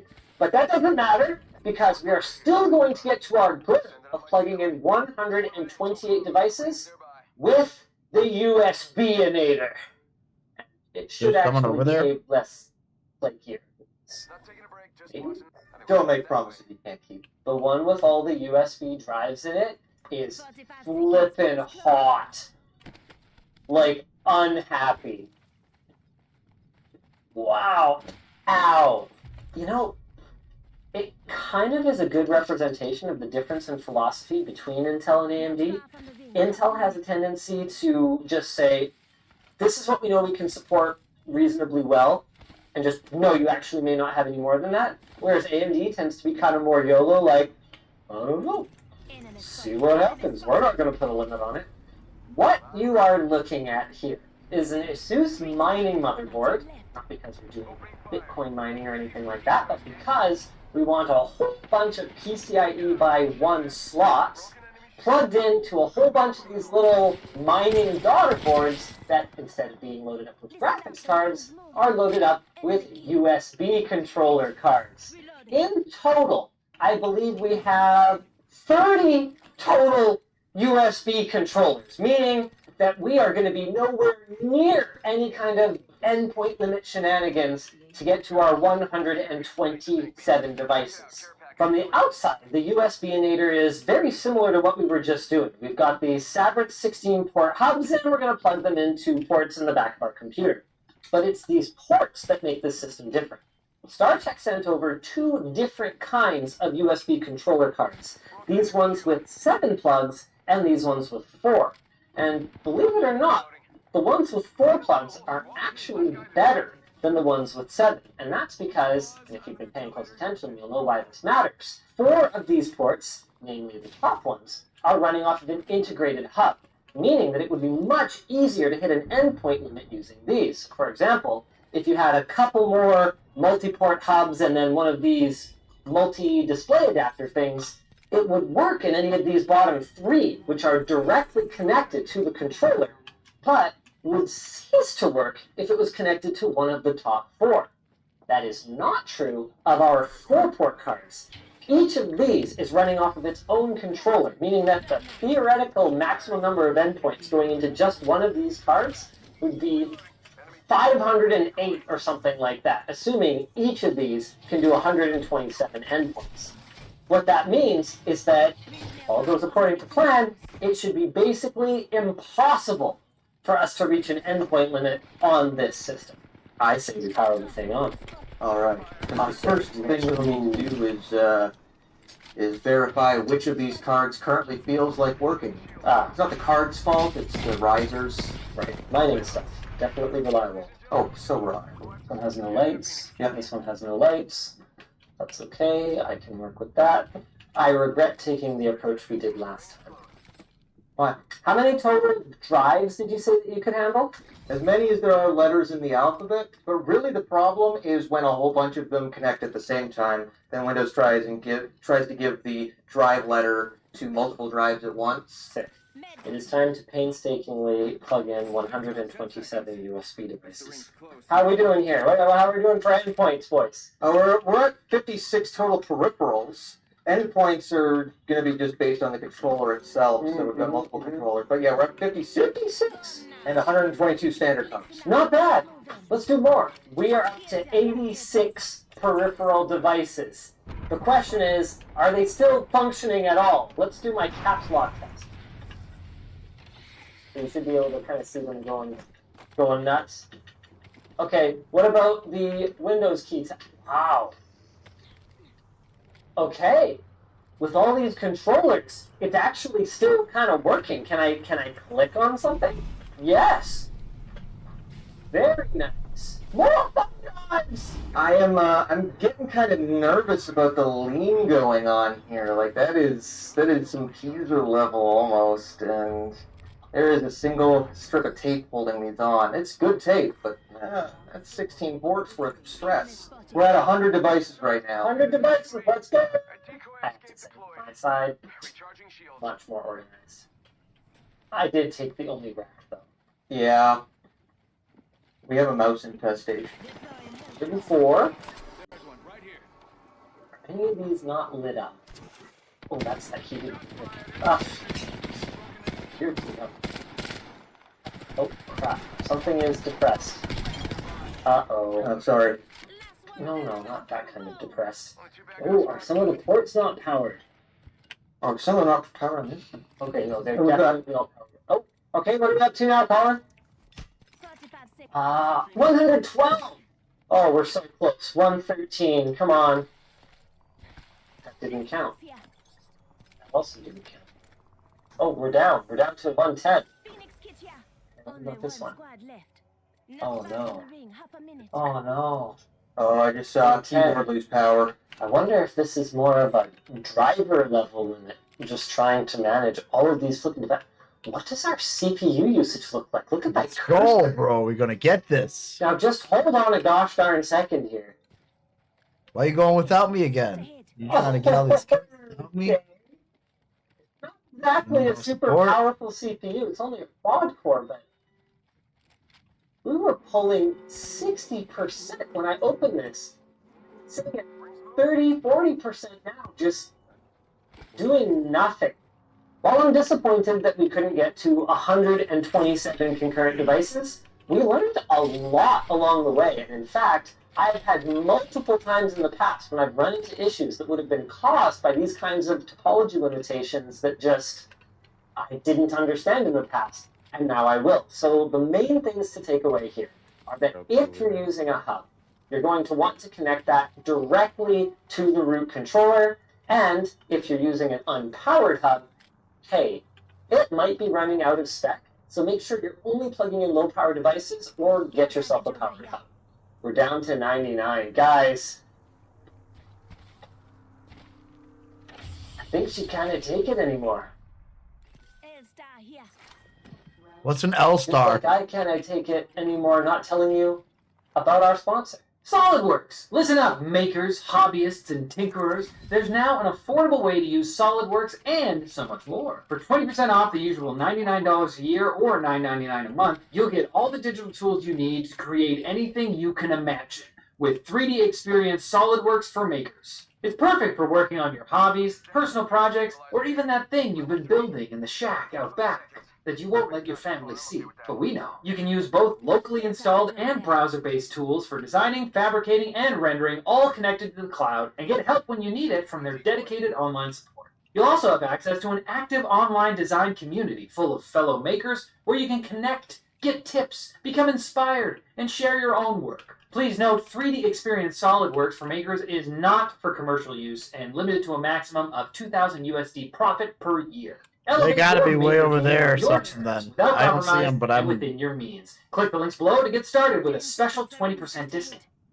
If you guys enjoyed this They're video, out here by me. check out the one where we connected as many They're by me. PCIe risers as we could to see what would happen. So we ended up getting really far. The new beta of Photoshop that millions of people are going to receive very soon has a mind-blowing feature that's incredibly useful and kind of scary. In the 11 days, we used to shoot almost everything horizontally because Good job, bro. Fuck yeah. in your hands, but also people I didn't really do much, but I did something. Hell yeah, brother! Is on your smartphone and things like Instagram want 4x5 vertical. So what you could do now is go back and shoot your horizontal pictures and actually uncrop them. You too, my friend. Thank you for the win. Whatever you can imagine. And this is woo! But you could even uncrop a frame from about a 20 minutes more to create play. a much bigger studio than you could. Wow, 19,007 damage! I'm going to press C to crop, and instead of cropping it tighter, I'm going to crop it wider. You can see up here it says 4x5, that is the 8x10 aspect ratio. I'll frame it how I want, and then I just click generate. And now Photoshop talks to some smart AI computers in the cloud and figures out what should be in the blank parts of the picture that I just expanded it to. Holy crap. And it gives you 3 options. So I can click this and view the other 2 options. Put her at a round table. I think I like that one even better. Even this is just a starting point. If you want to change something about the expanded area, what you can do is just grab your lasso tool here and draw a circle, and then press generative fill, and I'll say a glass of bourbon on the rocks. And there we go, 3 different options. Let's look at a different example. I tend to shoot my portraits a little tight, and sometimes I wish I could do it differently. But let's say this particular client asked for this in an 8x10 vertical for her LinkedIn picture or something. Once again, I just press C, and then I will expand the area here, and I'll press generate. Okay, the top of her head is a little crazy, but let's try the other options. Okay, that one looks pretty good. This image is acceptable. Adobe's AI still struggles a little bit with the hands, but you are using Photoshop after all, so you can go back and either regenerate it or just manually edit it to look a little bit more natural. You will see the additions are created as a separate layer down here in the layers panel. So you can turn it on or off, or even after you make other edits, you can go back and select which of the 3 variations that you want to use. If you want to learn all the fundamentals of Photoshop, this incredibly powerful tool, even in 2023, check out our video book on Photoshop. It includes 10 hours of video training, or it's a full book. It has practices and sample files. This is everything you need to learn Photoshop, because you can't just learn it piecemeal on YouTube. This takes you through a structured training course from beginning to end, and I promise it's worth more than every penny. I'll give you your money back. Buy it from us at Northrop.photo. That's our direct store. So you don't have to give any money to Amazon, but it does have good Amazon reviews. So let's look at a wildlife picture. I think every wildlife photographer has had this happen. The bird is flying towards you, but as they get closer and closer, it gets harder and harder to keep the bird in the frame because they're moving fast and using a super telephoto lens. But as they get closer, the shots get better. They get more 3D. They get more detail. My best shot of this run was the last shot where the bird's wings are cut off. Now with Photoshop, I can fix this. So I'm going to press C to go in and not crop, but uncrop. I'm going to switch to the original ratio here and just expand this up enough so that the bird would be centered. That's the way I should have composed it. And then generate. Holy crap, that's crazy, right? Now I can just flip between the 3 different options. And even panning around, I can see it looks really natural. Like the wingtip here is cast appropriately out of focus. All the colors are right. And you know what else? Look, I can see the lens is out over the eye a little bit. I can fix that real quick. I'm going to give up on the book. I'm just going to take that and do generative fill. Good enough. Now let's look at a selfie, because sometimes I take selfies, but my arms are a little too short to really frame the picture properly. Here we are with friends and family in New York. Let's uncrop. Let's do this square. Whoa, got a little post-apocalyptic on the edges there. I do not consider this one to be a wild success, but I do think it could be a decent starting point. Though it's not perfect, I could go back and fix the various problems. This was an extremely complex image with hands in it and at a super wide angle, and so it definitely struggled some. But let's try a simpler self. This one's a little crowded. Okay, I think option 3 here works pretty good. Yeah, it's pretty complex to render the bottom half of a dog that's being carried awkwardly, but the top half of the image looks pretty perfect, and honestly, it's a selfie people probably aren't going to scrutinize. If you want to play with this, you need Adobe Photoshop, which you can get at sdp.io/Adobe deal. Photoshop is now a software that you pay monthly for, but I think it's pretty affordable, and I paid for it for years, and it comes with Lightroom or Lightroom Classic. Now, once you get it, you will open up the Adobe Creative Cloud app and go down to the Beta Apps section here. You'll see Photoshop Beta. You will have to try that out, install it, because it is not in the current version of Photoshop unless you are watching this in the future, in which case it might be in your standard version. Click subscribe to see more tutorials in the comments down below. Let me know what you think of this technology. Good, evil, how will you use it? And of course, head to Northrop.photo and check out my best-selling Photoshop training, the only book that comes with lots of video training and sample files and stuff. And there's a coupon code on the site that will save you a few bucks. Bye. You guys remember this guy, right? The Star Wars build thing that... Oh, I didn't screw that in all the way. Way to go, Jake. That's been on the back burner forever and in the back of my videos, and you guys keep asking me if I'm going to finish it. Well, the answer is no. Because I'm going to start a new project that I probably won't finish. 10 seconds. Building is fairly close. ViewSonic is proud to announce an all-new Elite XG32OU gaming monitor. The XG32OU features a 4K 32-inch display with a 1 millisecond response time and 150 Hz refresh rate, and builds upon ViewSonic's revered Elite panel lineup. The ViewSonic Elite Series monitors feature clean aesthetic design that blend well with any setup, whether it be professional or personal, due to their sleek design and tasteful lighting. To learn more about ViewSonic's gaming monitors, or to see their full lineup of monitors, click the link in the description below. The reason why I'm not going to complete this build, honestly, I might complete the painting and stuff of it. just so you guys can see the finalized, like, the way the paint and stuff was supposed to be with the explosion hole, and the explosion and all that stuff happened. The idea was that, like, some railgun rounds went through the rig and then one exploded out. I still want to do this for the sense of, like, painting and having fun. You can see here we were playing around with the 3D printer for some, like, thruster ports and stuff. These are not the right shape. We're going to work on all that. I'll probably still finish the exterior, but it won't be a working build. Mostly because I just don't trust the H1 AIO system that's in here. It's got that inline pump in the rad. I know they've been prone to failure. I just don't want to deal with that. But I wanted something cool, so when I go to LAN parties and stuff, which are starting again, Star Wars build, which was so freaking popular. The B-rolls of the flickering lights and crap of the video. This right here is the... wait, I forgot. This is the... DeMiro, you're not watching. This is the Falcon Northwest Tiki. We did an unboxing and like a performance test and temperature testing of this guy.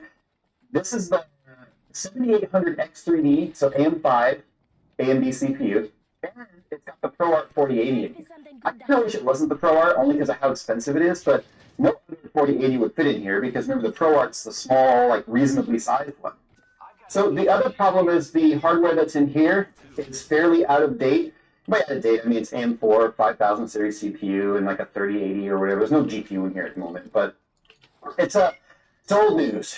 Old hardware no one cares about anymore, and it's totally obsolete, and if you have it, you should just throw it away. I'm going to put /S, because if I don't, people are going to think Jay's being serious.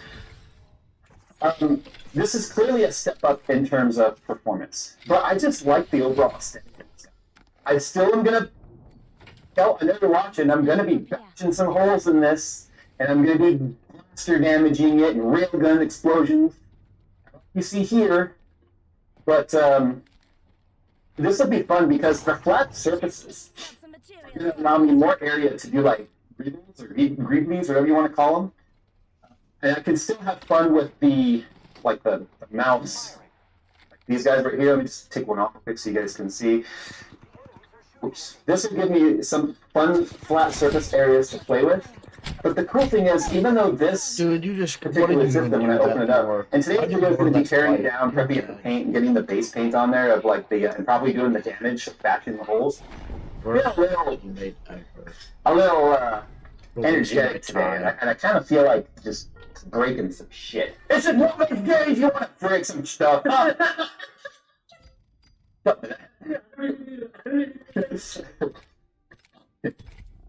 See, I never even thought of this, right? This is the PSU intake right here. This is just an intake, a blow through for the cross flow for the GPU. What we have over here are two fans that are very slim intake fans for the GPU. So these blow on the GPU to get fresh air from outside, so the size of the chassis doesn't actually interfere negatively. The problem is it's got a 120 AIO. And even though the Asetek AIOs are a lot better than they used to be, I would be probably, to be honest, exterior mounting a rack. That would give me some more area to have some fun with, to put like we can 3D print a shield or something for it that's got greebles and shit on it. So that would be fun, kind of fun. But like I said, starting today, I've got it with to put like we can 3D print a shield or something for it that's got greebles and shit on it. So that'll be fun, kind of fun. But like I said, starting today, I've got to tear this down and prepare it for paint. I've got to blow some holes in this shit, if you will. And that's what we have to work with right now. So as you can see, we've got our 4080, we've got the PSU mount right here, we've got the ITX motherboard and the Asetek pump. So this will not be mounted on the inside anymore. And you saw how like it pushed out, because this is a lot of tubing to kind of sandwich on up in there. But yeah, I think this will be fun. And you know, fortunately, Kelt designs all the cases. Guys, I keep referencing Kelt. He's the founder and CEO / president of Falcon Northwest, and he designs these chassis. These are not like off the shelf. He designs them and builds them and stuff. I just now have to figure out how to take it all apart. What could go wrong? I highly recommend some magnetic trays from Amazon or Harbor Freight or whatever. That way you can kind of keep track of your screws, that we don't fall all over the place. I don't even need this bracket right here, although it does have my serial number and stuff right here. I have covered up for obvious reasons. I don't think we technically need this on there. I don't think it's structural or anything. I didn't do a teardown or anything because that wasn't the purpose of what I was doing when it came to the review. I just wanted to see what the temperatures were like in such a small case. But you can see now, the amount of ventilation and stuff in here is pretty awesome, but I've never taken one of these apart. I don't think we'll do a full teardown guide right now. I think what we'll do is I'll just get the thing taken apart, I'll show all the pieces blown out. Small ass game, let's go get a win. We'll get to painting, because I should be able to get at least the primer coats and thing. So here it is, completely taken apart. I'm going to tell you right now, this is, without a doubt, the most well-thought-out ITX type of chassis I've seen yet. We already talked about the fact that it has cross-flow vents for air to go straight through the GPU, so it gets plenty of cooling. We have the two slim fans, which are right here. I think these are only like 10 mil fans. They're even slimmer than 15. I think they're 15. It says 15.53. So now we have two slim fans that are daisy-chained. I wonder if he ordered these specific ones, and they got rubber feet on there or whatever. But it's such a well-thought-out chassis. I love it. I love it a lot. So this is technically what I have to work with, plus this is the base. I won't do anything with this. This is just a big chunk of aluminum. It sounds like armor plating. And then here, you know, I can play around with the damage and stuff. So I sort of got to figure out what I'm going to do here. I need to put all these parts away. I do think I'm going to cut out the grill on here, because I'm planning on having two fans on the outside pushing air into the GPU, so I can run a 25 mil fan. That way I can have more airflow just shoving air into this chassis. We don't need to blow that air directly onto this honeycomb grill. So I'm going to probably cut that off. I'm not too sure what these are. These just, they're just little plugs. Oh, I know exactly why that's there. Shows how much he's thought about this. You want this ammo or not? You can configure this case or this build with different GPUs. Now this one happened to have the 4080 Pro Art in it. But if you get a smaller card, like a 4060, 4070, whatever, these are the different mounting distances he needs for the bracket right here on the back of the card to give it support. So these are just gap fillers. So that if they move the bracket in, they have the hole. Other thing I want to point out is when I was doing the repasting, I was turning into like Falcon Northwest video. It's just I didn't do this during the review. I don't know why you run the fights like that. In my laptop video that they sent me, I was repasting with KPX. They're like, fun fact, did you know that we use KPX in all of our desktops? Well, there's the proof. Here's the blue paste. I already cleaned the paste off of that. You can see some of it down in there, though. Great minds think alike. All right, let me get all these pieces put away someplace safe, because I don't need boxes for these components. I don't want anything to get damaged. I'm going to reuse all the components, and then we'll start literally. Dude, this is just in there with the force of God. I don't know what... Okay, so this was on the base. Apparently at one point they intended on this to be airflow in some way, but this is what's mounted to the... I'll be replacing this mesh now, because it's glued in there, but... it's really stuck. It's just... I just wanted to sort of point that out.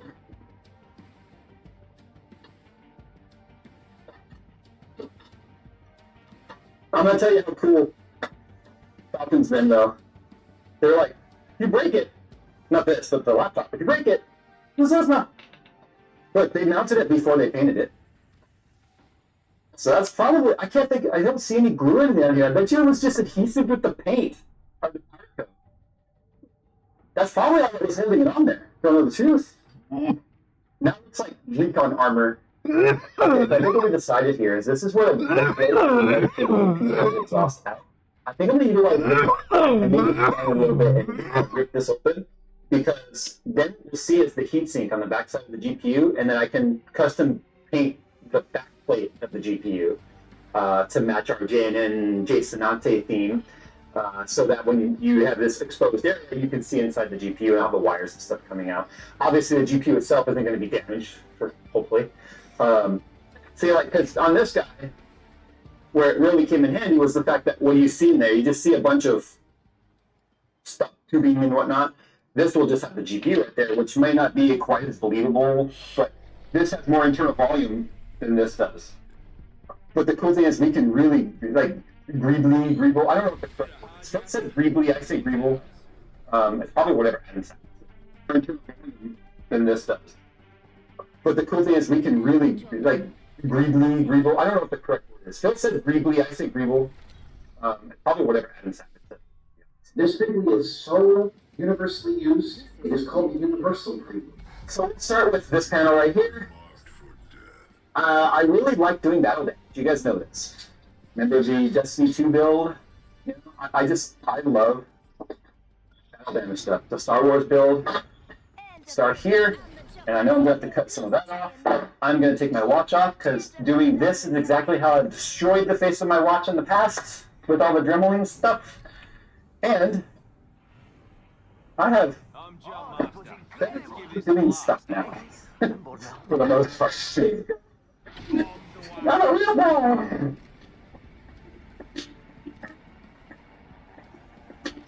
NTXT's build is You put us right into the thick of it? Computer. Build a gaming PC on your budget using the built-in configurator and see exactly how your favorite games will perform. Don't inspect it yourself? Then choose from BLD's pre-configured player PC systems designed to fit your needs and budget. To see the full lineup and specs of the NZXT BLD Player Series pre-built PCs, follow the sponsored link in the description below. Okay, so change of plans, as is typical in these situations. I've cut out the hole here. I've decided this is not going to be an explosion. The hole's too big already. We're going to be covering this in greebles. So I'm going to put the explosion here. I want to greeble that. You know, we'll lead into the explosion. But what this allows me to do is to be able to utilize the backplate graphics card, and I can add greebles to the backplate and have that exploded out. So it looks like it went through layers of the ship before the massive explosion.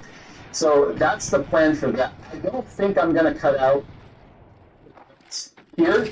I don't believe this is going to be enough construction at all to put fans here and not have it blow cleanly through on the GPU, honestly. I don't think it's going to be a problem. Most of it's just because of my Dremel bit. I don't have a lot of cutting wheels, and just laziness, to be honest, because a lot of this is just going to be covered anyway. We have to make right here. And maybe another one over here somewhere. So, what I tend to do in these situations Another one up there. is stop. I know what I'm going to say. Two up there and there's one over here. This is usually the part when people watching are, dude, it looks like stuff. You can see it kind of, that's like the cross is the impact. Stop. Science, physics. That where that comes to a point is where I wanted the center of the hole to be. And like I said, this next part's very delicate, requires very special tools.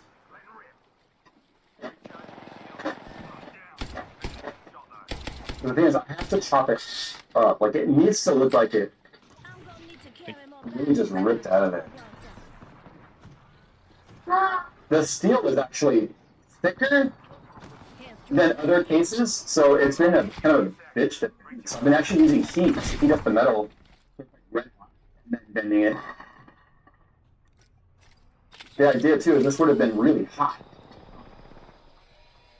So it allows me to just start folding up the metal, creating this sort of a theoretical exit wound, if you will. Also allows me to get my pile up there. Because I really do want to turn this into a finger slicer 5000. I'm running away from the battle, I don't care. Because remember, a railgun, it's not an explosion. Love to see another day. It's just a big. So the idea is this would look like it got sheared open by a dart. So you have to look at this going, that doesn't look explosive. Explosive would be a lot more like what's on here because you can see the melted stuff. So the idea is that the rail dart gun came through, split open the metal, and then I'm going to make the inside, like what you can see in here, look like it has been damaged. I'm just toying with right now, opening up this hole a little bit wider, to be honest. It still has a little bit too much of a diamond shape. But I imagine that would be somewhat accurate because the railgun rounds are kind of a point, like a squared off point. They're not perfectly round. So they're designed to have a point, so they have these cutting edges as they go through. So railguns are real tech. But obviously, scale we're talking about here, and then they expand, it's a little different. So I think I'm going to open up the hole a little bit. That's It's a little better. Are you still fighting lot people? better. Why are you doing I this? still think I'm gonna have some of the greebles around it melted too. Because the cool thing about being What PLA, for? right? Letting them know we're here? Melt Why it don't we pretty just easily. get out of here? That's pretty cool. It's a practical effect too because you can see the melting of the paint because of the torch, but obviously I've been painting over that. So let me. It's still so sharp. Let me grind some of those edges down just for safety reasons. Then we'll put a coat of paint on it. Okay, so there's our damage. This is a filed in line. I did a very light file on. I want to see how, once it's painted, how much of it will show, because I do want to have some stretch cracks and stuff in here. This is just a proof of concept. So what I'm going to do now is I'm going to clean this off real quick and brush off all the material from the filing. I'm looking at my hands, all right? Don't want to inhale this dust. I should have been using a respirator, but whatever. So I'm going to clean it off. Use alcohol on it. I hope the alcohol will help quite a bit once I get this cleaned up. That way we need to get a very good adhesion, because paint jobs, people like to say, oh, that paint sucks. No, more likely your preparation sucks. So when it comes to painting, preparation is just, if not more important, as the paint itself. So this is just Color Max Paint and Primer Matte Deep Gray. I don't care so much about the color. I've had pretty good luck with the Krylon Paint and Primer mix.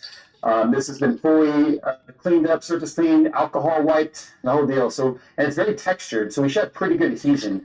The first layer is going to be very thin. Should be wearing a respirator for this, but do as I say, not as I do.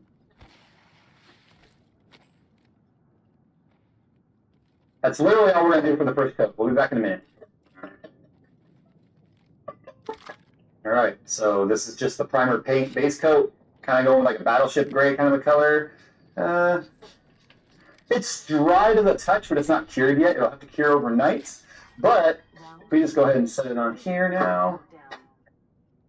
Obviously, I'm going to be weathering it a bit. Probably won't be going with the whole like rust theme like I've done on the past, because I guess that's the one thing I've kind of realized is like, I guess things would only sort of rust on the surface of a planet, but not in space. There's no moisture or oxygen in your eye, so it can't grow. Anyway, there's that right there. So you can obviously imagine the GPU will be there while stuff. So not bad for part one. I still have a lot of area to play with greebles on here, greeblies, and then on this side as well. So into that. I sure as heck did a number on this guy. So these little pins should relocate that. Nice.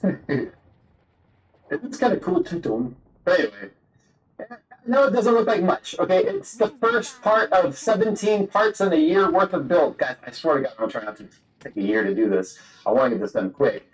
I'm excited about it. I want to do it. But there's a lot of 3D printing aspect to this. It's going to look pretty neat. Yeah, I imagine we'll have an external rad right here. We'll have some vents and stuff on that. Greebles going everywhere. This will be all sooted up. I'm going to end up having wires poke out like I did the other one. It's going to be nice. But that's not too bad. Not too bad for start. I got most of the sharp edges kind of taken care of. And as you paint them too, the paint really builds up and kind of gets rid of some of the sharp edges. But I did get rid of a lot of the sharp edges on there. I'm excited about this. I'm going to have to cut like a hole in here. And then I'll come up with some sort of 3D printed cover for that. Because this is how I'm going to have the tubing for the air come out to the brackets, which are mounted out here, that the air will be attached to. So we've got some stuff to figure out. Not bad for part one. This is where I think you guys, I love asking you guys for ideas, because every now and then like someone will come up with an idea that's just like, that's genius. I know I didn't think of that. Probably because I'm not a genius. Anyway, thanks for watching, guys. JNN, Jason, Nante, the Jupiter fleet will be, wait, Jupiter fleet, does that make me Mars? Am I Martian? Was it the Martians that had the Jupiter fleet? No, the fleet out there. The enemy issues. So, anyway, all right. You should watch The Expanse if you haven't. It's not sponsored or anything. It's just an awesome show if you like space and real physics regarding space. All right, thanks for watching. Sound off down below with what kind of neat ideas you think we should have for this. And I'm going to have to clean up this mess and then get to looking at Thingiverse and see what kind of neat greebles we can come up with. Thanks for watching. We'll see you in the next one.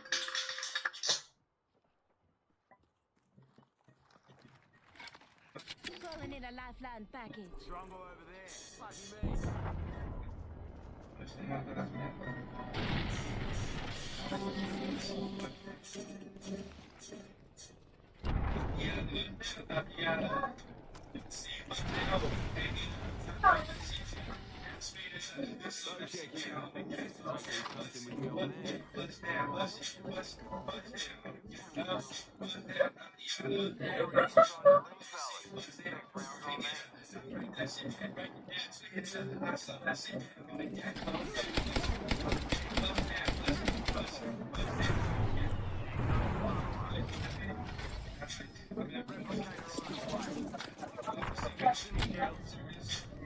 That's good. That's good though. That's enough. Okay, let me ask. Wait, is this it? I do not like this at all. Can I? Is this what it's supposed to be? It's supposed to be like that? Like, I don't get it. Reloading. Enemy killed. 30 seconds. Rings close. It looks so bad. It looks like I have just 2 things now I know. Other way? Enemy over there. Hey everyone, Mad Pet here. You're listening to Like and Describe, YouTube's first official trends podcast. Each episode, we go on a journey to find, you know what, let's bring in something a bit more appropriate for this episode. Hello, guys and gals. Me, Mudahar, and today we're going to fight a little bit of misinformation. Where I purposely spread misinfo on the internet. Now, ladies and gentlemen, I know that there's a fair amount of you that went through an emotional roller coaster like me yesterday when it came to a dead individual. Now, ladies and gentlemen, you may not know who Little Tay is, but Little Tay is a flexer, I guess you could say, an epic flexer. This is an individual that has been known to, I guess their claim to fame was back in 2018. Keep moving, let's get to the circle first. By the Raries, the Lambos, the mansions, and again, if you wanted to really look into this, it was like really the mom, the parent of the child, who was like basically, we can drop they under worked this. as a realtor, Yeah, so there here. were situations where like they had access to like the boss's Mercedes-Benz, you know, a few luxury condos in Vancouver, and Little Tay would flex around. Literally, there were rich dudes who were like, wow, I can't wait to see what's going on in this old thing. Wait, is that my house? What's an 8-year-old doing in it? It's crazy. Those guys But, are behind ladies us. and gentlemen, it was a What's insane happening with them situation. right now? And of course, that's pretty much all you need to Fighting? know. I'm not the biggest Little Tay expert. Just a little kid at the end of the day. You know, for me, it was always like, you know, some influencer, you know, just... it's basically like, it's just a kid flexing, okay? It is what it is. But ladies and gentlemen, yesterday it came out some pretty sad information that unfortunately she had passed. Now, of course, the reason I'm making this video is waiting 24 hours, TMZ comes out with an exclusive. She ain't dead. In a statement provided to TMZ from Tay's family, I want to make it clear that my brother and I are safe and alive, but I am completely heartbroken and struggling to find the right words. So apparently she's been getting a shit ton of calls, and that's because the Instagram account was compromised by a third party and used to spread jarring misinformation. Now, what was the misinformation, ladies and gentlemen? Let's go down the rabbit hole. Because believe it or not, I'm going to give you a little primer. This ends with a possible crypto scheme. Of course it does, like all things. Now, one of the posts early morning was this from our Instagram account. It's with a heavy heart that we share the devastating news of our beloved sudden and tragic I'm kind of going to wait and we keep have this no high words to ground. express the unbearable loss and indescribable Let's go pain. third party it Her from the high brother's ground over passing here. adds an even more unimaginable depth to our grief. So quite literally, this is a 2-for-1 sale on dead children. And obviously, dead kids attract a lot of human empathy, as it should. And, you know, a lot of news agencies picked up on this, and they started offering their retractions when things got a little bit weird. So one of the weird red flags immediately was it came out from publications. The Vancouver and Los Angeles police departments have denied they're investigating the death of Little Tay. Claims they have no record of her death and have not been alerted of her death at all. So this was kind of a weird situation. I mean, clearly the internet and this social media team is so keen on telling people these two individuals have passed away, but law enforcement doesn't seem to actually care. Then, of course, the LA County's coroner office told the Daily Beast that they had no record of either her or her brother. And then, of course, the law enforcement agencies in Vancouver PD, said it hadn't received reports of their death either. As of now, we are not aware and are not investigating. So to understand, ladies and gentlemen, I find it really weird when a law enforcement agency just says they don't care. Okay, like, we have no record, we're not even going to investigate. That just means that they're probably pretty certain that this is such bullshit that it's way out of their realm of caring. Now, of course, there's a lot of crazy speculation because clearly, if somebody passes away, there should be some actual explanation. So, of course, the entire world headed to the family to ask, for basic comment. And, of course, CTV News, one of the biggest news agencies in Canada, reached out to the dad, a former manager, who basically said that they were unable to corroborate the claims of her death. Now, this is a wild scenario to get down to, ladies and gentlemen. How is it that the immediate family member is not going to be notifying people of their death? Why would they not, outright deny? Got it, bitch! Woo! We're the champions! I'm going to bed! Thank you for that! Love it! There is a messy divorce in this entire process. One that I'm not going to get into because it's not... What do you mean I should probably go to bed? Why are you being a dick? Fuck off! But of course, ladies and gentlemen, it is definitely questionable... It's 4 in the morning. It's 4 in the morning. I just got my win. I can get to go to bed. That's 4 wins on the day. Good night. Thanks for the win, phone! After a jet ski accident in Scotland. Go get high and take a nap. Were seriously injured when 2 jet skis collided in the middle of the lake. One died from her injuries. So people said, oh shit, maybe that was them. Now, we're going to go to bed on that one. There's a 2-for-1 sale on dead kids. This references 1. Now, if you put your